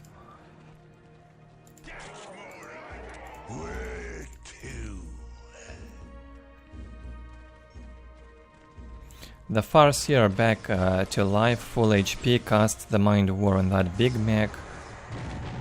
The Psychic Storm on the Slugger boys, good engagement here from InSANE. Not sure why he ran back with the Farseer. Also got those Warlocks now on the Guardians, probably some upgrades as well from the Soul Shrine. In the meantime, Charlie gets 2 War Tracks out of the mech shop and is forced to defend. Can't really get out. Bright Lance is getting out for InSANE. Sends the first one on harassing on this side.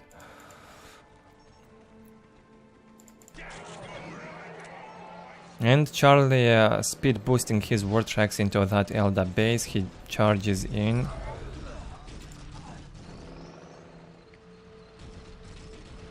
InSANE sees them. How will he react? Sends back the brightness. We'll need it here to defend.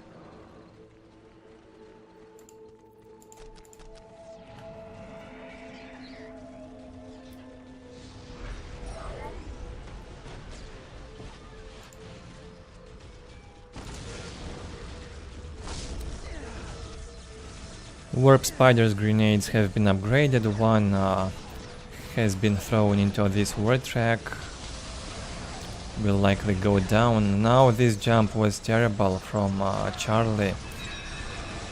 Do not jump like that when your big mech is low HP. Good job with the entanglement from the Guardians. The Warlock ability stuns that big mech along with the boys and takes down the squad. What did Charlie achieve in this attack? Only destroy 1 LP2 in exchange for a squad of boys and big mech and 2 war tracks.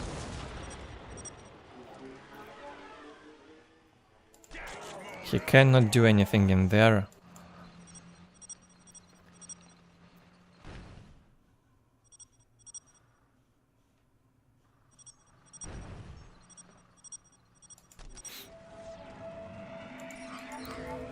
Oh god, so much complaint from both players in this game. Worlds have been built.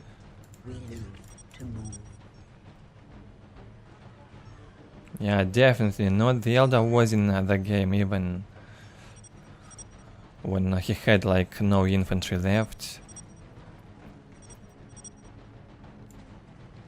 Charlie had some bad focus early game. After he killed the squad of warp spiders and Farseer, he had to switch focus on the LP2s, on both of them, instead of focusing the portal. If he took down the LP2s and decapped the critical locations faster, Eldar would have been in a big trouble and maybe wouldn't manage to recover so easily. His economy was higher all game long. Only now Charlie's economy gets better. He has 20 more income on power, not a big deal. I'd say the Eldar does not need that power anyway. He's mostly massing infantry.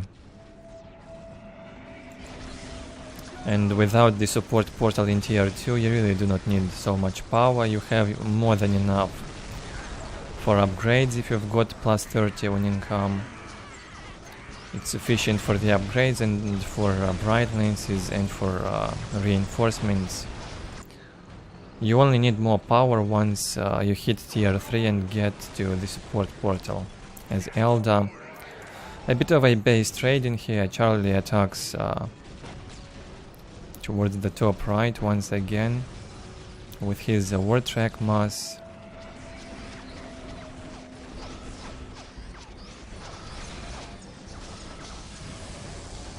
Can't really deal with 3 squads of warp spiders here, however. 3 bright lenses in here from InSANE. Yeah, that's 3 of them.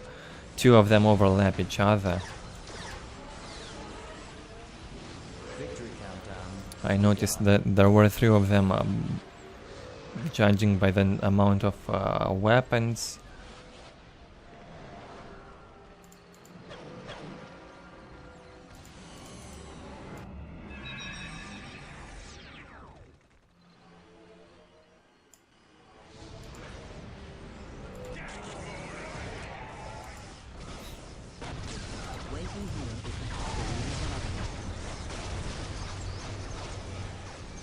Charlie decides to bring his war tracks home, try to defend.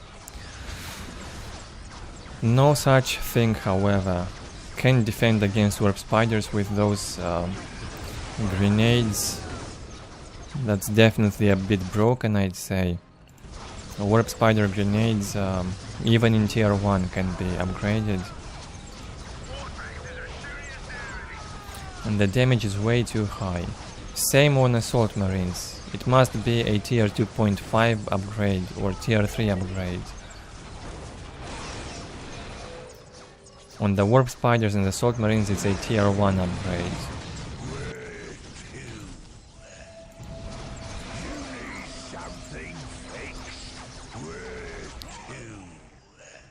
Close fight here between the Farseer and Mech. Charlie still complaining.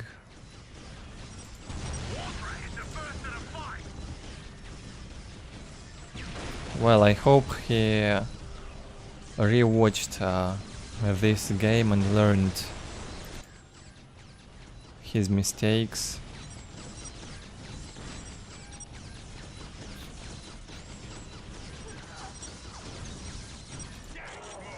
Oh no, you did not kill the economy. Destroying 2 generators is not destroying the economy. He still had 3 points under control and 2 critical locations, 2 LP2s upgraded.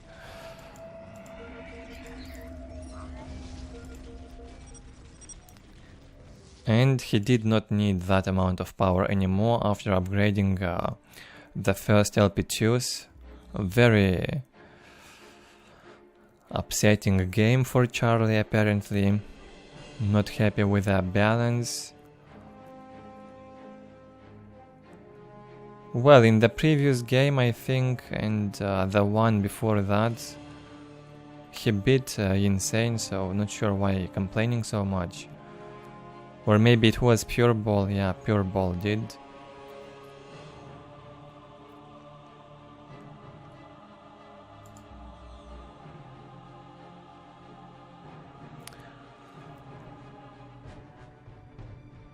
Later on, Charlie's economy also got higher. However, we still have an economy lead for InSANE, about 1000 more. On requisition, a bit over 1000. On requisition spent.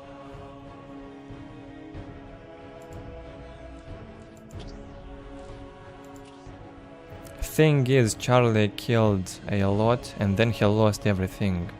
In the same Eldar base, he lost the boys and the mech. No, he saved the mech actually on very low HP, but still lost a lot with that attack, and it was a kind of all-in from Charlie. An all-in which failed. Good hold from InSANE. Did not give up. As soon as he lost his units, just kept playing.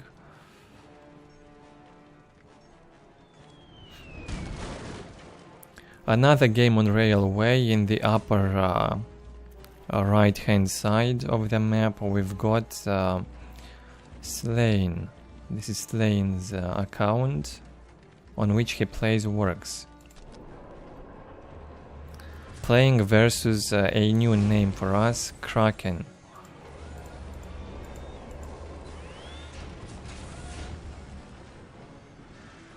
Probably a Russian player, judging by his badge. Or maybe Chinese, I don't know. Yes, my lord. Oh, definitely Russian. Now I can see why. The banner explains it. Probably a player in his 40s or 50s now. 17 years later.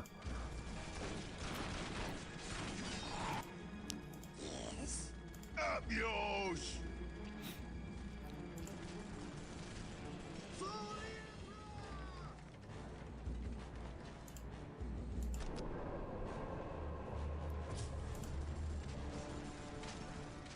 Space Marines, attack!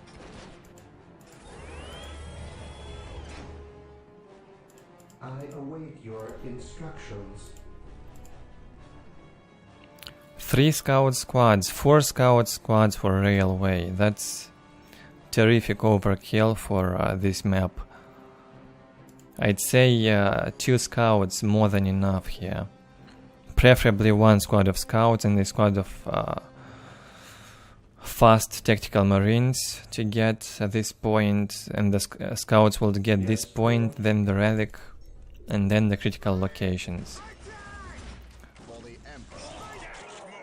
Well, in vanilla the scouts are stronger, they deal more damage, so maybe KRAKEN plans to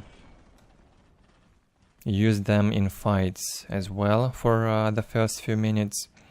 Later on they will become useless, of course, unless equipped with sniper rifles. Places a generator and takes both critical locations quickly.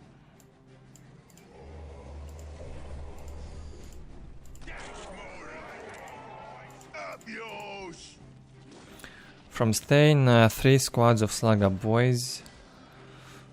Well, Slugger boys are more acceptable if you mass them in big numbers. You can still equip all sorts of weapons on them. Big shooters, rocket launchers, flamers. Very universal squad.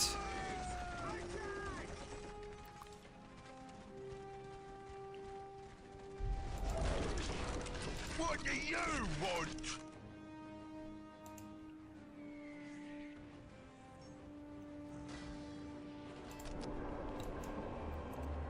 Sleign will sit in the base for now. Does not want to fight for the critical locations. This is what usually must happen on this map.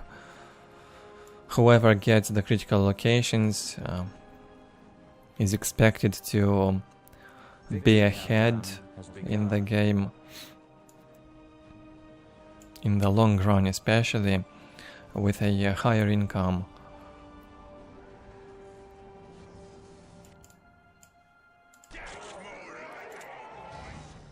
Yeah?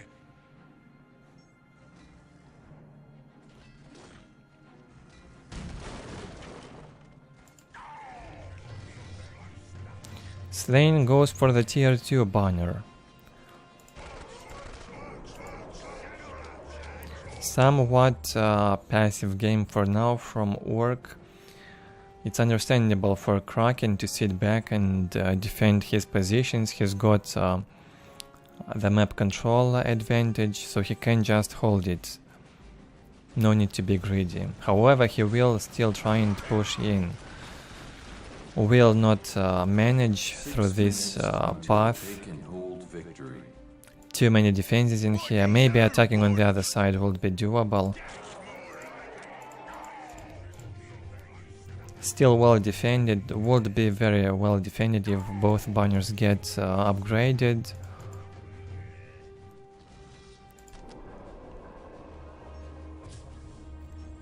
Yes, my lord.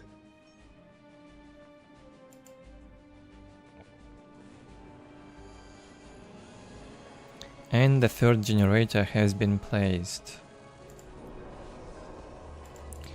Probably upgrading the LP2s, doesn't have enough power still, or maybe he's going tier 2, might be.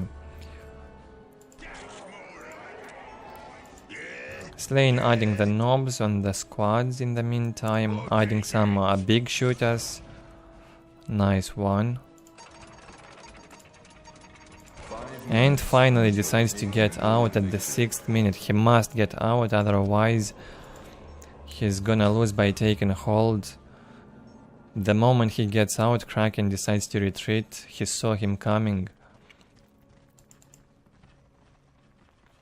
KRAKEN not prepared to face those big shooters, goes back in. And yeah, he hit tier 2 now. And has all the points upgraded. A good macro game so far from KRAKEN. Drops that mech HP a bit, equips plasma guns on tactical marines, loses 2 squads of scouts. That was terrible. The engagement now on that critical location was bad. Scouts ready. Or maybe he only lost a squad of scouts. 2 squads still alive. 4 minutes until taking hold victory.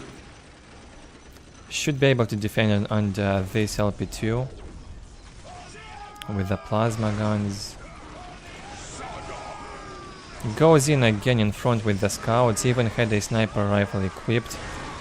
That was some terrible engagement both times.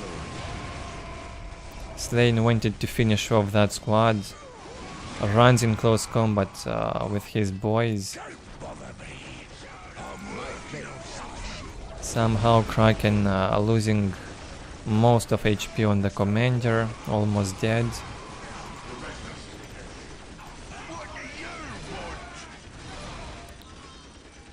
A bit of back and forth. He can certainly hold with these plasma guns now.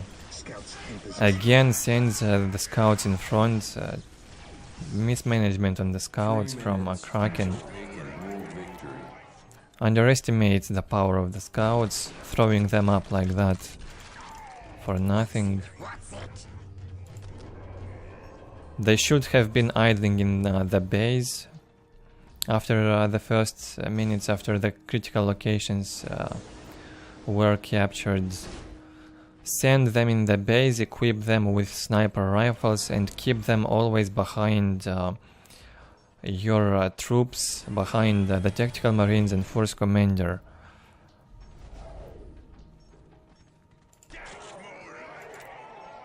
Don't bother me. I'm working on something. Sleign has to decap, he's got 3 minutes left, we'll try to take this down. Has enough for the mech shop finally, and we'll build it. Too bad he didn't upgrade this to LP2, would have paid off long ago if he upgraded it.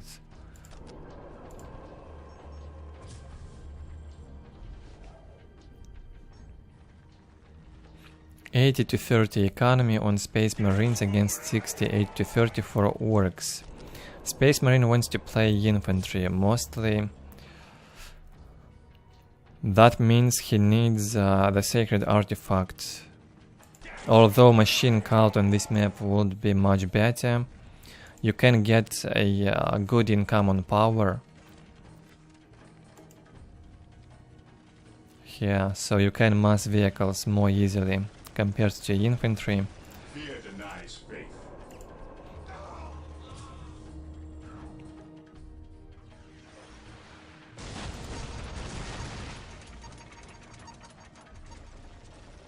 The LP2 range is ridiculous. Gets taken down.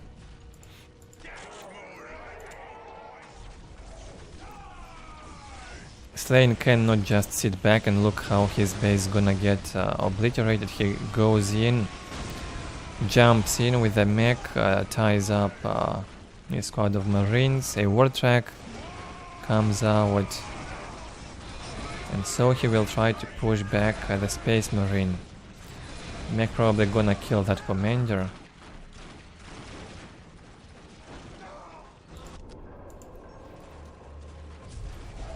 Still a lot of marines for KRAKEN.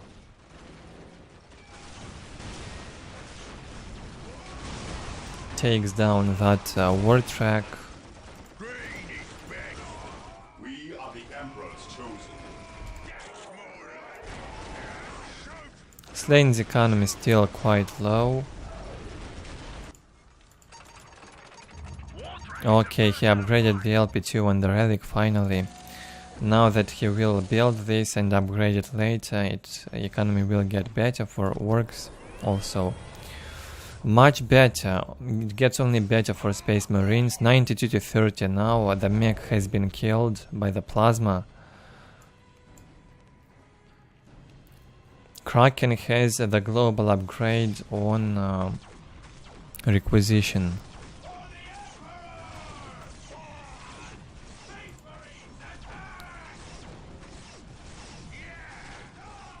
At your command. Takes down more boys during the retreat. And Sleign once again in a terrible position with a lower economy. And no big mech. You need something fixed. Here he comes again. Scouts in position. We are the Emperor's chosen. Yes, my lord. Machine cult placed for KRAKEN.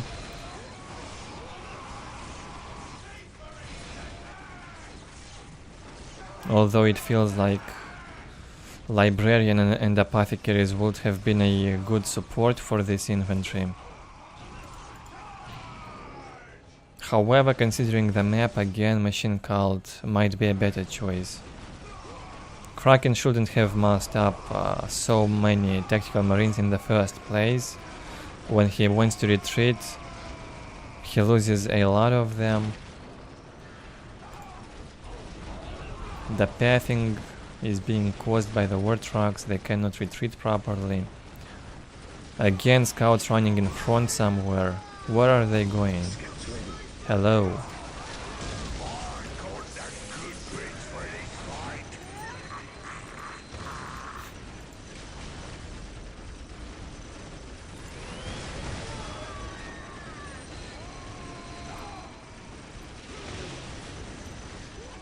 Big mech tanking the damage from 2 LP2s. Not good, almost killed him. A full HP commander is out.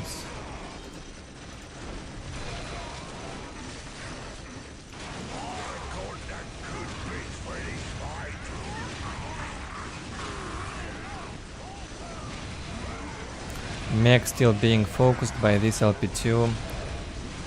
Receives a ton of damage. Somehow he managed to even kill that full HP force commander with the aid from the war tracks, I assume. Well done in here by Sleign with this attack, kills a lot of Space Marines. Most of Tactical Marines have been killed. Poor decision to mask them up like that from KRAKEN. Finally, a Dreadnought hits the battlefield. Would easily destroy these war tracks. 2 hits and the war track is down.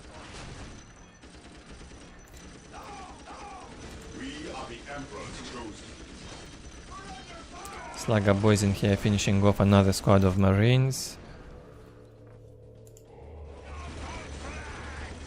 Time to take down that LP2.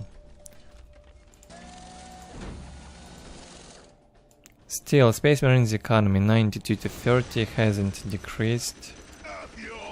Boys cannot sit under the LP2 here, will not take it down. They die too quickly. And Sleign decides to retreat once again. 68 to 50 income.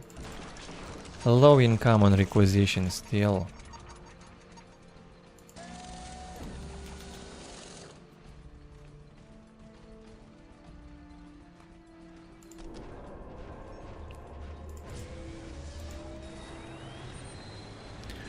All that bunch of infantry all dead now. Did not pay off, definitely. My faith is my shield. A new force commander is out.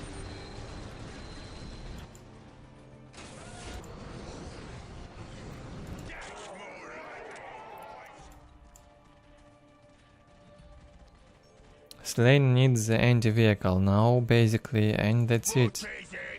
Equip some rocket launchers or get some tank busters out. Instead, he equips the war tracks with the anti-vehicle weapon. Might also be a good option, although it misses a lot. Better than nothing. 2 full HP dreadnoughts to deal with.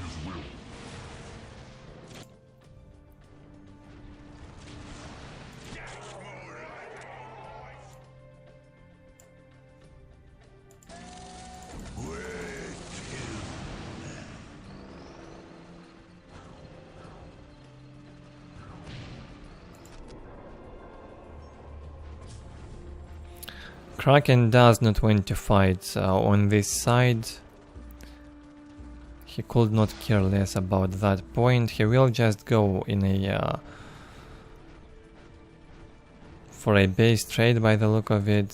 Nothing at home for Sleign to stop a dreadnought. It might cause some devastating damage in here. We'll probably take down all these work buildings with just 1 dreadnought.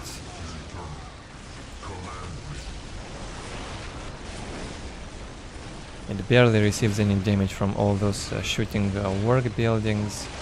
Storm Boy squad out. Probably will die. Yeah, terrible miscontrol from Sleign. Had to jump away. Save the squad.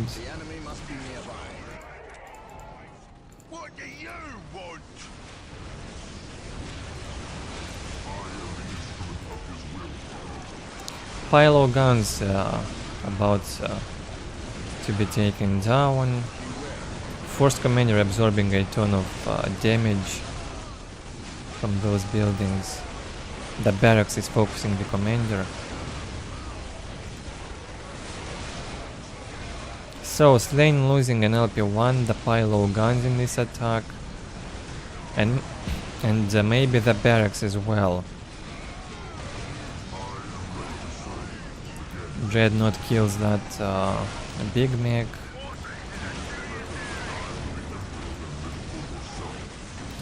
Boy's hut has been saved, repaired by the Gretchens. KRAKEN loses the force commander also. And Sleign manages to hold. Not a big loss after all. Lost the LP1, the Pilo guns and the big mech.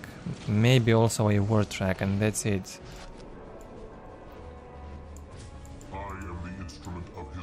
Awaiting orders.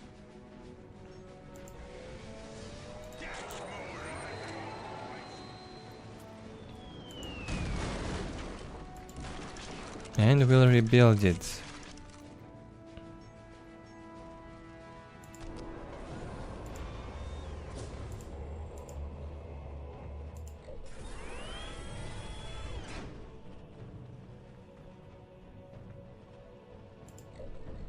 Even in death, I still serve.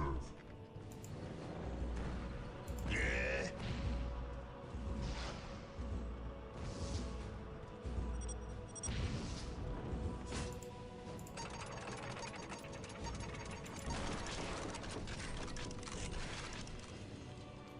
800 power bank. I assume Sleign wants to go tier 3 if he's floating like that. And maybe he can. He invested a lot of requisition in something, maybe tier 3. Yeah, and he also spent power. He might be going for tier 3 now.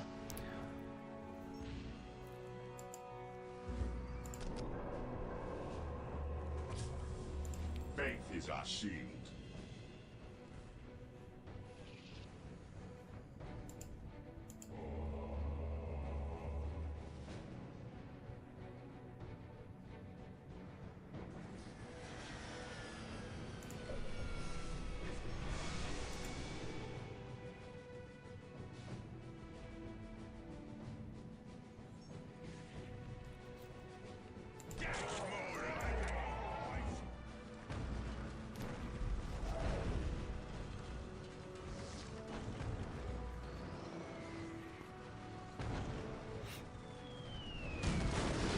Sleign economy finally increases on requisition, probably has a global upgrade.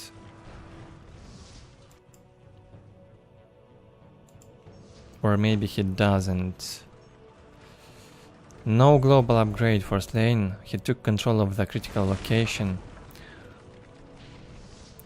And 74 income also from 3 LP2s at home.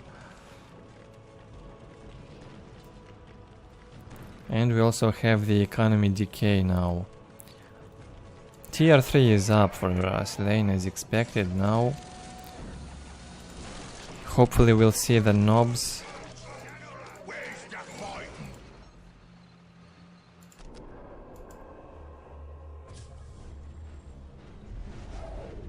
Still tier 2.5 for KRAKEN, 2 dreadnoughts out, a land speeder gets out. We stand ready.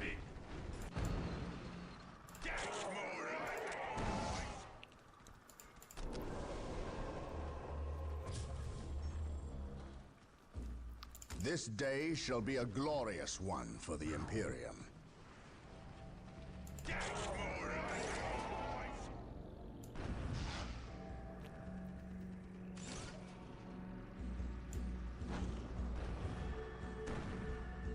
Feels like Sleign has everything to kill that Space Marine army in the next fight. Enough anti-vehicle. Should repair the war tracks, however.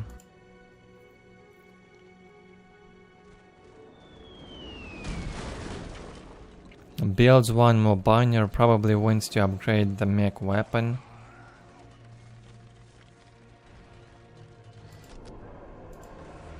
Both players sitting back for quite a while now. Tired of making terrible engagements, I guess.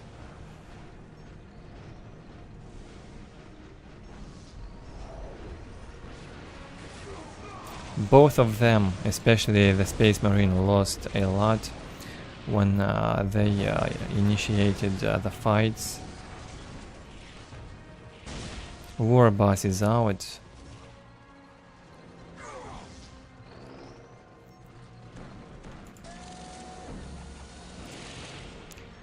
Hopefully we'll get the knobs next, or KRAKENs at least.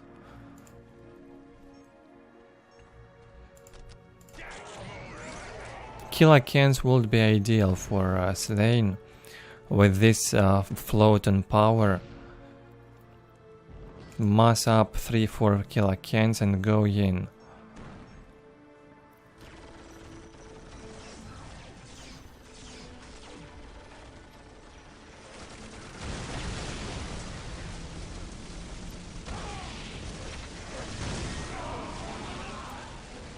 As expected, Sleign went for 80 war resource in order to upgrade the mech's custom blaster upgrade. War boss almost taken down. Absorbed a ton of damage from those dreadnoughts in close combat. Very painful.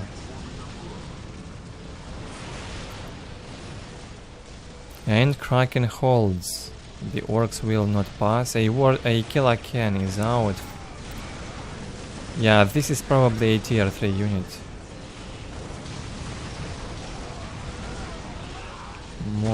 Most likely it is.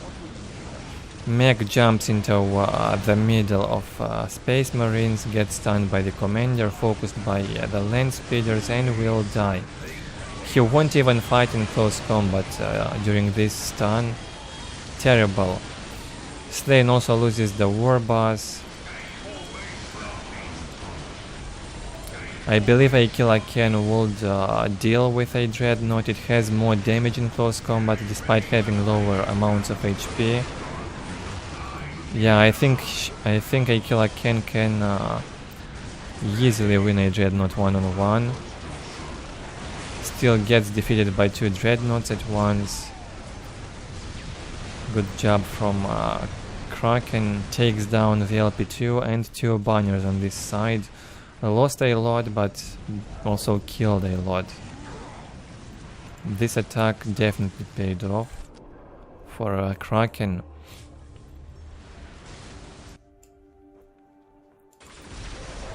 Now make sure you do not lose too much. Sends the dreadnoughts into the work base. Brings a servitor, wants to repair them. Focuses the mech shop even and will probably take it down. Now that's a nice one. Even the force commander is there. Focusing the mech shop and destroys the mech shop. Only the war boss left for Sleign. Can he hold this attack? I wonder. Goes into the big mech once again. This time the mech won't act like stupid and will fight in close combat. Nothing to stop the dreadnought still.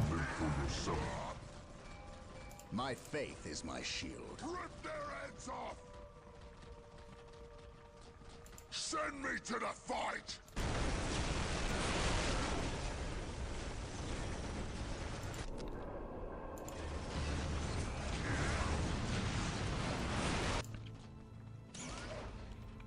Looks like the war boss put an end to that commander and will now also deal with that Space Marine squad.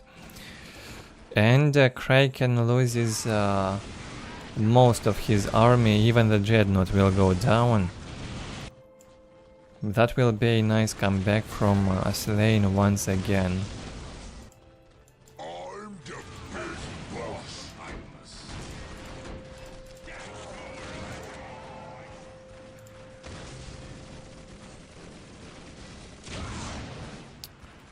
Good floats on work, he can recover. Rebuild that mech shop.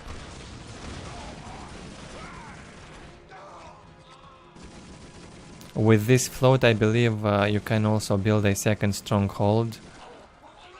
And if you build it early on it will pay off if the game goes into 20 to 30 minutes. It pays off really quick on this map. Having 20 extra in common requisition compared to your opponent, that's big here on such a low amount of points, but a big risk also. Well, a defensive stronghold might in fact work on this map. Placing it here close to this LP might be a good idea.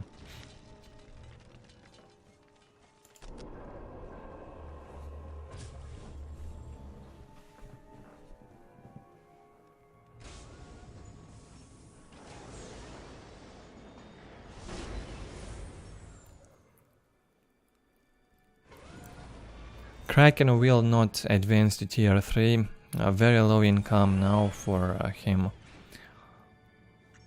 2 red LP2s.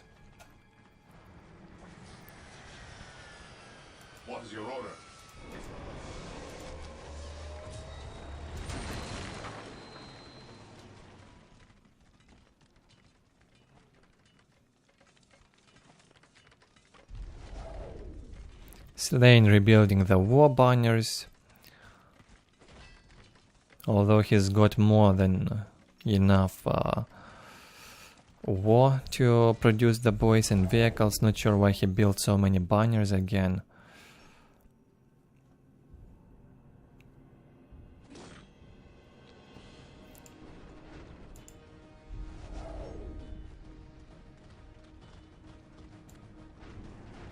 Sees KRAKEN moving towards the right hand side.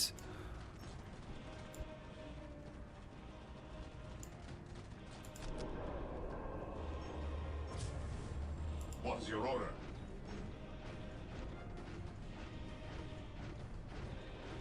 Today, the enemy shall know fear. Is eternal.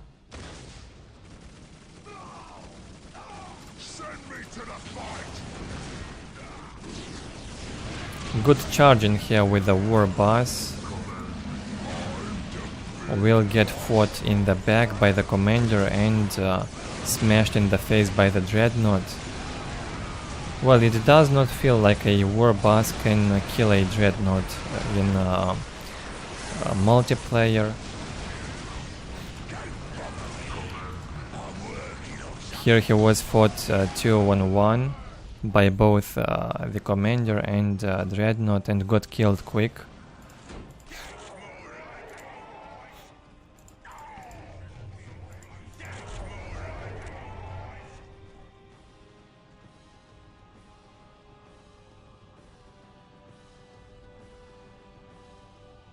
One moment.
Still, 3 dreadnoughts alive for KRAKEN. It won't be easy for Sleign to take them down. He's probably going for the Squiggoth.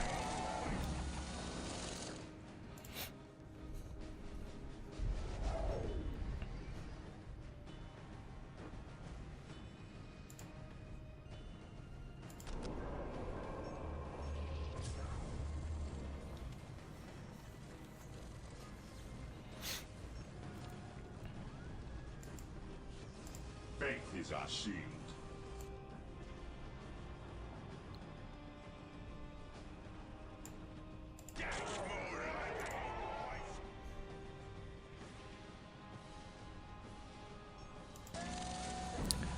Seeing the Squiggoth on a railway, most likely it will be a Squiggoth. Takes a long time to produce now.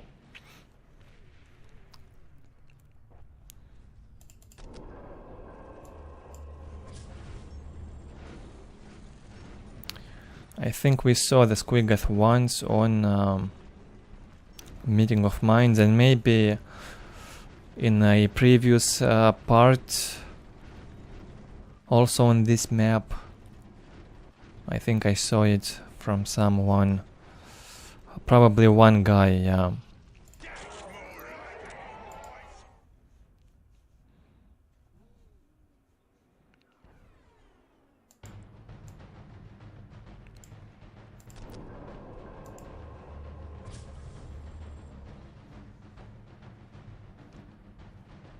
Too late now for the Space Marine to advance in tech, cannot go tier 3 with its economy. 60 to 40. All he can do, the best he can do, is keep producing these dreadnoughts and hope for the best. Squiggoth still in production. Or maybe it was both tier 4 and then after that the Squiggoth. Okay, here he comes.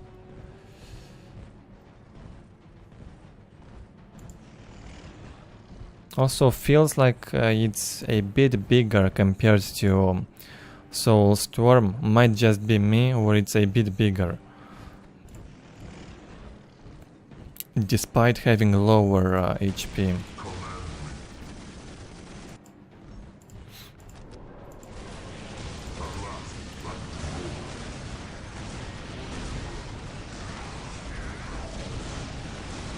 Kraken once again decides to engage towards the top right hand side. Sleign will hold back with his commanders, sends the Squiggoth towards his opponent's base, takes down an LP2. Now I'm not sure if it's good to trade the base. Problem is Squiggoth would not pass through all these work buildings here to the right, so Sleign was forced to send him this way. Now he should not idle with the Squiggoth. Maybe he can pass through this way, I don't know.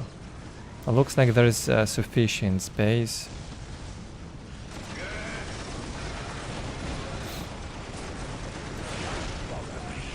Dreadnoughts, very powerful, very useful at killing commanders at least.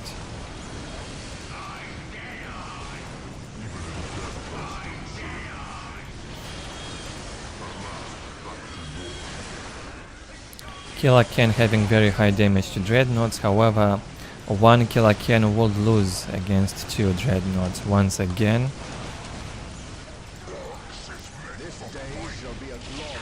Squiggoth in here dealing some ranged damage now to the enemy base.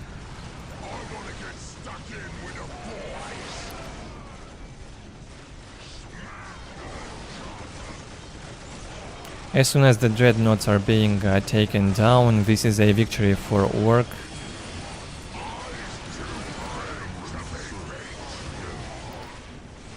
Only one dreadnought left. Easy for KRAKEN to deal with it.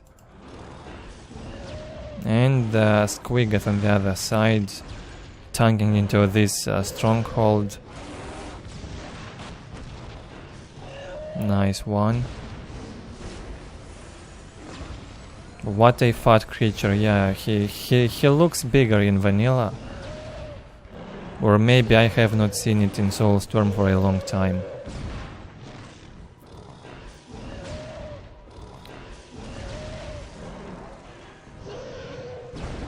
Crazy stuff. On the other side, KRAKEN has been already defeated. Two dreadnoughts at home. I believe it won't be enough to deal with the Squiggoth. Although they have very high damage in close combat to the Squiggoth.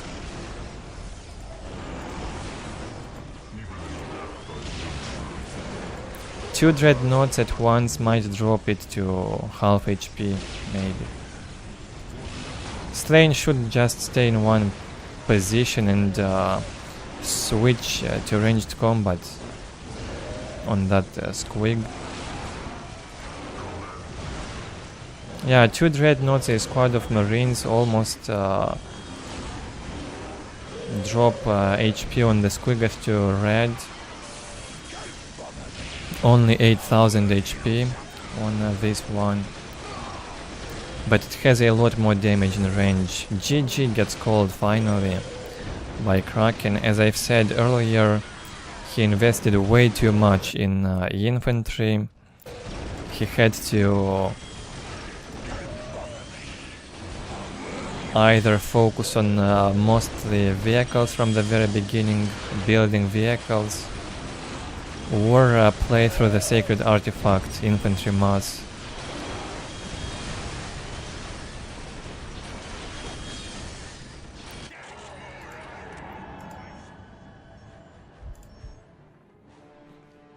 Good hold from Sleign, good show with the Squiggoth in the end, nice one. Some back and forth early to mid game, after that it was a bit of a turtling from both. Into tier 4 from Sleign. Too many Marines have been killed. 152 Marines and only 100 green skins. That's so sad. KRAKEN lost way too many Marines. Massing up so many squads of tactical Marines was a bad idea for sure. And if you mass them up like that, you need the sacred artifacts. You need the apothecaries and the librarian to support them. Otherwise they will get killed way too easily.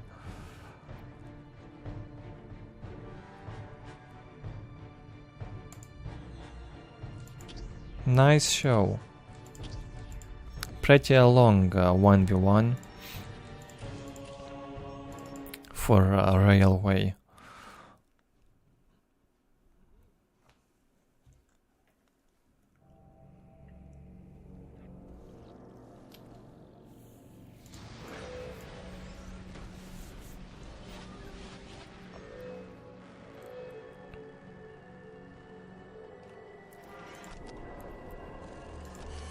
Next up, on Fallen City, Maverick in the right hand side, Eldar versus Android Space Marines.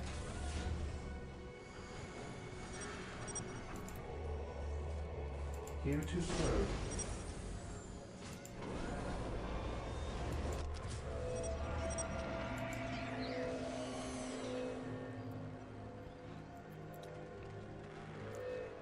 Expecting 3 squads of Guardians here from Maverick. And a squad of Warp Spiders. Usually that's what he does, no matter the matchup.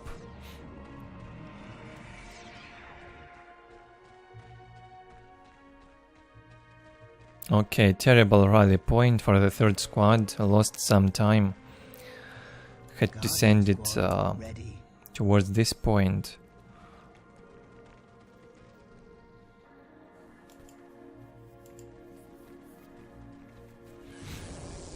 And here come the Warp Spiders. Maverick will try to get the positions from his side of the map. Gets just in time for a decap. He decides to cancel the decap and then decaps once again.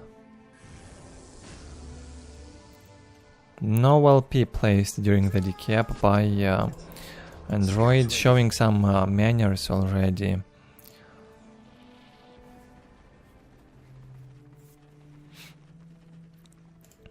This day shall be a glorious one for the Imperium.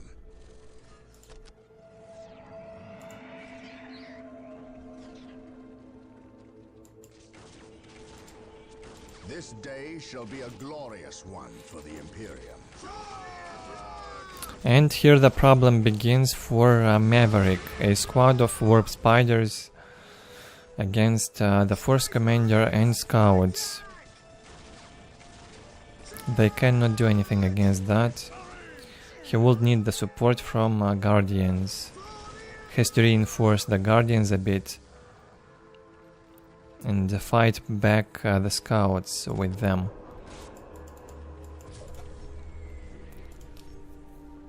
Yes, most beneficent one.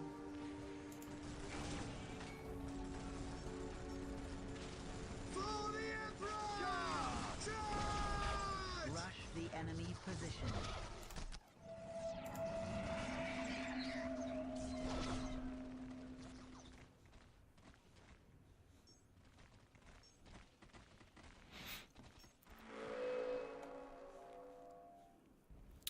Maverick finding himself in a terrible position already. Only controls 3 points, that's terrible.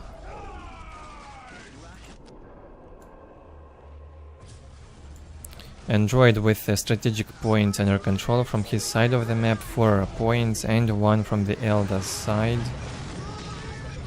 Keeps pushing.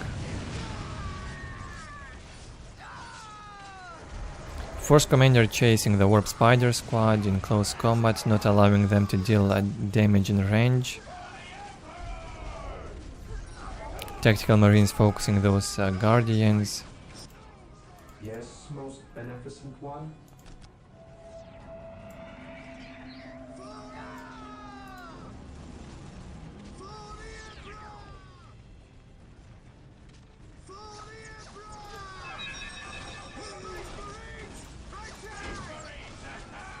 Typical style from Android, some kind of all-in at the start.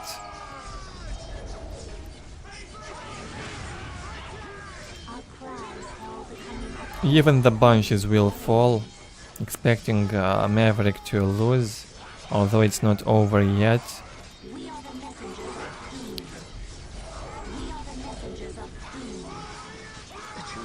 Again, it feels like the Warp Spiders earlier were a complete fail. The bunches just have been killed. Warp Spiders so expensive, and they hadn't killed anything for a long time early on. Delayed the Farseer, delayed the bunches. What Selected is doing in this matchup is much better. A double aspect portal, fast Farseer and bunches can fight back any rush much better.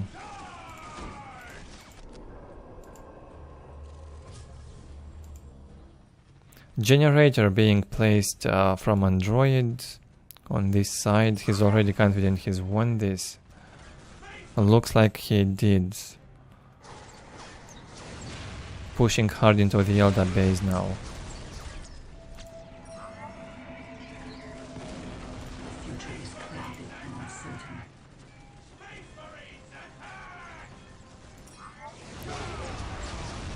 Generator down.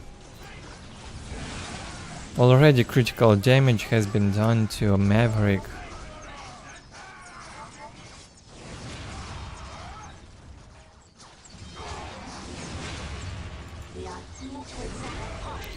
Another squad of Banshees out. Maverick should have waited for 2 squads of Banshees and then attack with 2 at once. He could not hold. Lost a squad of Banshees a bit earlier.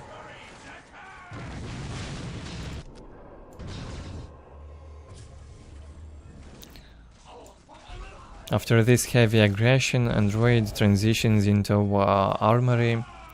We'll get some upgrades for Marines, maybe some weapons. This looked so desperate for the Eldar. This day shall be a glorious one for the Imperium.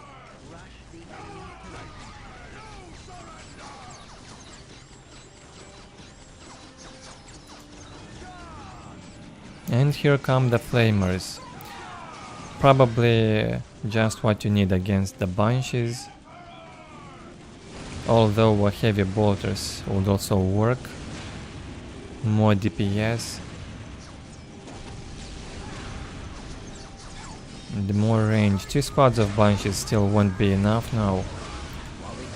Force Commander unkillable.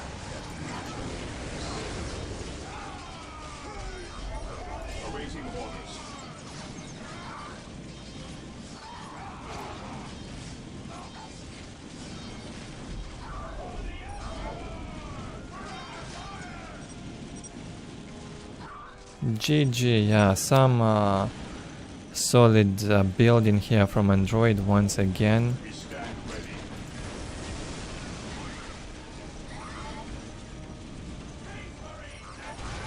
Fast Warp Spiders felt like the wrong choice from Maverick.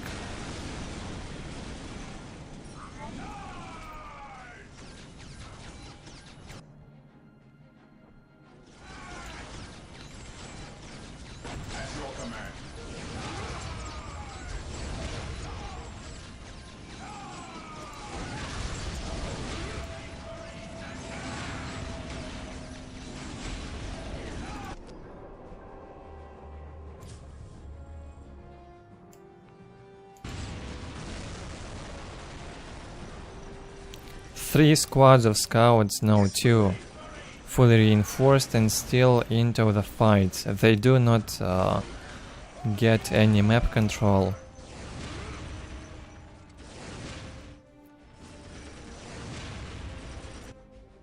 No limit to produce more scouts and get the map.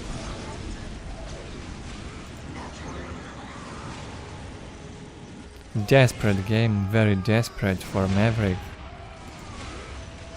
Speed this up a bit.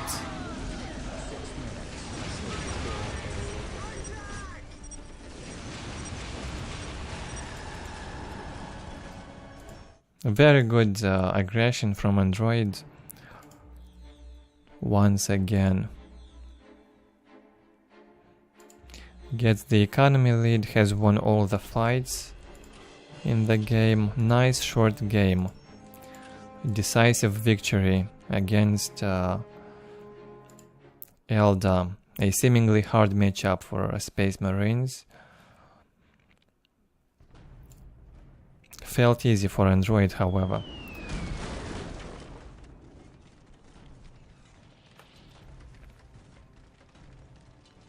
Next up on Outer Reaches, Charlie in the right versus Select. Clan mates fighting each other.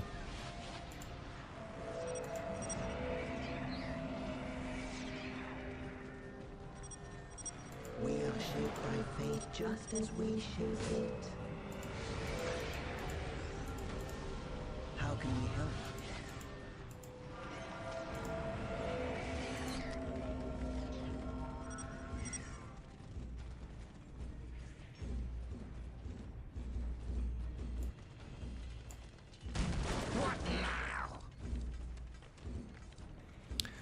Select probably already qualified for World Cyber Game tournament. First place in Korea.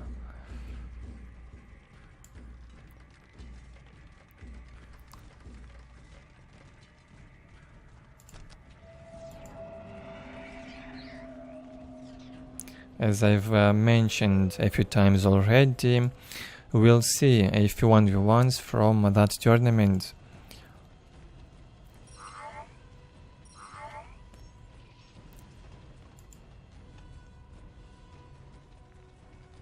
Shall I divine your next move? No double aspect portal from Select this game. 3 Guardians and Farseer. I think I saw this before from Select.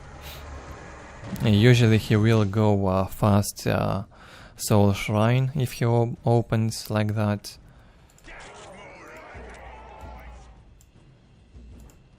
From Charlie, 2 squads of Slugger Boys.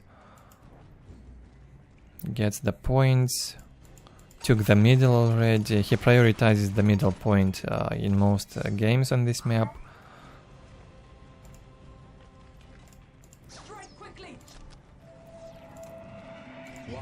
Is your wish?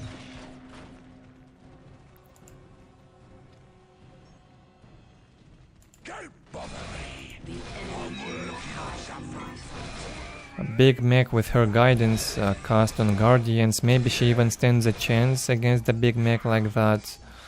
She already used the Mind War on the mech.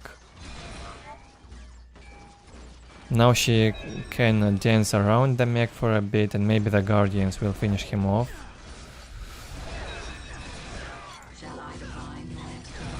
Well, that was close at least. The big mech should die as well. Or maybe it will get saved. Very close fights. Could even decide the fate of this game, this fight right here.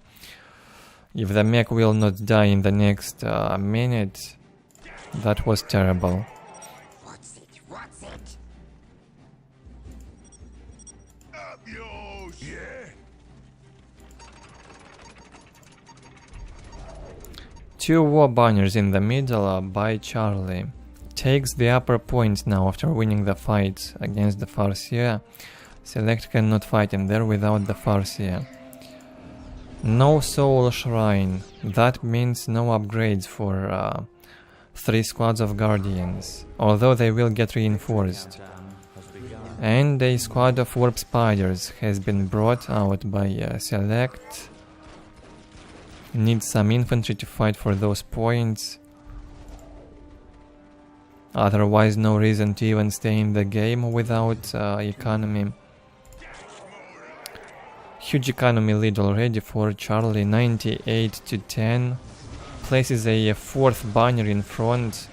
That was terrible. Looks like he lost that banner without cancelling it.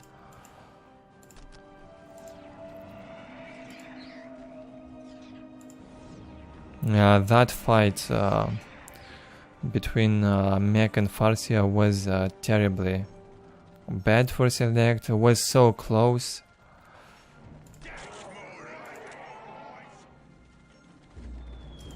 And Mech now regenerates 300 HP soon. And he will live if he gets attached to a squad.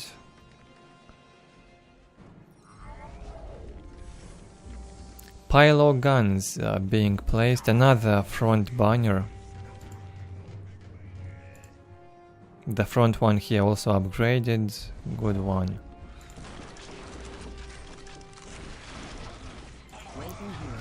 Charlie sees the warp spiders. Almost lost a squad of Slugger boys, manages to save it. Gets inside the LP. And it looks like Charlie is going for the custom blaster once again. Select says he's slow. He probably refers to himself that he's acting slowly.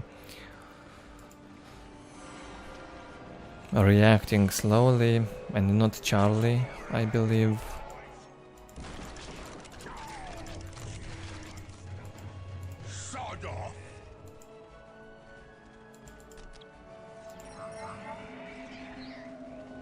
Soul Shrine getting finished. Charlie with 80 war resource power can now upgrade his ranged weapon, which will transform that Eldar infantry into dead meat by just looking at them. What do you know of war? What Select needs, I think, for the next fight is shuriken cannons. Not even brightness, it's just shuriken cannons.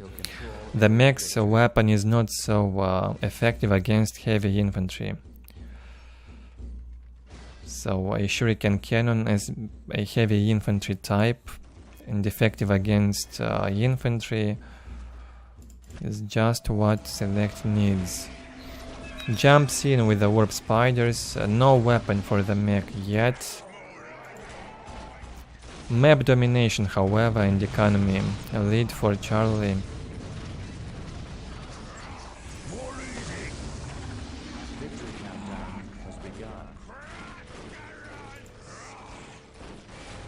And there comes the weapon. Can deal damage even from the high ground. Farseer casting that Mind War. Well, the Mad Dogs are around to keep the mech alive. A Bright Lens is out.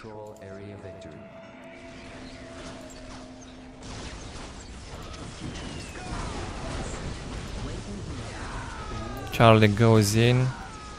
Good job with the weapon in range. The mech dies, however, he did not use the fighting juice from the Mad Dog to save the mech, sadly. Was too slow with that.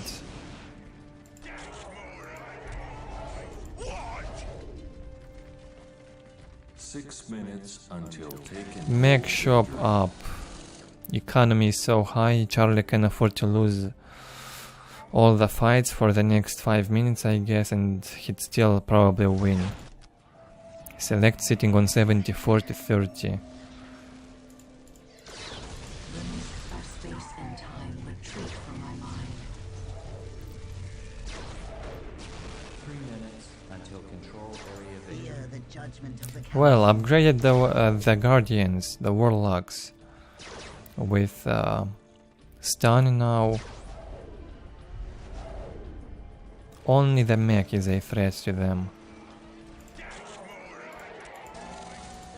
And soon war tracks, I believe.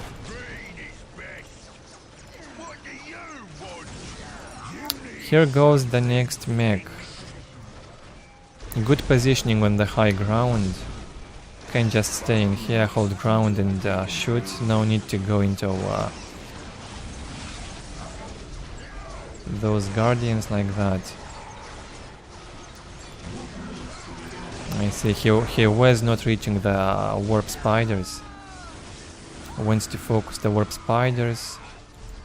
Kills a few, kills the Farseer, and now in a few hits will kill the guardians as well.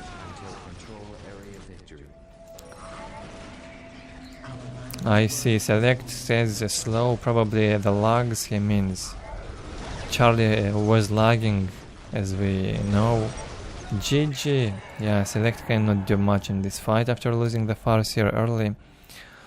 If you lose the fight for these 2 points, and if you do not take the middle, it's probably over. Not an easy map for Eldar. Much better for Orks.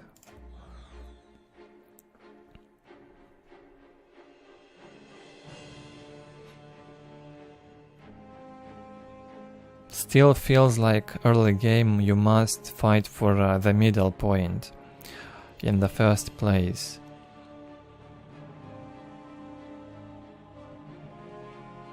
And only after that try to take the upper points.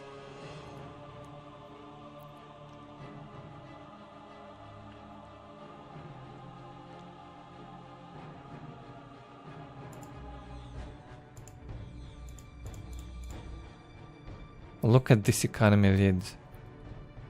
For a 10-minute game, about 2500 more resources. Huge lead on economy. Charlie controlled 3 more points the entire game.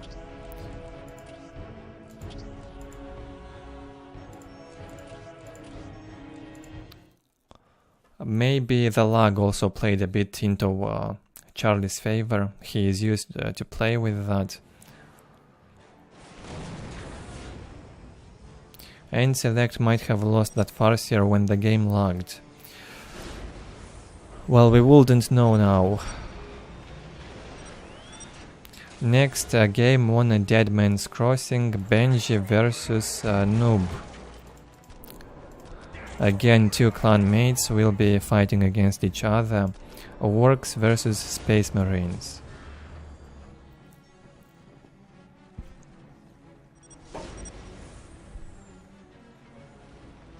Scouts awaiting orders.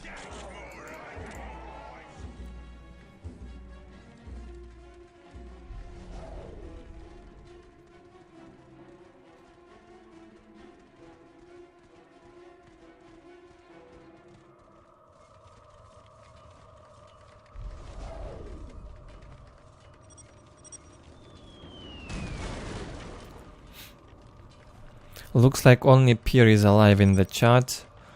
Still falling asleep under my stream.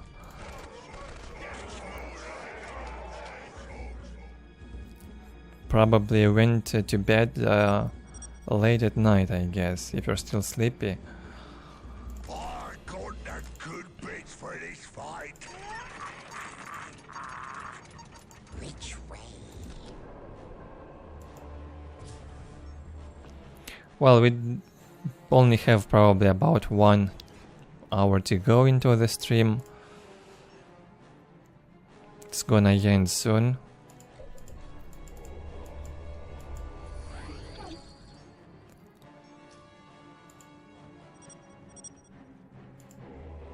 While the enemies of the Emperor Oh, I see. Noob is having a problem with his graphics card back then.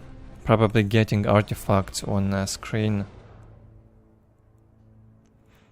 Oh no, I did not start the stream in the middle of the night. It was morning for me.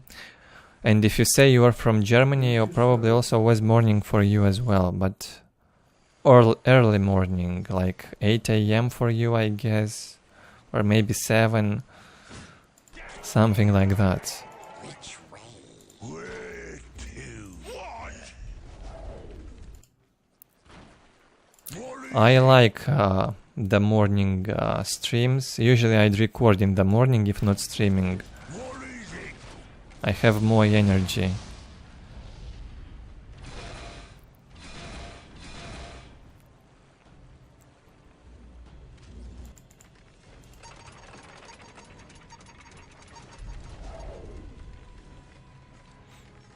I see, you probably didn't even go to sleep when I started the stream then. If you... I got the good bits for this fight. was awake at 5 AM, then I can't explain it.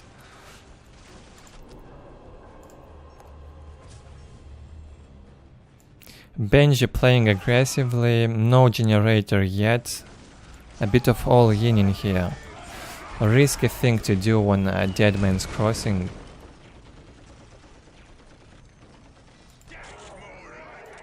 What do you want? What is it? Up yours. I got the good bits for this fight.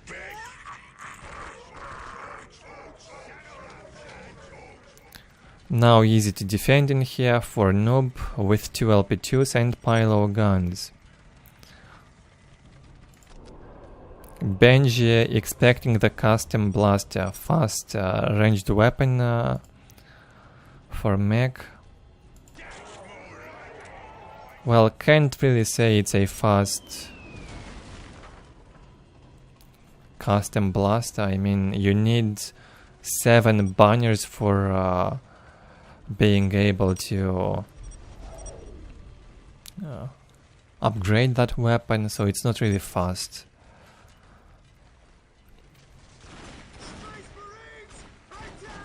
You probably can get the word tracks a bit faster if you try hard.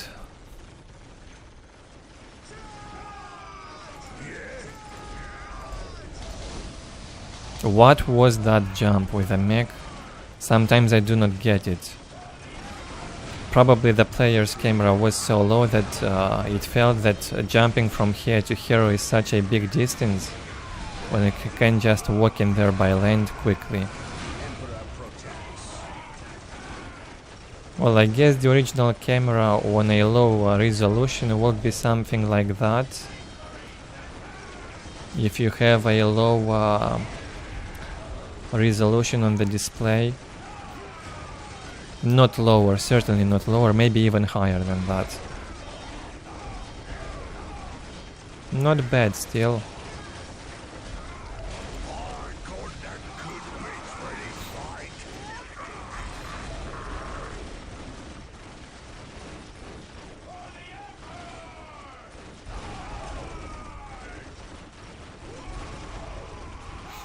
Nice one, it's good to wake up in the morning. In the meantime here, Noob keeps pushing with the boys. Benji with raw tier 1 Space Marines not being able to hold the tier 2, tier 1.5 push from Noob. I think if you wake up early in the morning you have more energy throughout the day. I had different schedules during the years, so the best one so far feels like it's the one when you wake up early morning and when you go to bed at 9-10 p.m. and wake at 6 a.m., something like that. It's probably the best schedule you can get.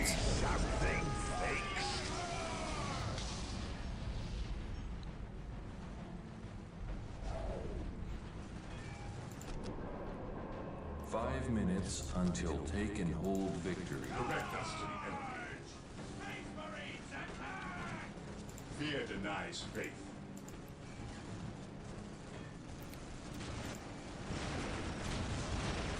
What is it? Benji manages to push back the Ork. I think I saw the full HP commander somewhere. Okay, yeah, here. Not really full HP, but better than the mech. The mech is getting killed in the negative cover. Probably the commander also got damaged by those big guns on the boys.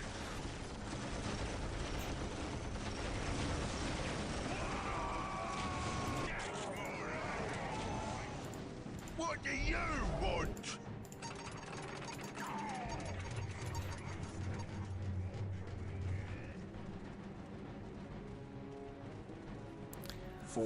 Loses the mech, Noob decides to sit behind the LP2s and the pile of guns, defend a bit. There he comes again. Fast production. Waking up is not hard if you sleep enough.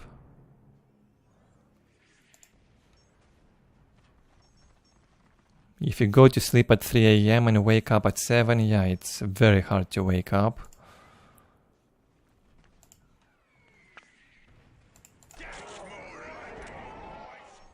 And I had even worse than that. I had days when I had to go to sleep at 5 AM and wake up at 8. Terrible.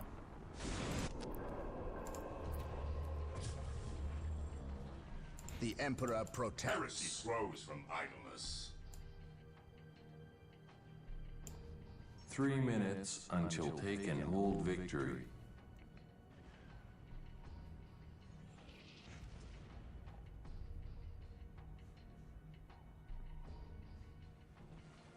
Direct us to the enemy. Beware the alien, the mutant, the heretic. Being a robot would be super boring, I guess. Meaningless life. What is it? What can we do for you?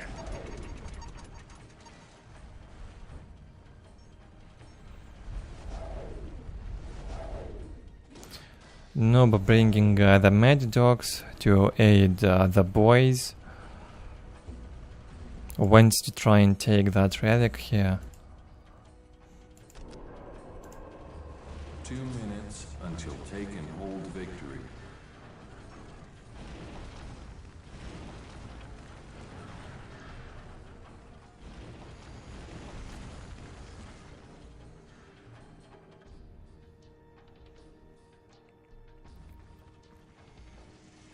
Machine cult up. No mech shop yet for Noob. Also a big generator is up for Benji. He can afford massing those dreadnoughts. Looks like Benji only got the big generator. He didn't build a single generator until now, only now finished one. Had only this big generator in there for a while.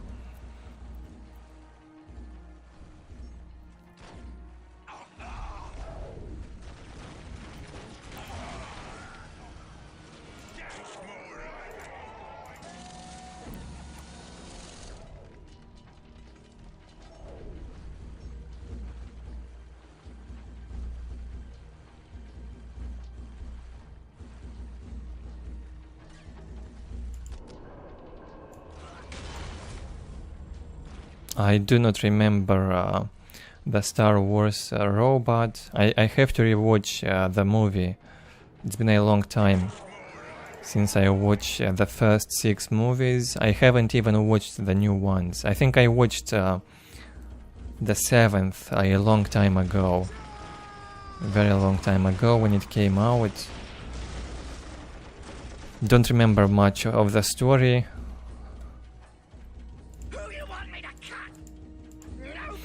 Or the characters. Don't bother me. I'm working on something.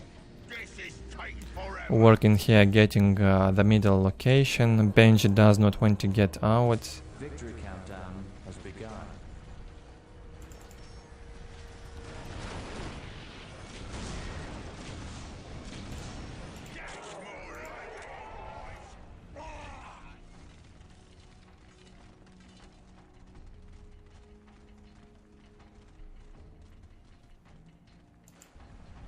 Oh, Star Trek, you mean? My bad. I watched the movies of Star Trek. I think 3 movies I watched. Well, the movies were fine, but I'm not a big fan of it. I think the Star Wars were better, much better. No pain, no gain. Star Trek were a bit dull and boring, maybe even. Not sure about the TV series show. At least Star Wars seemed like more fun and a richer story, maybe. Yes, my lord. We get the job done fast. Still time to operate. Yeah, I know it's not the same thing.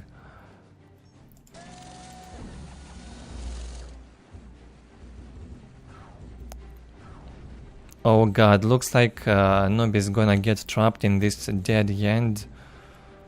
He's only got the jump on the Storm Boys. Or maybe he prepares a trap for Benji. Let's see if he can get out of here. In case of trouble, the mech can save a squad of boys, and the Storm Boys can retreat also, if they will survive. Noob jumps into the Space Marine infantry.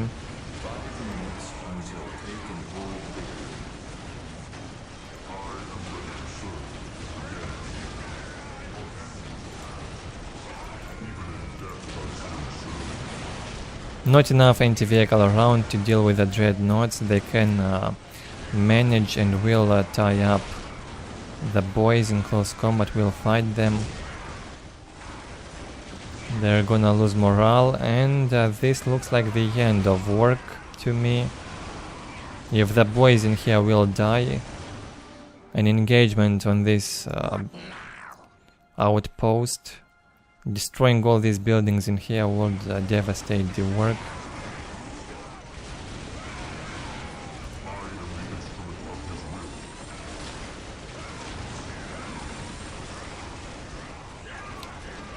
So far in here looks like a win for the Space Marine in this battle. No reaction, no micro even from Noob. The GPU probably died on him in this fight.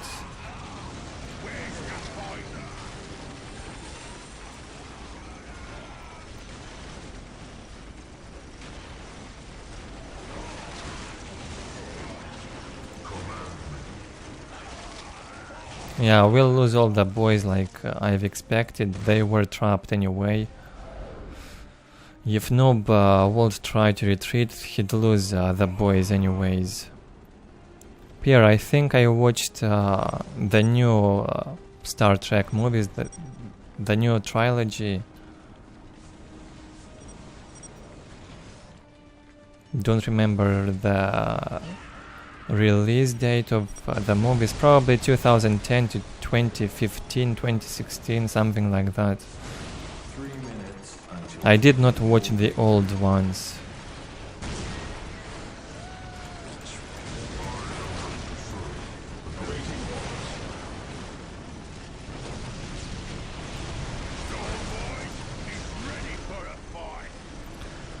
Two dreadnoughts, unstoppable creatures. No stuff from work to stop them.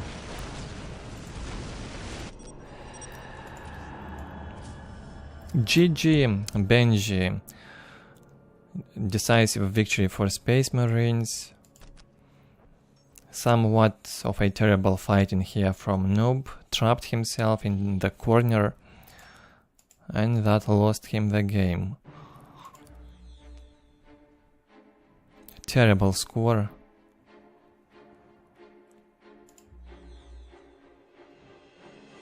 On economy it even was close. And even on tech was close, but some really bad fights from Noob.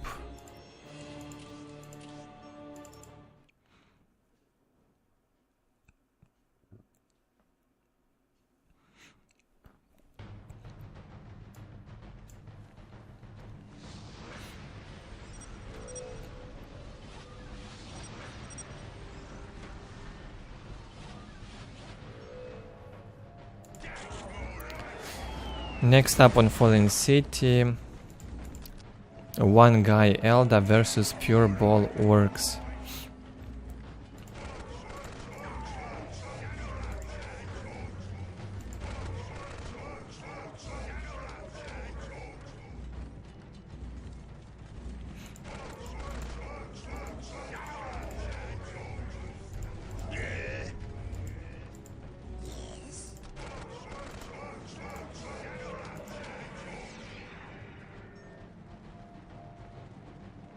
Guardian squad ready.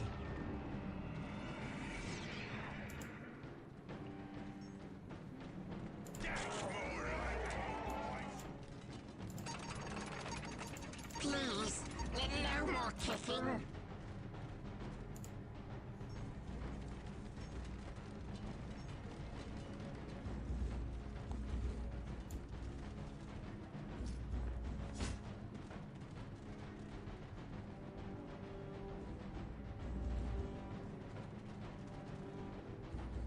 A more risky cap order this time from PuReBall, taking the outer point before the inner one on the edge of the map. A bit of a risk, and probably we'll see why. Oh no, the Guardians were getting in there just in time to decap, but one guy changed his mind and turned back.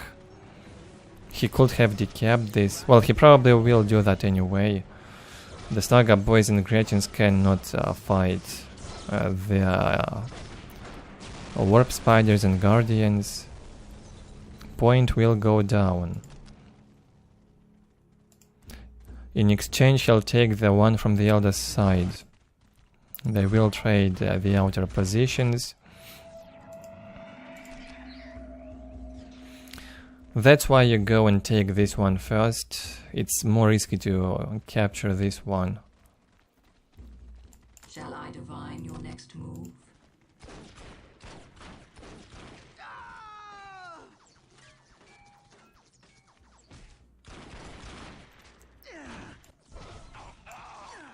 What do you want? We need to move. Quickly, take us to the battle.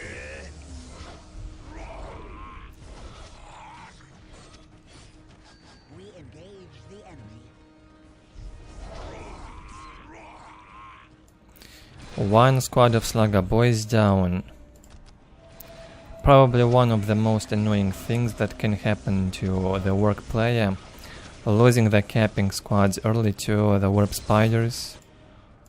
At least PuReBall complained about that a lot.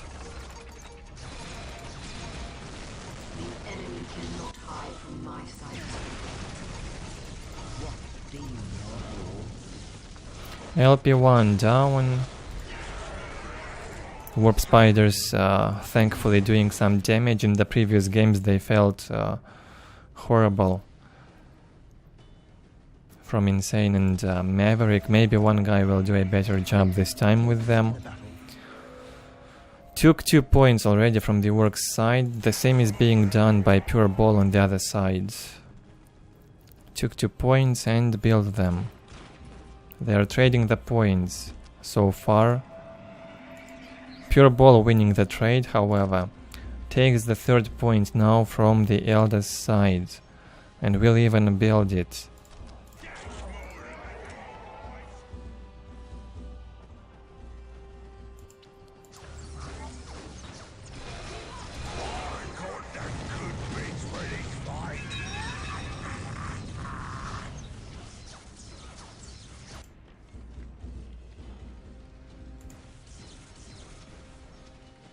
Pilo guns built almost in front on the enemy side. Wants to hold that position.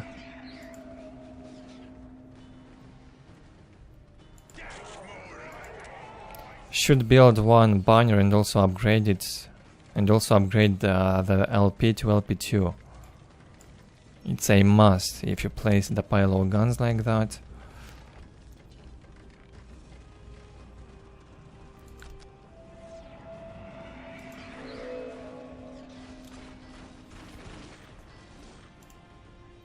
Only the Farseer And 2 squads of warp spiders.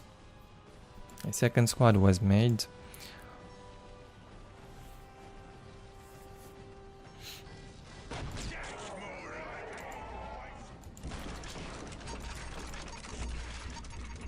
You need something fixed?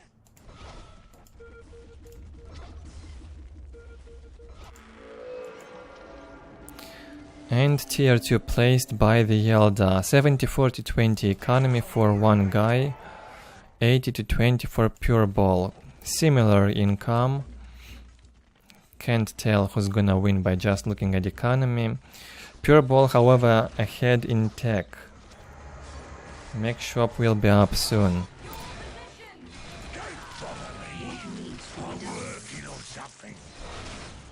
A fatality in here saving the mech. Has to jump and save.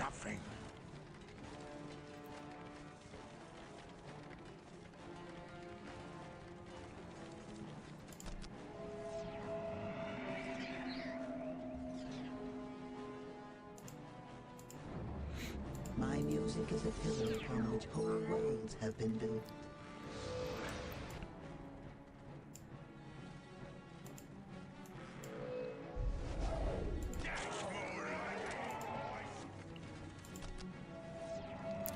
Tier 2 up for the Eldar, web gate up. Time to start Brightlands platform production.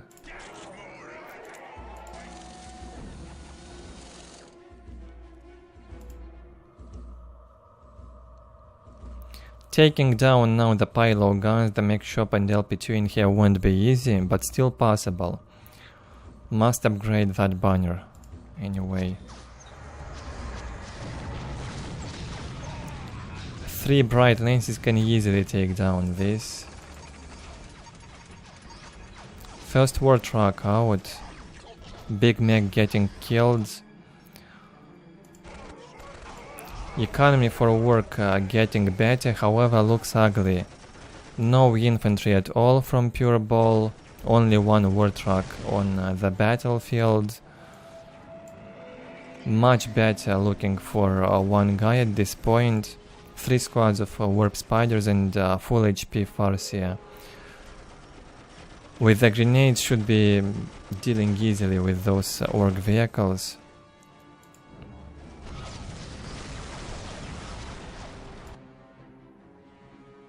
$80-60-30 income.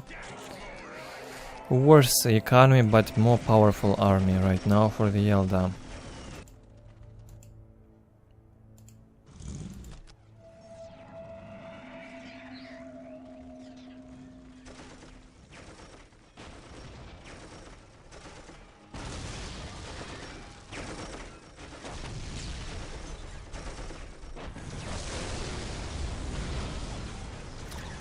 The haywire research for warp spiders is up. They jump in, cast 2 grenades into a war truck, take it down. The second one also receives a grenade, manages to retreat however.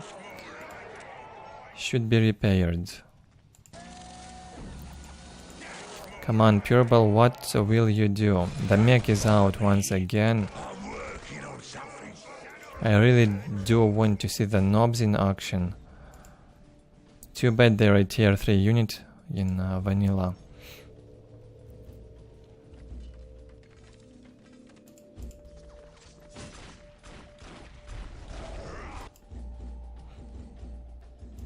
Taking the second critical location on the lower position. Oh, that was a nice Eldritch Storm. We'll take down that war truck, we'll take down the payload guns, almost took down the LP2. Very good job with the Eldritch Storm. Where is that Brightlands? Bring it here.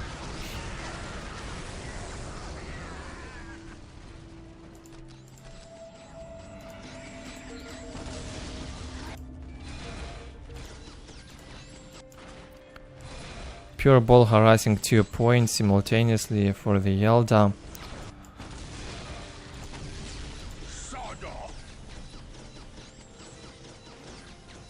probably will not manage to take down this LP2, but... Or maybe he will. The Nob leader, such a bad guy, manages to take down an LP2, mostly the Nob leader alone. That's big. And we'll even decap that. 3 war tracks now out from PuReBall, finally. Produces some vehicles. He will need a lot to kill the Eldar. 62 to 30 income for one guy. Only a squad of warp spiders alive. 2 bright lenses and the Farseer.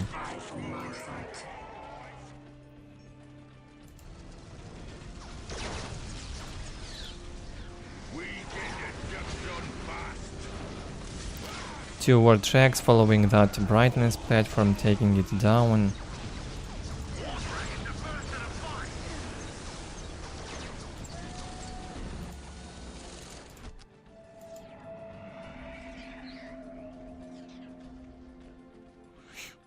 Hi, I patch. Yeah, today started very early on, so the stream will end in about 1 hour, I guess. Depends how long the games will be.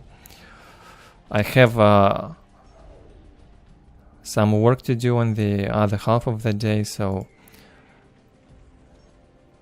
I had to start more earlier.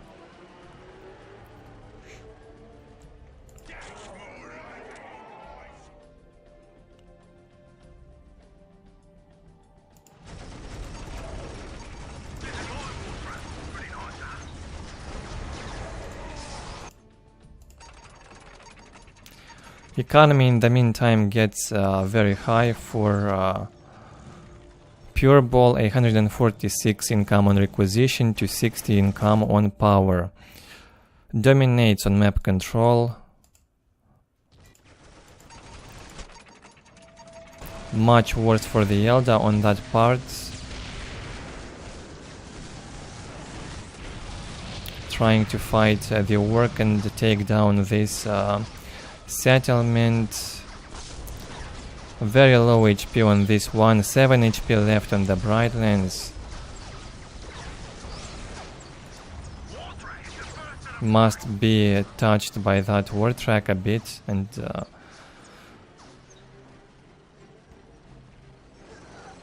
kill it easily.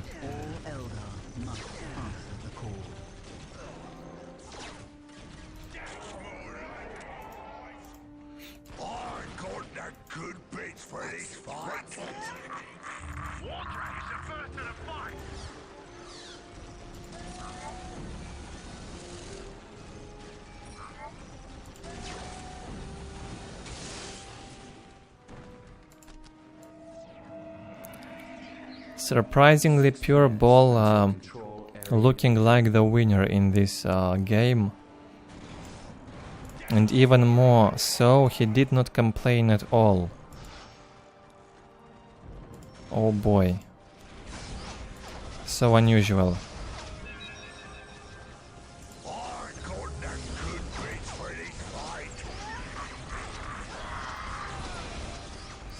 One guy mains Chaos, but still he showed some good skills with Eldar in the previous parts. Some good skills on Orks. So definitely not a bad player on Eldar by any means. Among the top rated players back then when these games were played. Difficult opponent for PuReBall. I'd like to see PuReBall's Orks versus one guy's Chaos, and maybe we will in the future.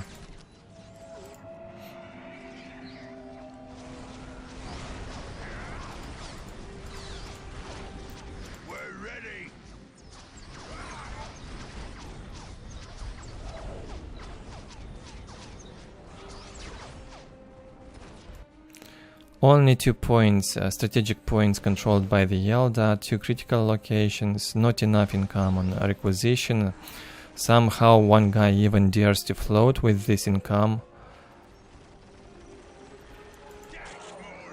He probably does not know what to do. For PuReBall, 174 income.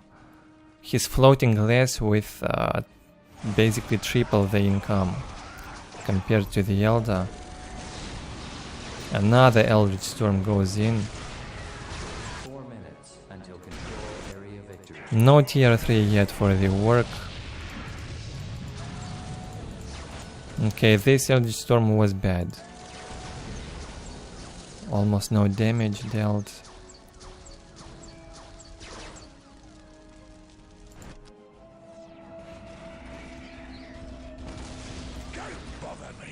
He is putting up a good fight, but floating too much. He's been floating over 500 for about 5 minutes, I guess. Could have produced a few Dark Reaper squads, maybe more Bright Lances. And finally take down that mech shop. Or just hit that tier 3 and build some fire prisms.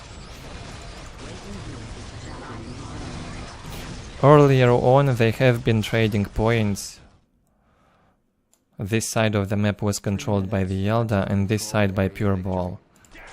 From very early game. Later on PuReBall managed to take back his points, even the relic. And with such a huge economy lead, I'd expect him to win, of course.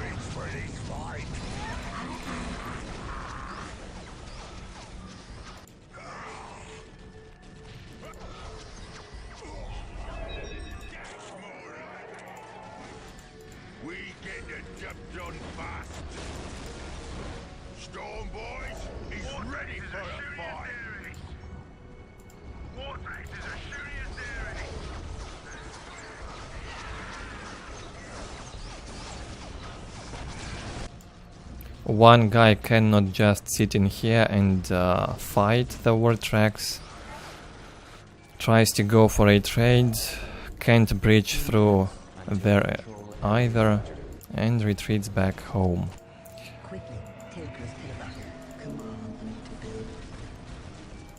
Time to say GG.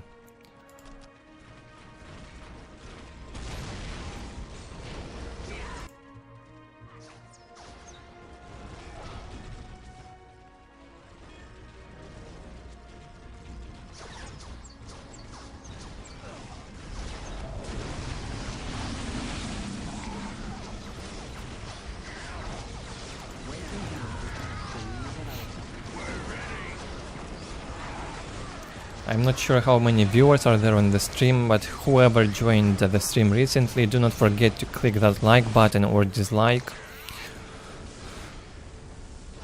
Feel free to have a chat. If you're watching this in the recording, leave your comments below the video.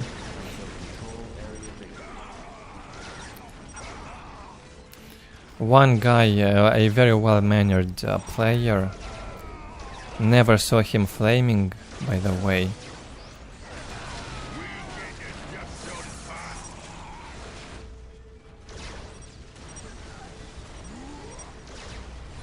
GG gets called.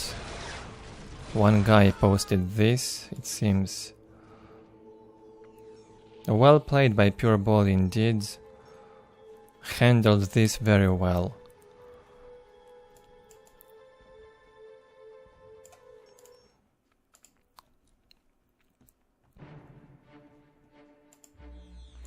Also, if you enjoy the content, feel free to subscribe and click that bell if you haven't done so yet. One guy still manages to kill a lot of green skins.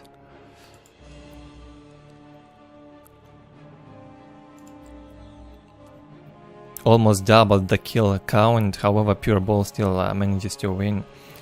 Even a close result on buildings destroyed. Yeah, Eldar destroyed quite a few listening posts. The pyro guns, maybe some banners.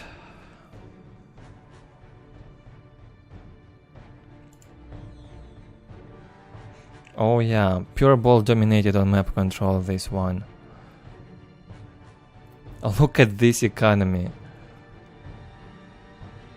Oh my god, almost 9,000 economy lead for PuReBall. That's huge. Doubled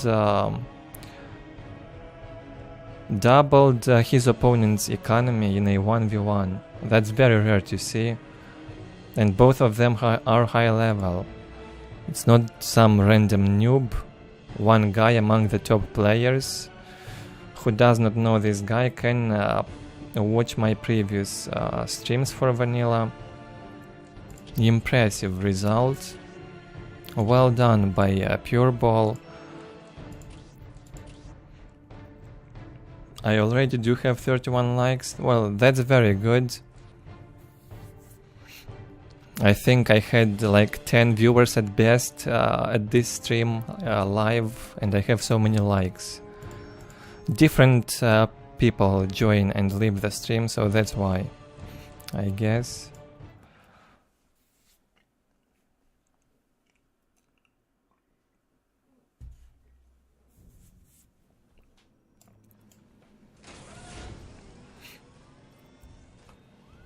Next game on Outer Reaches, another one from emeru. We'll see more and more new players, as I said in the past. Might still take a while until we get to those more familiar names, however, which we heard years ago.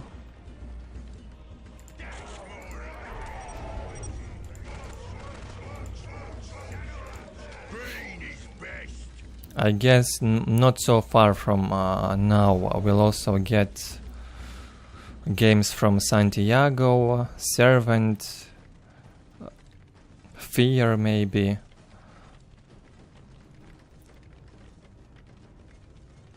I knew Fears or I know Fear.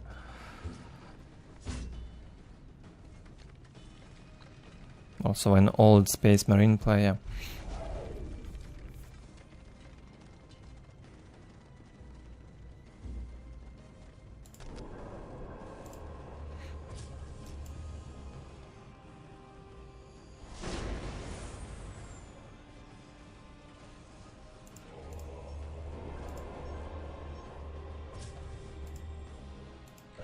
I appreciate your time, Pierre. At your command. However, make sure and feel free to do whatever you want. You can always catch up with the stream later. You can rewatch whenever you want. I do not force anyone to watch the stream in full, but you're welcome to do that if you wish, of course.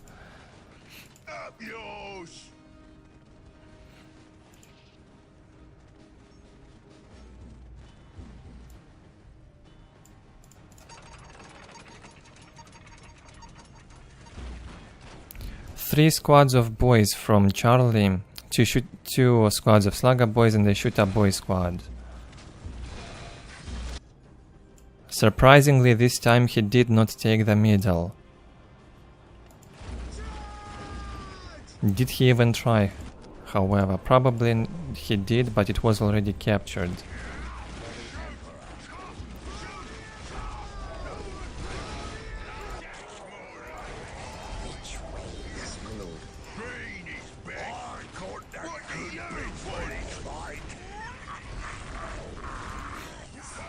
Charlie brings even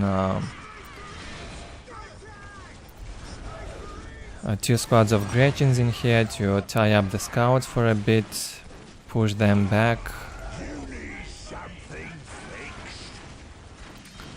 Once again, whenever we have Charlie in the games, people start complaining about lags.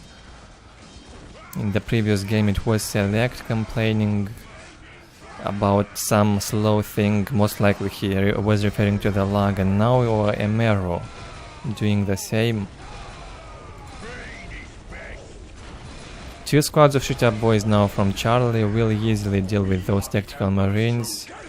Big mech fighting that commander.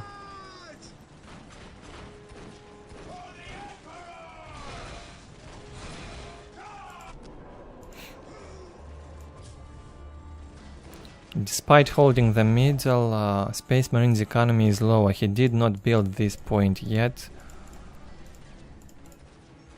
68 to 0 for Space Marines, 68 to 0 for Orks, 68 to 10 now. So Orks economy only now got higher. I thought it was a bit higher already. Anyways, he's winning the fight by the look of it.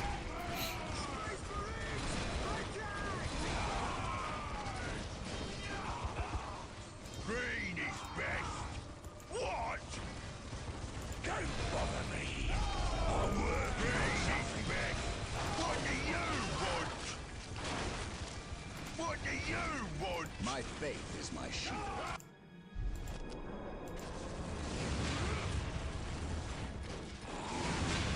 Beware. What do you want? Green is best. Don't bother me. I'm working on somewhere to fight. Some intense tier 1 fighting in here. Emeru might just be able to hold this. Charlie losing a lot of boys. However, the force commander is also low on HP. That's intense right now. Space Marine's economy also grows a bit. 74 to 0 now against still 68 to 10 for Charlie. He can't really get the map while fighting like that. Oh god, and the mirror says this is impossible. Probably he refers to the logs, I don't know.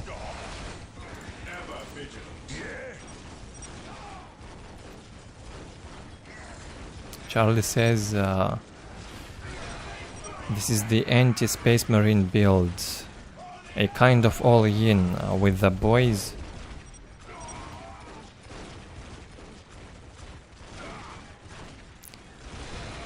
Very difficult to micro against that. Especially if the game lags.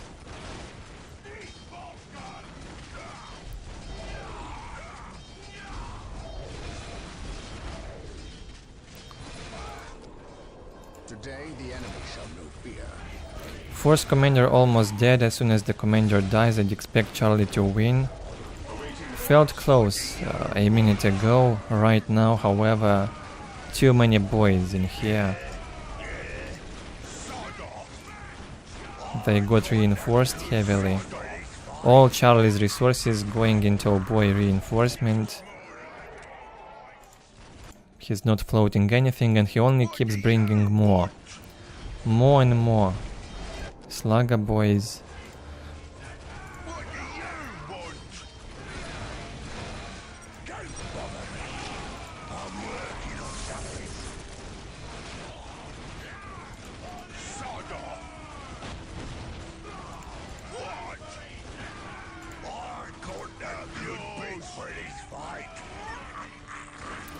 Emeru not admitting defeat just yet, holding strong.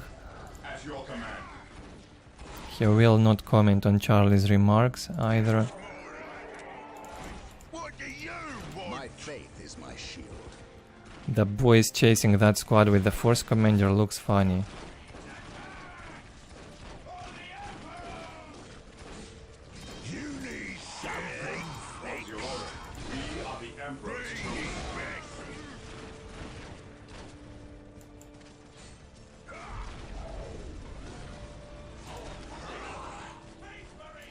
What was that? Emeru deleted the stronghold.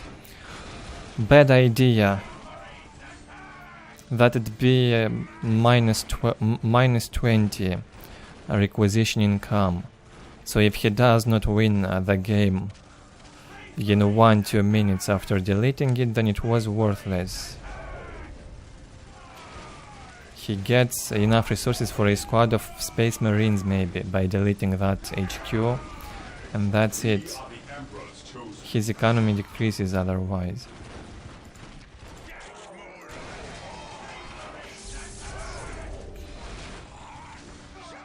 We saw this move earlier in the stream from Gucci. Thankfully it worked for Gucci because his opponent was rather new to the game, did not know how to react against such a move. But it's very easy, you only need to overextend for as long as possible. If your opponent deletes the HQ, in the long run he definitely loses. So just run away a bit, dance around, and then start fighting when you've got the numbers. Very easy.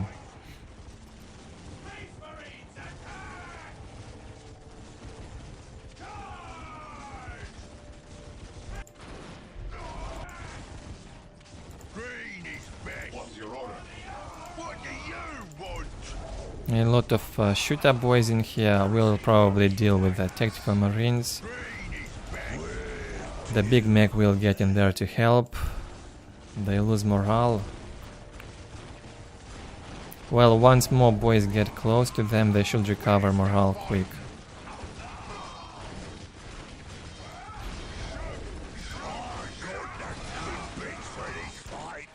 And the squad of Slugger boys still chasing that squad of marines with the commander.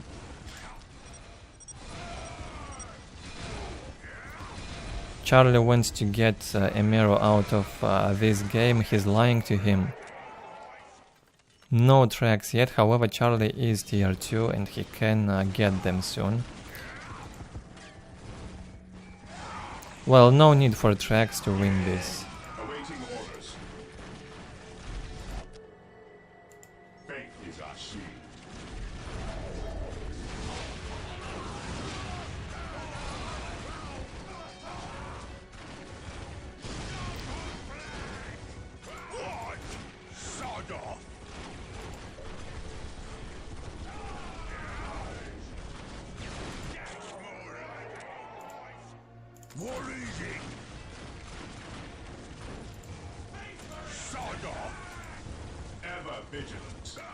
Nice playstyle from the Ork, loved it. Raw boys basically. Naked boys even, you could name it. No upgrades whatsoever early game and they managed to defeat the Emperor's finest. It was fun, yeah. It was very fun to watch this.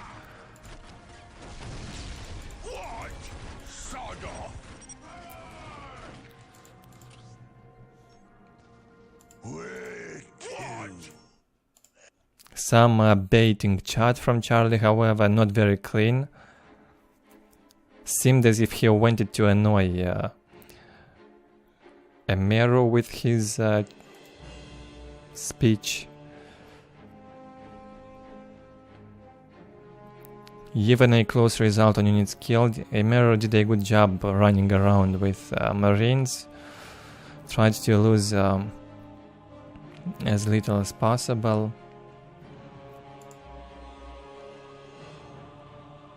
A slight economy lead from Charlie. Very early on, emeru's economy was higher.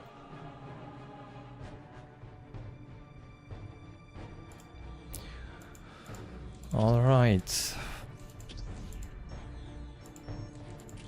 Only 3 games left. Oh boy. Almost 7 hours already. I can't believe it. It passed so fast. A third game on Railway. Once again, in the upper right, we have emeru, the Space Marine player, versus I Love PC. No idea who is that. Let me check.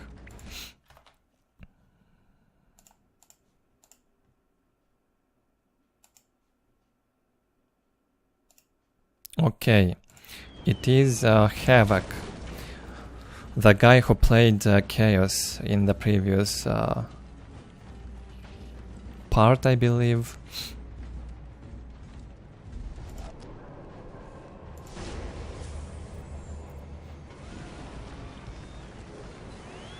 emeru versus Havoc, Space Marines versus Orks. We saw this matchup already today on this map. Was a long game.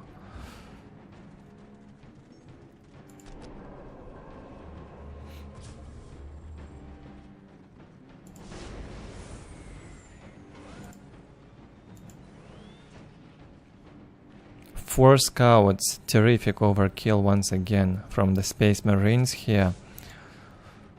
Scouts ready. I hope emeru will use the scouts all game long to also fight and not lose them early.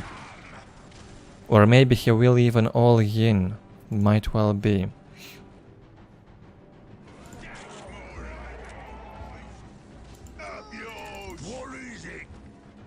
The mech is out. Only... oh no, not only 2, 3 squads of Slugger boys. Well, the boys are more universal. Can be equipped to anti-vehicle, anti-infantry. Can fight in close combat, still acceptable.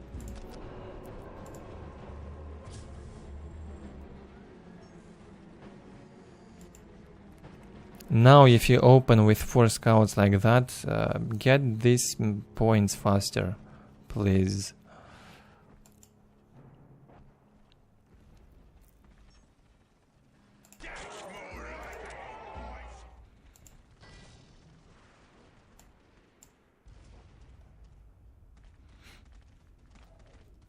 It was a rare map, but no more rare. It gets more and more popular. Part of the vanilla auto match ladder also.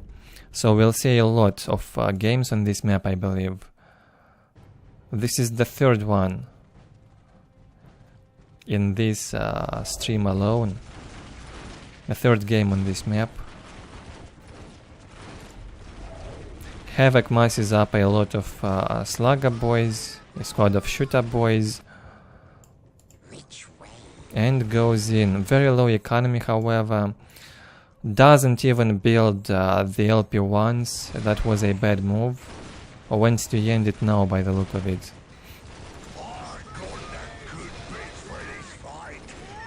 It won't be easy to do that.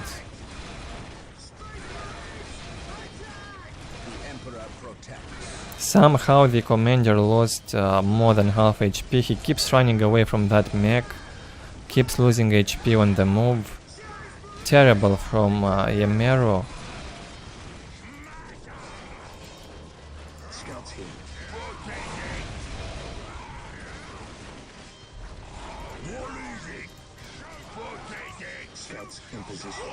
A squad of shooter boys getting tied up in close combat by the scouts.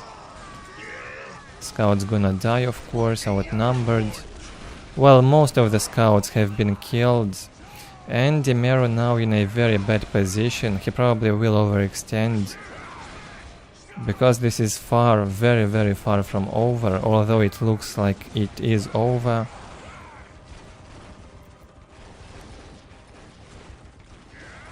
Now the boy is focusing that chapel barracks. I guess that's a mistake the Ork is doing now. He had to get in here on this LP2 and take it down instead. Destroying the chapel barracks will take ages, not worth it.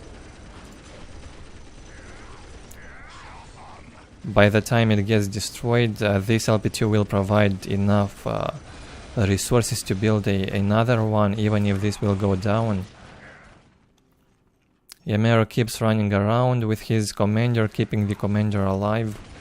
Gets out a squad of Space Marines. Good micro now on the squad with the commander. Wins a lot of time. Dancing around the LP2, good job. 2 squads of boys, nicely reinforced. Still chopping into the barracks.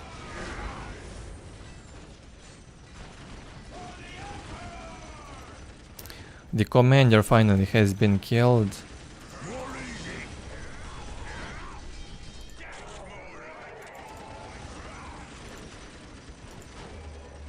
Oh, look at that. Come on, take it down if you started to do that. I thought he wanted to change focus with these slugger boys, would be very sad. Barracks now being taken down. And maybe the LP2 probably will follow. That was good. Mech gonna die, it seems. Looks very, very bad for the Space Marines right now. Low income, badly outnumbered. The mech also dies, however. 2 squads of Space Marines will probably hold against this amount of greenskins. A servitor got out to repair the LP2. Yeah, I believe the Space Marines 2 squads can hold and dance around that LP2 and still beat the Orks. That's possible. Slugger Boy is getting a ton of damage from the LP2, very squishy.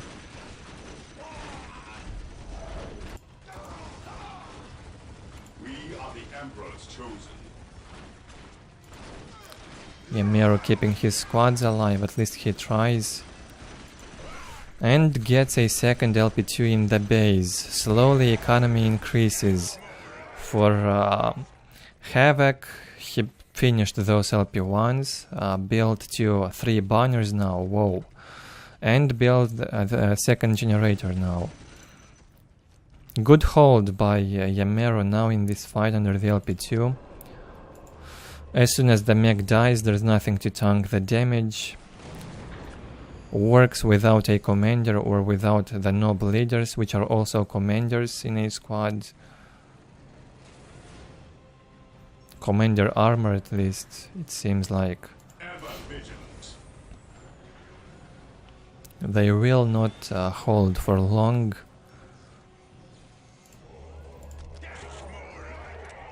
And so the chapel barracks will be rebuilt. Not a problem to lose the barracks when you have economy up.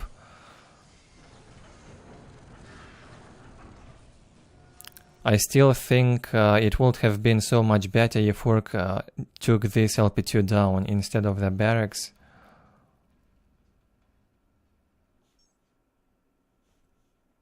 It provided a lot of resources and defenses. Also killed the big mech.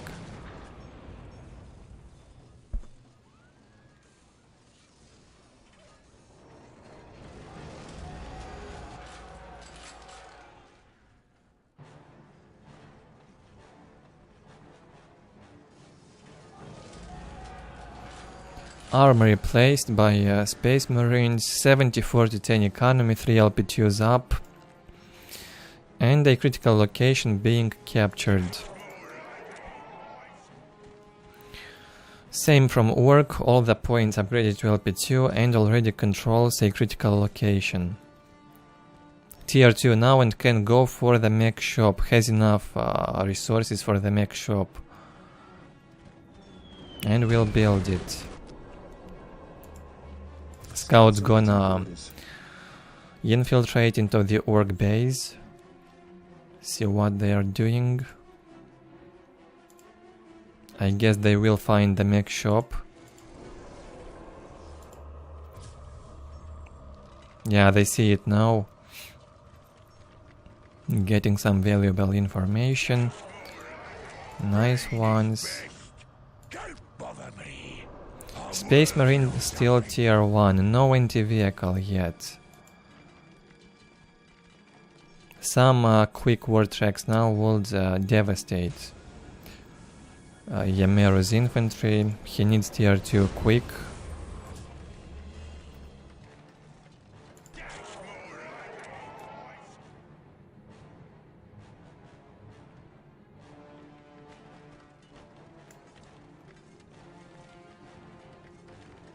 Four generators, probably overkill now for war tracks and war trucks even.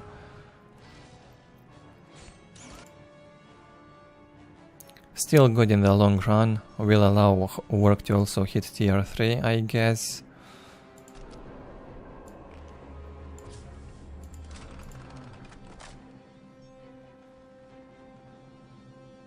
At your command. Awaiting orders. Defensive turret, I believe. Emeru hitting tier 2 now. I guess he had it on the way already when Havoc was building this mech shop. And adds anti-vehicle now. Scouts in position. We'll be prepared to stop a war truck.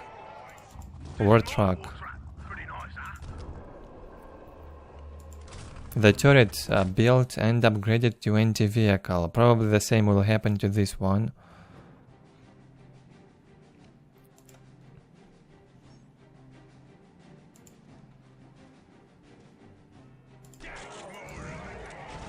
Two war trucks from Havoc tanking in. There's sufficient anti-vehicle in there to take it down. Bad engagement, the boys got stuck into the walls. Pathing caused by the war truck. Havoc charges in, decides to go in.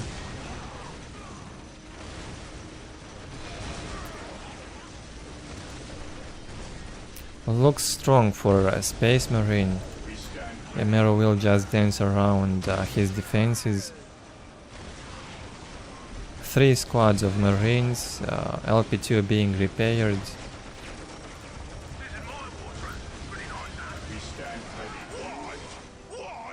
Okay, the anti-vehicle now will be a problem.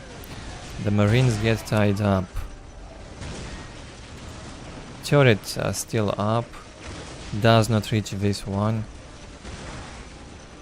And mech's gonna die once again. Well, some damage was done by the Ork, but he lost much more, I'd say. Losing the mech, losing the boys. 3 war trucks have been destroyed. He's losing a lot more in this attack. A bit of grid from Havoc. Emeru will not lose his chapel barracks again. As soon as a servitor gets out, he will repair the barracks. And then he will build the listening post. Some nice floats in here from Orks. A mech gets out, a new one, detected those scouts, and they're gonna die. Finally.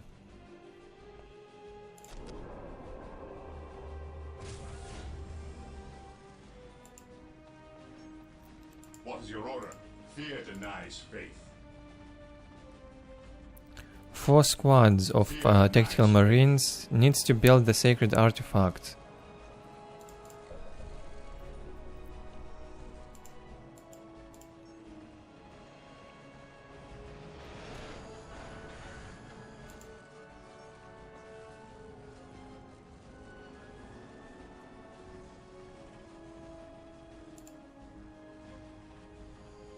Moves back to base. Surprisingly, these are not heavy covers, not even light covers, although they look very much like they are. Should be a light cover at least.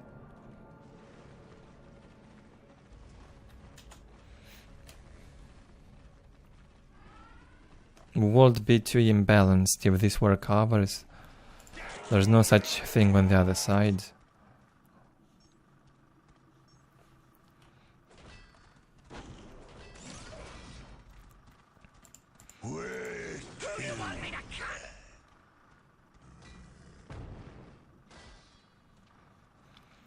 Fail attack from Orks. Recovers, builds the same units basically. I think I complained a bit about such playstyle before from Noob on Meeting of Minds. He kept engaging and losing fights with the same type of units. These units may deal some damage, but they will not win you the game. That is the problem. At your command. At your command. What Ork should have done instead is go tier 3. Get KRAKENs, get Nobs, Warboss. No need to rebuild these Slugger boys.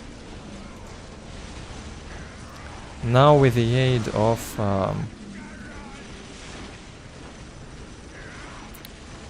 of Mad Dogs engaging,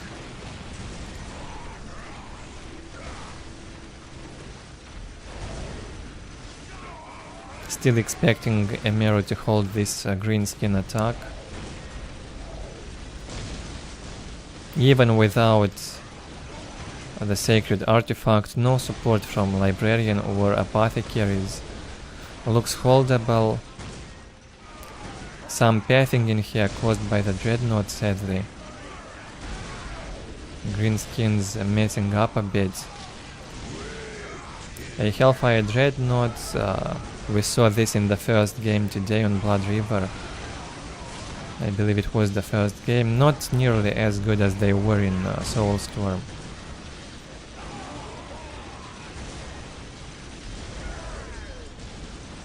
Feels like they have a much weaker disruption and even lower damage in vanilla. And so Emeru holds this Ork attack, as was expected. Slugger boys won't win the game. It's a tier 1 unit after all.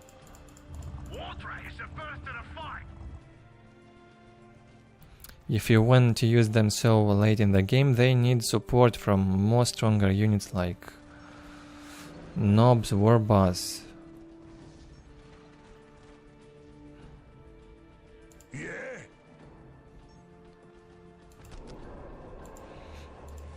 We are the Emperor's chosen.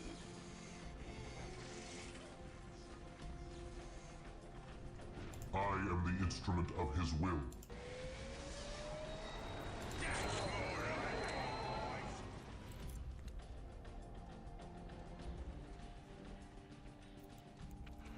No, there are no light covers on this map on any sides, not that I noticed. The craters and the woods are most often light cover. Craters sometimes, most of the times in fact, heavy covers. On this map, however, we don't have that. No covers at all. Maybe in the later versions of this map there will be... this will become covers, I'm not sure, I do not remember.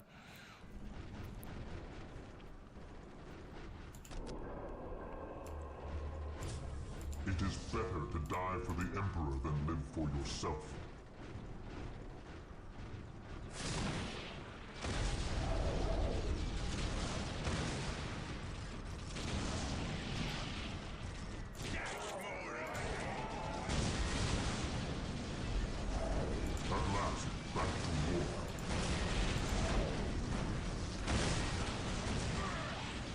Again, Havoc doing the same over and over again.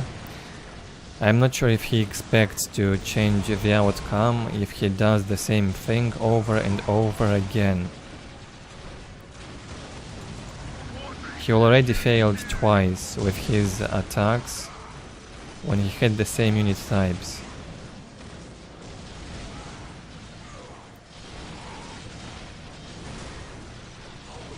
With a bit of micro from Emeru, he should be able to deal with these boys as well just fine. Okay, a new squad enters the game, the Storm Boys. Not much different from the usual Slugger Boys. A bit of mobility.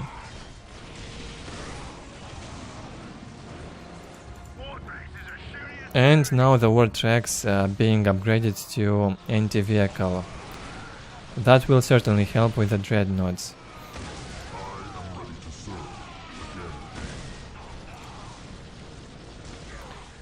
Emeru being pushed back slowly.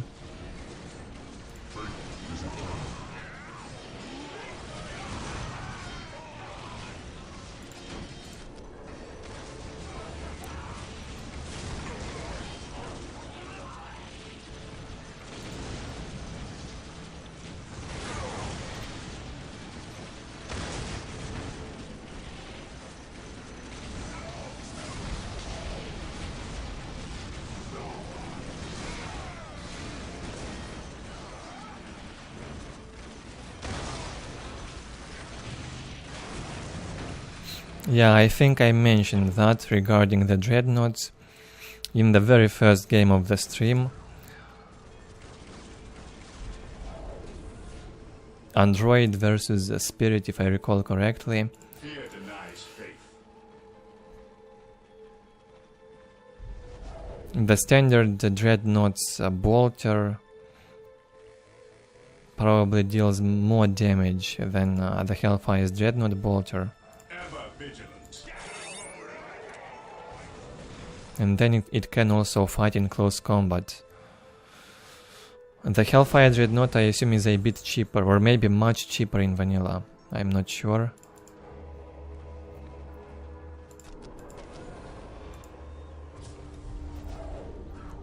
Five squads of Space Marines. Why not build that sacred artifact and support them a bit? At least the apothecaries would help.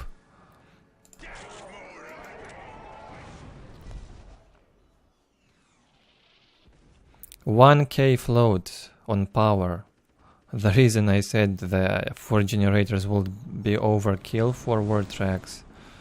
Not enough requisition to make use of 4 generators unless you produce kilokens, and you cannot make kilokens without tier 3.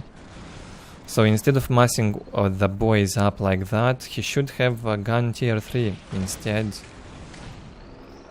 Only make a few boys to defend in case Space Marine would attack, and go tier 3. He needs kilokens desperately.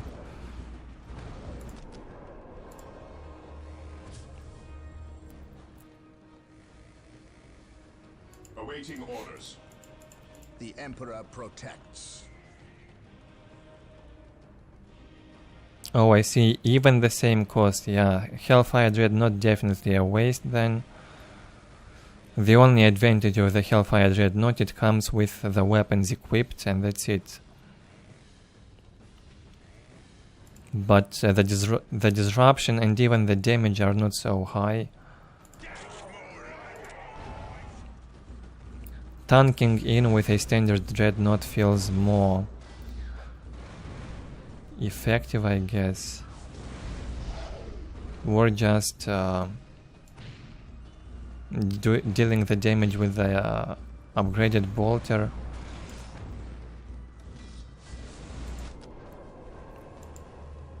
Faith is eternal.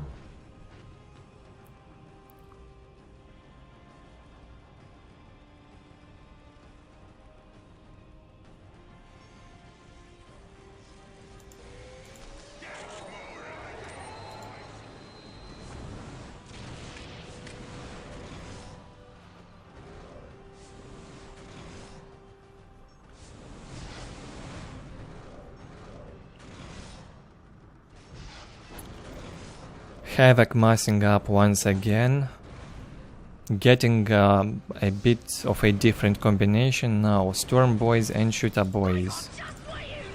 He realized slugger boys are not effective enough. They tank a bit of damage, almost deal no damage at this point, 25th minute. Can't really expect slugger boys to win you games at this point. And changes the combo. Maybe this will work better, but needs big shooters also. He needs some damage dealers to infantry. He's got enough anti-vehicle.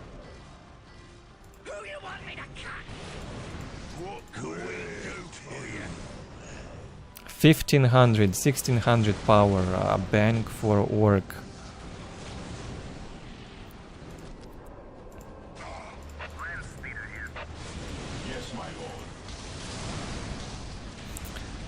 One more engagement from Havoc, jumps in with the mech and storm boys. The shoot-up boys and war tracks will follow.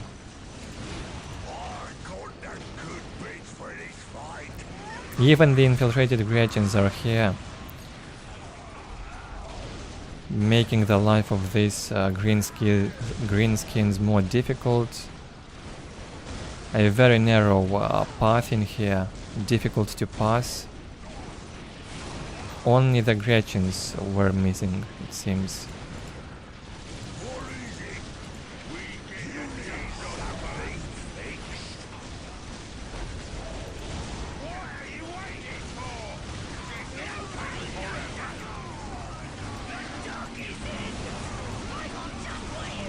Looks better now for Orks, more damage dealing units, not just close combat stuff.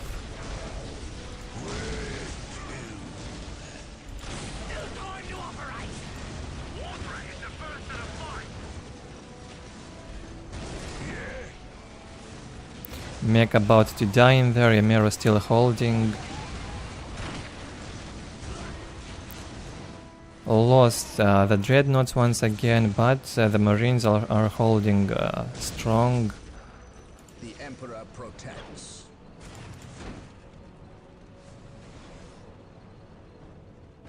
Yeah, that's what I mean. He needs to mass up KRAKENs with this bank on power. High Iron Beast. Expert Clash is basically the name of the series. I will cover expert replays from Dawn of War Vanilla, Winter Assault, Dark Crusade and Soulstorm later on.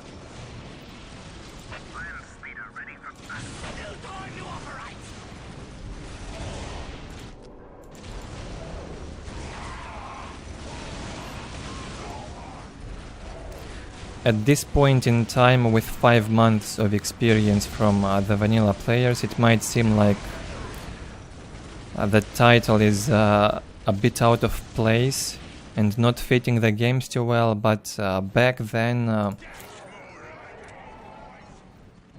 what we see in here wasn't so bad. Everyone was still learning the game, getting better and better slowly. So the level will increase in the coming parts. I have a lot of catch up to do on these games, so the streams for now are long. Maybe in the future they will get shorter.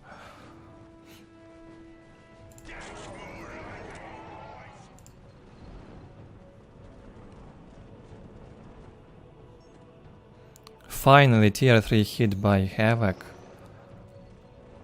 All the points gone red now, he gets very low income.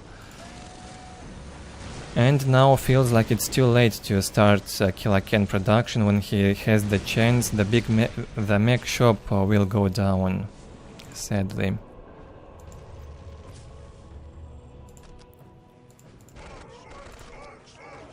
And I guess the barracks will follow.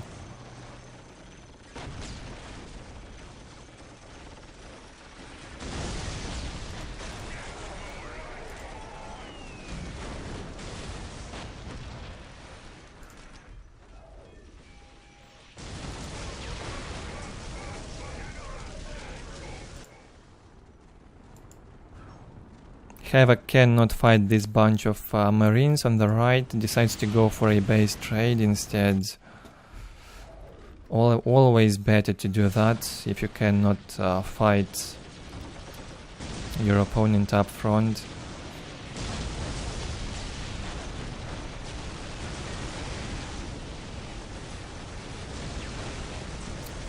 Dreadnought tanking into the firepower, absorbs it.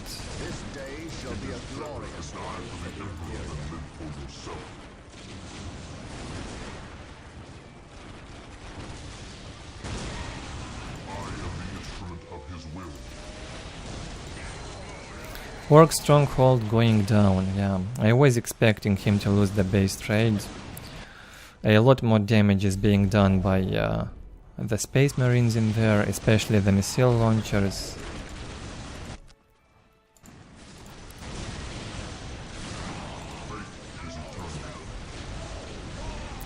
Some nice defenses also at home for emeru to defend. Another long slaughter on a railway. This map is giving us some nice shows. Most of the games we saw on railway were quite long, over 15 minutes and longer. That's surprisingly long for such a map.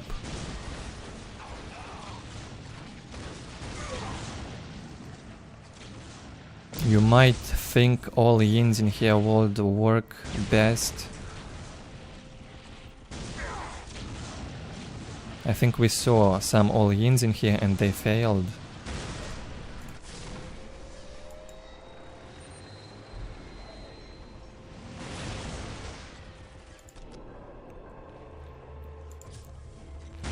$48 to 50 income, and that's on 3 strategic points and a critical location. Vanilla resource rate decay feels more brutal compared to Soulstorm. Looks like resources are dropping at a much lower rate and maybe even dropping faster.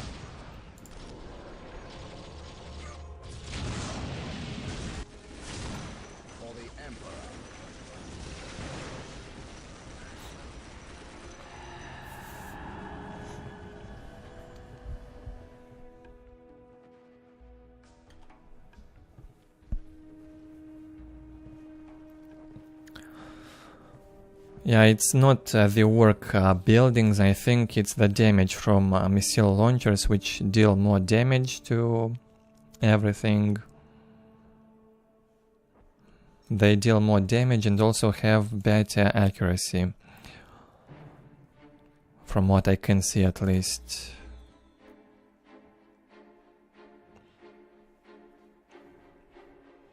Emeru doubling the kill amount on units killed.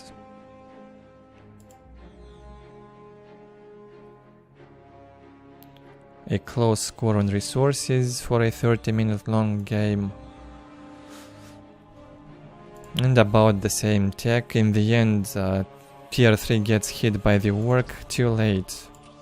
Needed tier 3 much earlier.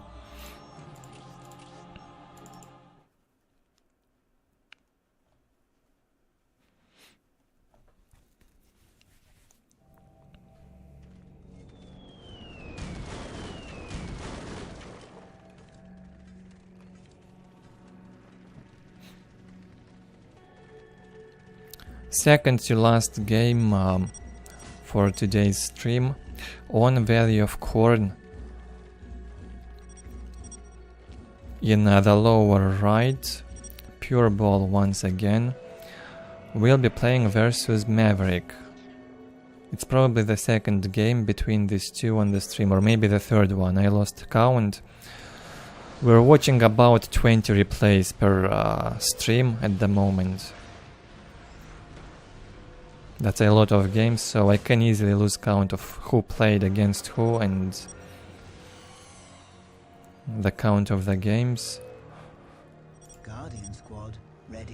Pretty much all these names are also new to me, so it's not easy to remember them. My music is a pillar upon which whole worlds. How can we help? What? Only 2 Guardian squads from Maverick. Usually he'd go for 3.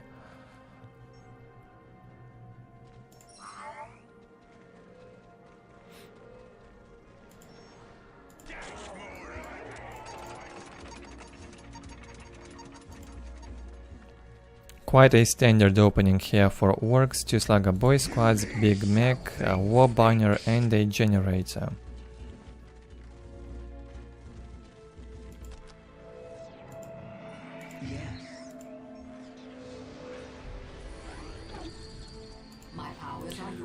No warp spiders, thankfully. The Farseer was produced first. The big mech arrives and will absorb the Mind War.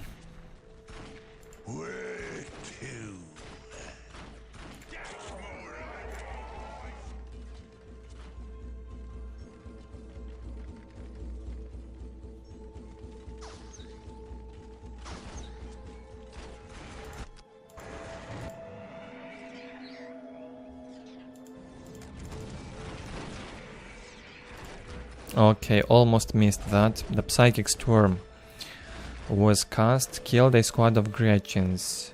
Good damage done by the Farseer already. I still do think fast Farseer or Farseer first before the Warp Spiders is better. It's safer and it can also kill a squad of Gretchens if you play versus Orks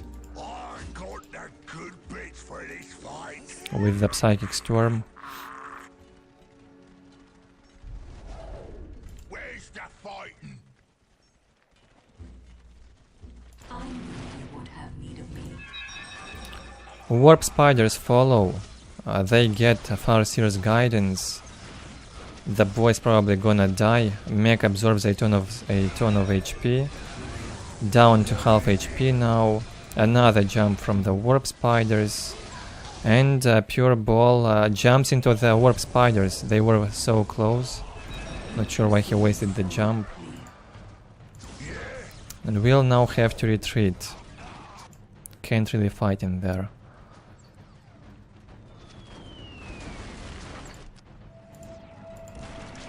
Building the pile of guns. The second squad of Warp Spiders is there.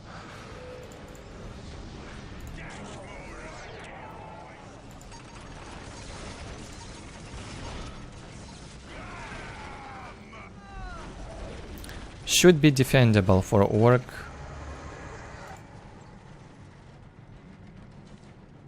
Easy to defend on this map even against all yins.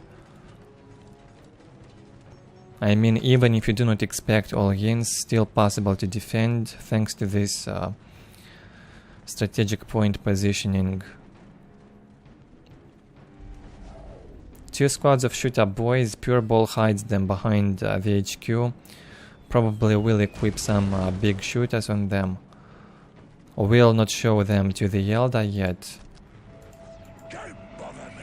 Maybe we'll prepare a surprise for the Eldar. Third generator up for the Eldar. Can go tier 2. And can also upgrade more LP2s.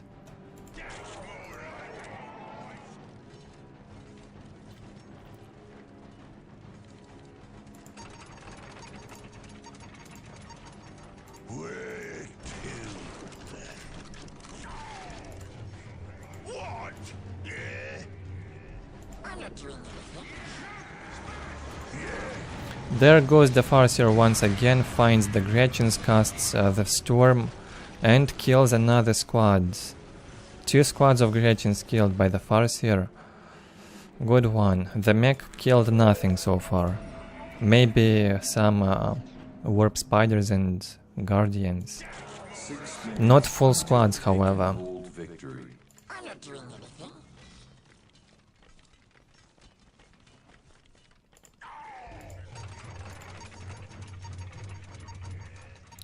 Both getting some economy up.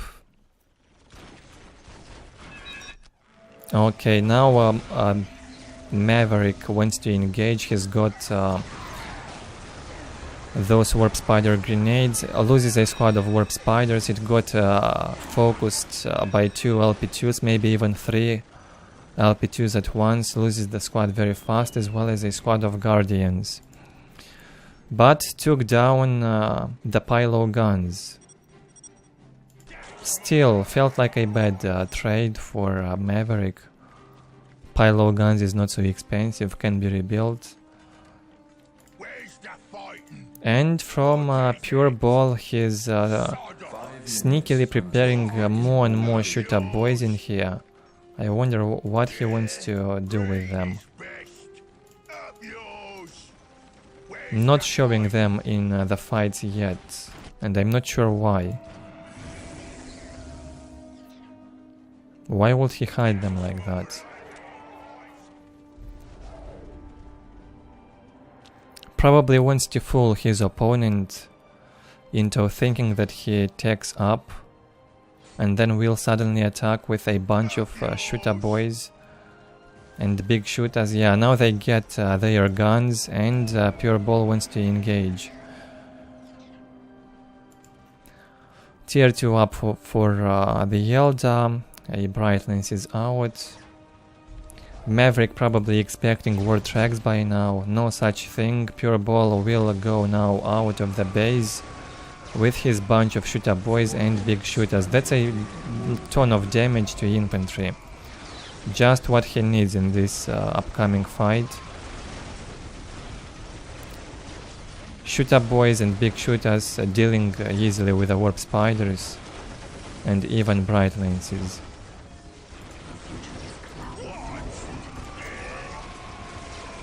Looks good now, although the mech is quite low on HP.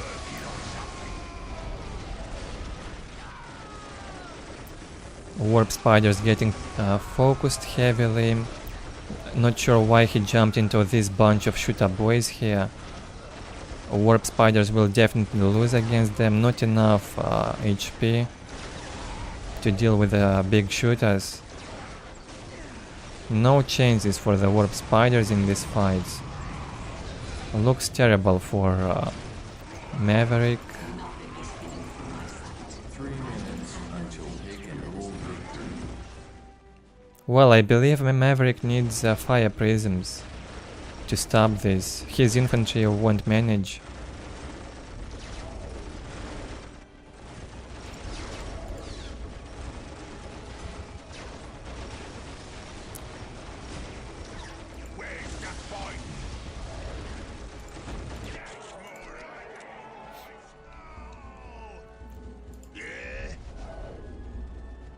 Now PuReBall should not stop, just keep pushing into that Eldar. He lost the fight badly. Keep moving. What is it? Up yours. Yeah? 5 squads of shooter boys, that's the new thing PuReBall is talking about. Well, I believe Charlie also must a bunch of infantry squads like that, but he combined more slugger boys with shooter boys, storm boys. Here we have mostly shooter boys with big guns. No tier 3 yet from Maverick. He can't really risk going for a fast support portal now. So he decided to recover his warp spiders. When the mech is not around the shooter boys, they die too quick. They need the support.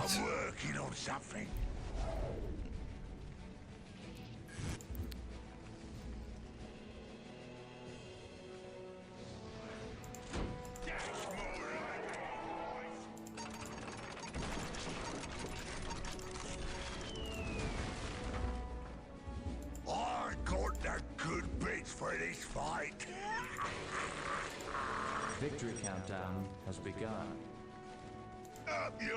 Don't bother me. Where's the fight? I'm working on something. Losing 2 squads of shooter boys in here when he tried to engage was bad. Instead of getting 2 critical locations and allowing Eldar so much time to rebuild, he had to attack immediately after he won the fight here. I think that was a mistake from PuReBall. He had to keep pushing and keep the Eldar on the edge, keep him busy. Get close to his aspect portals and kill whatever comes out of them ASAP. Was possible to do that 2-3 minutes ago, maybe not possible now.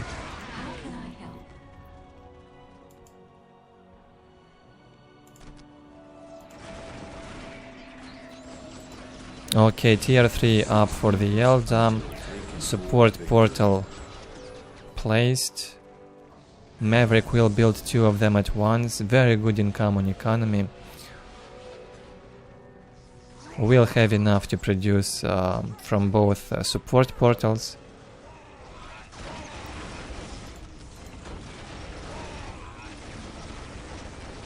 PuReBall adding the Mad Dogs as a supporting units.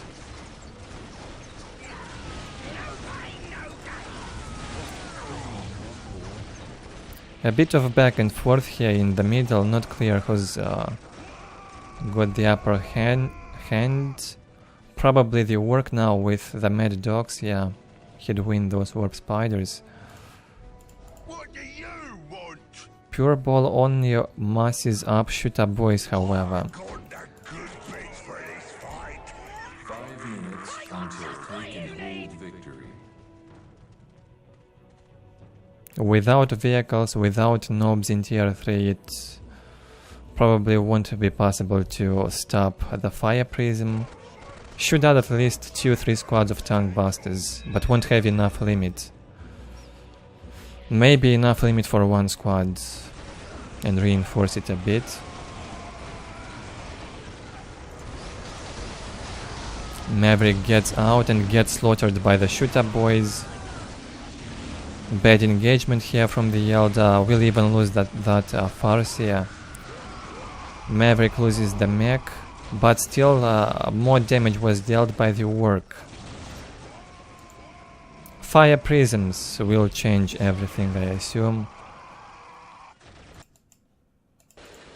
No anti-vehicle at all for PuReBall. Okay, some rocket launchers on a squad of shooter boys. No, the slugger boys have been equipped with rocket launchers. All the shooter boys have big shooters.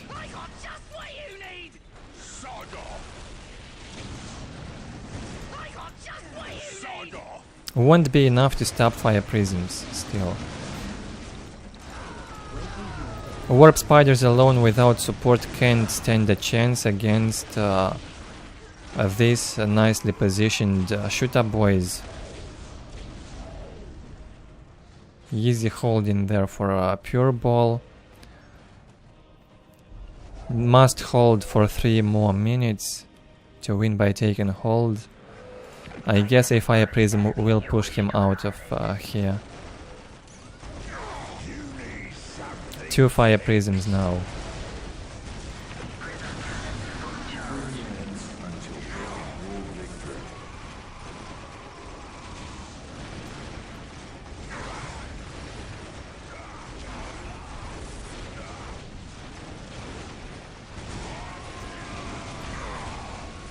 No, even 2 fire prisms were not enough. Apparently big shooters also deal a bit of damage to those fire prisms. A lot of ranged firepower from Ork here. Very well held in here by PuReBall. Fire prism jumps back on low HP to get repaired. 3 bone singers repairing it at once. Very cheaply.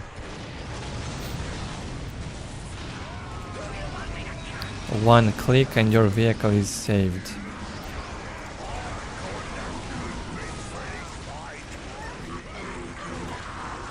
Warp spiders still losing badly against the shooter boys with big shooters. Really well done in here by PuReBall. Looks like he's gonna win by taking hold. Oh no, a squad of warp spiders went to decap the critical location on the right. And they probably will manage.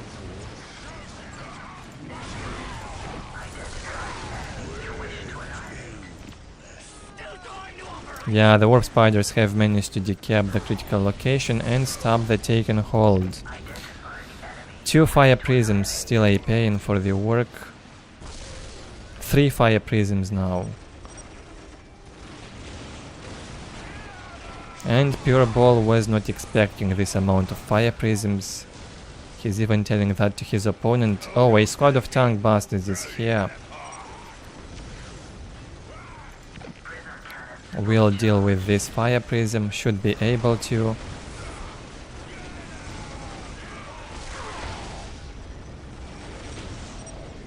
Enjoyable game, this one from PuReBall, good unit combination.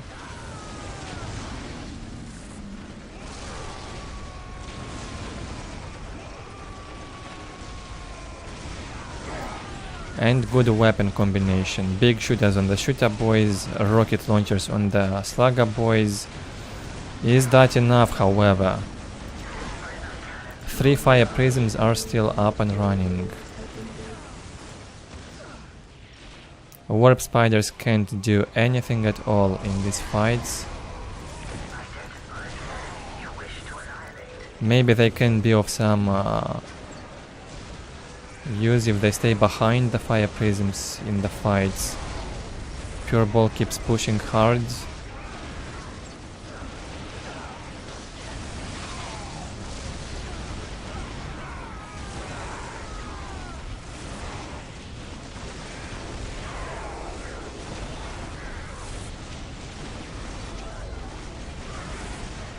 Unclear who's gonna win this still.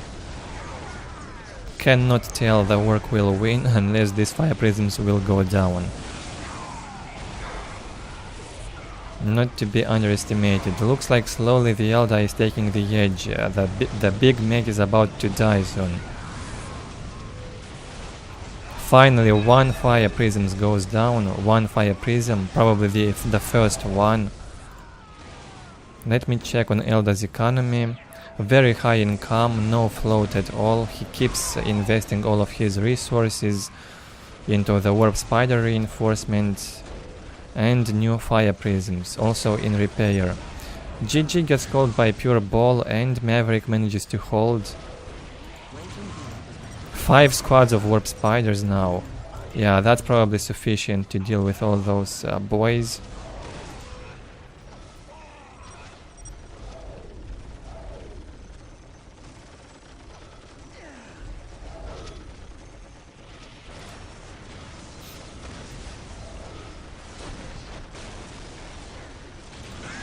Still a nice show, enjoyable to watch, definitely.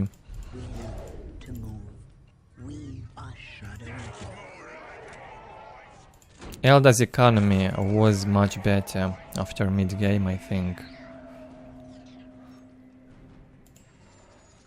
Very good macro play from Maverick.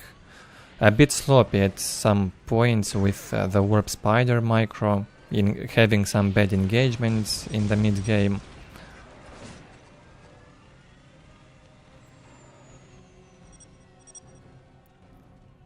Fire prisms definitely won Eldar this game, I can confirm that, at least. Warp spiders were dead meat for the shooter boys without the fire prism. Who you want me to cut? No pain, no gain. Don't bother me. I'm working on something. Not over yet. PuReBall is not gonna give up and leave like that. Even if he said GG already, he still got some hope.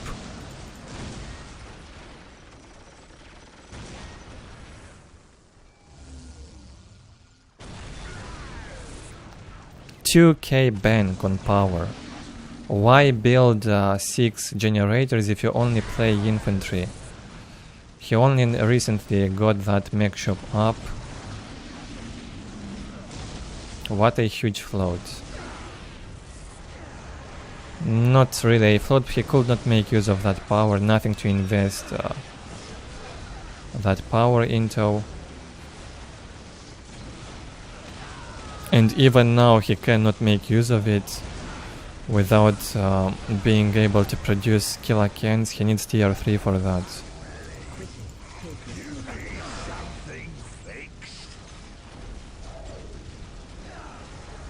All the boys having rocket launchers equipped. PuReBall wants to take down those fire prisms.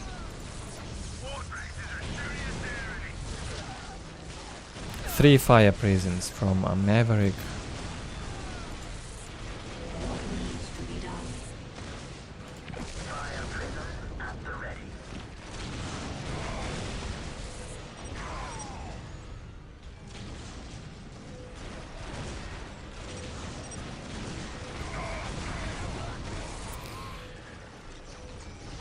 Oh god, it's annoying even to watch, to look at these disruptions. I can only imagine what PuReBall felt like when his boys were getting disrupted like that. Yeah, that's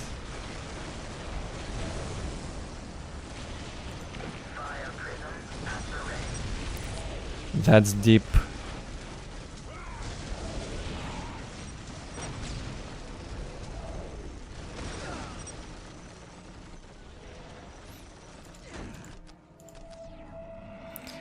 Epic float here for the Eldar. He started floating when PuReBall said GG.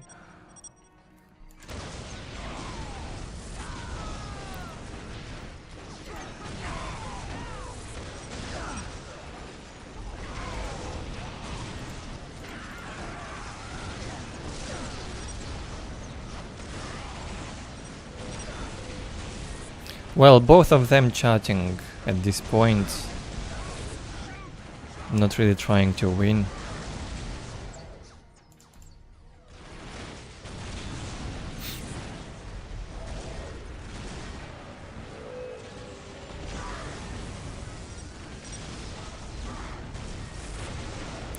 PuReBall busy. He keeps counting those rockets, probably the amount of rockets that go into a fire prism. Nice counting skills. He keeps counting them when they hit the fire prism like that. That's... oh man.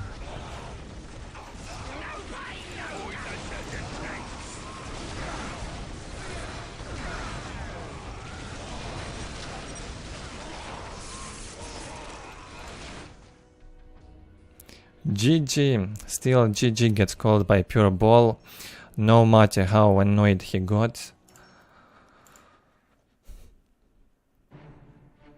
Yeah, that was a bit funny and also sad at the same time.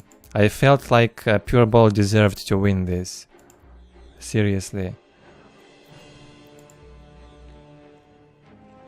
4,000 economy lead for Maverick.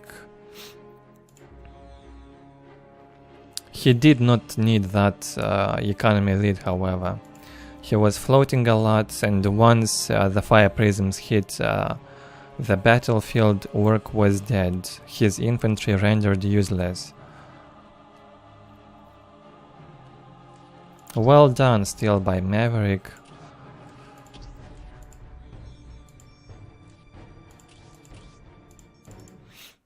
One last game, so this is the first stream on this channel that will get into 8 hours, it seems.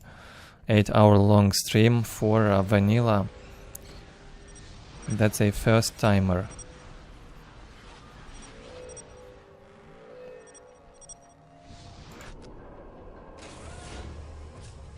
I remember years ago when I was recording videos 1 hour long, it felt like the end of the world for me, but now I am so used to it that my voice is almost not affected at all after talking for 8 hours. Or 7 hours, if we consider the break. Yeah, if you practice the voice, it's so easy, in fact. How can we help? So, in the last game, InSANE in the right. A lot of games from InSANE and PuReBall today. And Android in the left. 4 scouts from Android. Scouts here.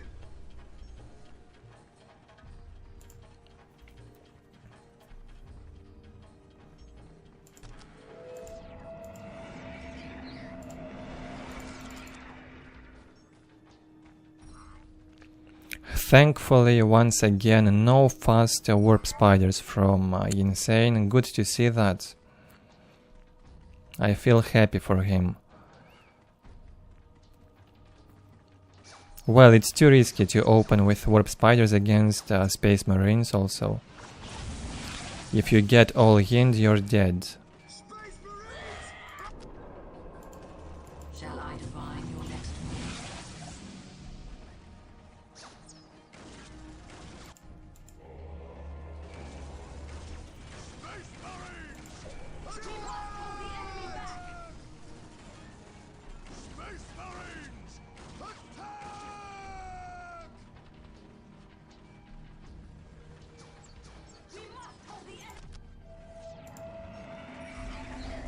Good point, Apache, regarding the rocket launchers and fire prisms. Looks like Ork infantry as anti-vehicle against 3 fire prisms is not effective at all. It may be okay if the Eldar uses 1-2 fire prisms. If it's more than 2 fire prisms, they become useless. Those boys with rockets, they never will be able to hit. And even if they do, and even if they drop the fire prism's HP, it will simply jump back and get repaired.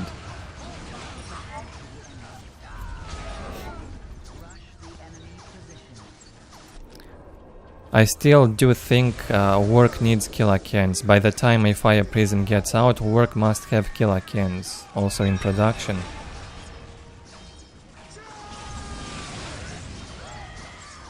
Not necessarily KRAKENs to destroy fire prism, but to tank into them and force them back, so that the boys will be able to fight properly. Otherwise they always get disrupted, and war tracks and war trucks damage is not enough to deal with the fire prisms. They even lose badly to the fire prisms. Intense fight here from Android and InSANE. InSANE loses the squad of Banshees. I was so focused on the previous game, I didn't even see what happened here. Felt like I was dreaming with eyes opened during this fight. I guess that was a squad of Banshees that got killed by the Force Commander. What needs to be done?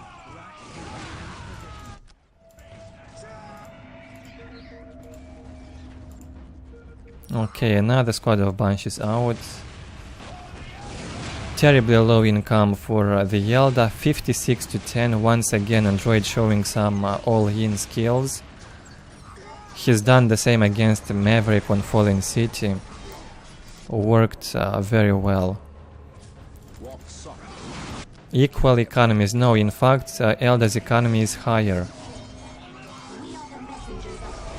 And he might manage to hold this. Squad of scouts getting killed by the Guardians. Nice reinforce on the Guardians. Bunch is getting reinforced, and the tactical marines will also die by the look of it. Oh no, they were almost fully reinforced. The biggest problem right now is this Force Commander, full HP. Will take ages to kill him.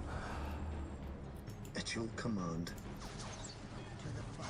And looks like the Eldar manages to hold the all-in from Space Marines and even counterattacks. That's a good one, and tier 2 even was placed during that fight on a very low income. It's very cheap, probably the cheapest tier 2 in the game. The Soul Shrine.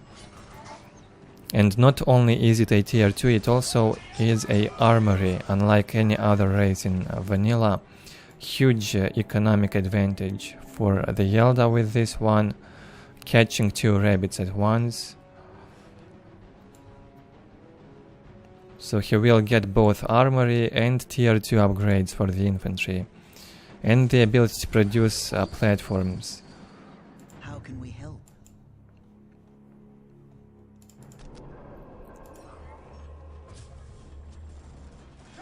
Awaiting orders. We are the Emperor's chosen. Android has no idea what Eldar is doing. He probably thinks he's sitting on terribly low income, still in tier 1. Economy got better a bit.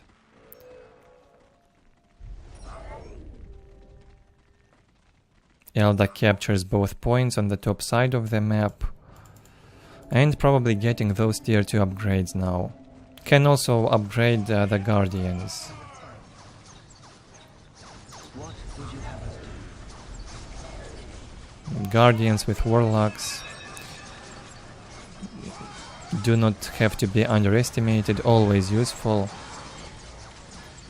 2 squads of Banshees also. Yeah, that now looks easy for the Eldar. Android just manages to hit tier 1.5.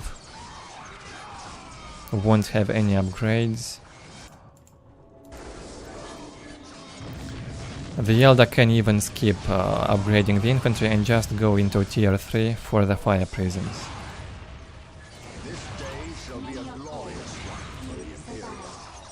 Oh yeah, that looks bad now for androids. If the Space Marine all-in fails, it's terrible. This is what happens.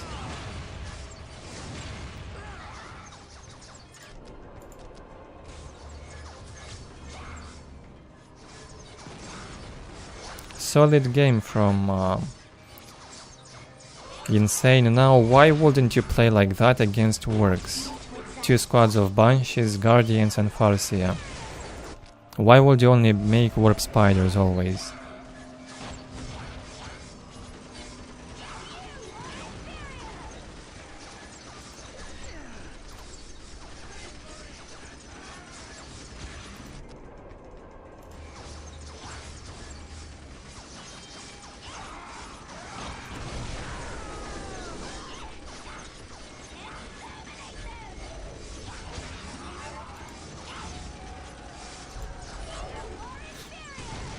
Android overextending a bit. Some hope. What's your order? Ever vigilant.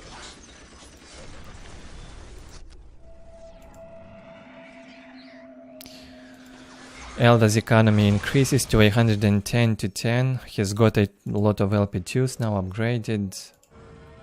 Needs more generators.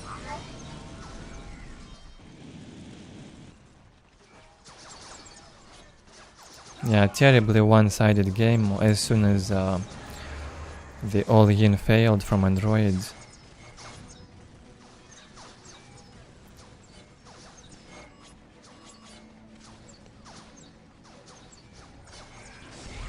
Well, that's what Maverick had to do on Fallen City against android. Here we have the answer. No need for warp spiders.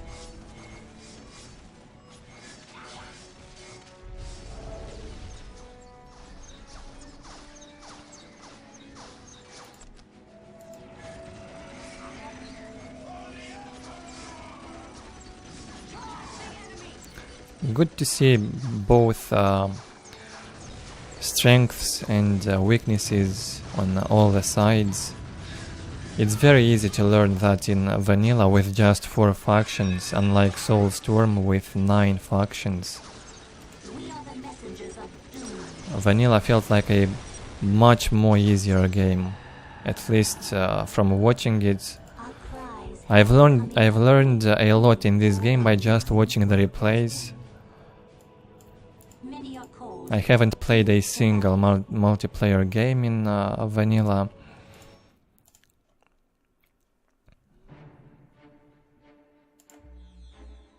And that's how the last game for the stream ends.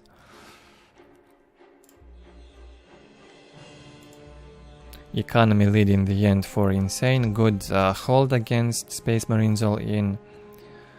InSANE has learned that by now. Well, thank you guys for joining the stream. Thank you for the likes, for the activity in chat. I might be streaming on the main channel later this week, or we'll continue with the Expert Clash series on this one. I'm not sure yet. Again, if you're new to the channel, click on that bell and subscribe to get notifications when I go live. For now, that's it. Take care and I'll see you next time.